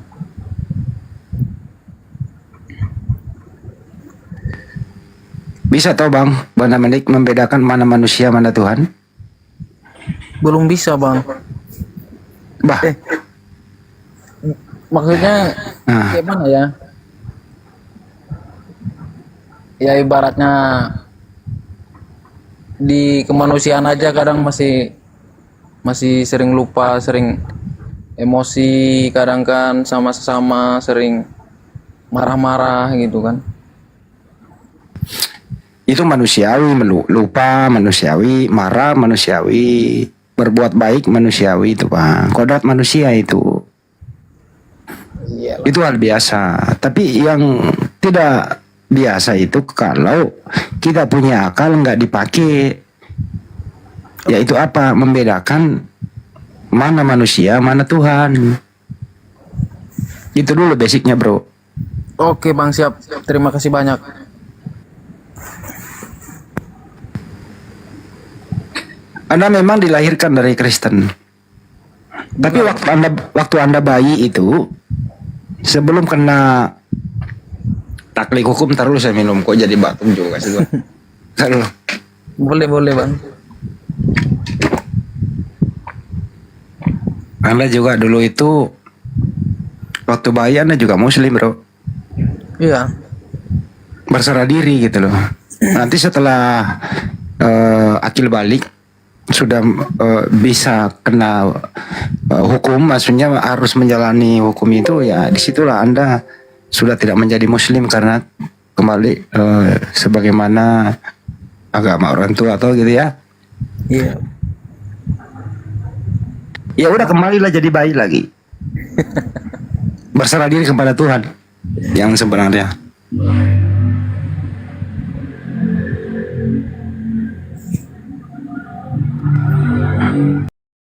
Ya Bang, sebagai manusia hamba. Bang Juma apa Bang? Istirahat beliau. Ini udah mau pagi juga Bro. Iya. Udah pagi nih Bang. Jam 3 toh. Kita di Sulawesi Selatan jam 4 nih. Oh, saya di Batam Bang. Oh, di Batam baru jam 3 ya? Iya, jam 2.58. Anda happy nggak sih menjadi beragama Kristen, Bang Damanik? Enggak juga, ke gereja pun jarang. Tapi Anda masih tahu siapa yang menciptakan Anda itu?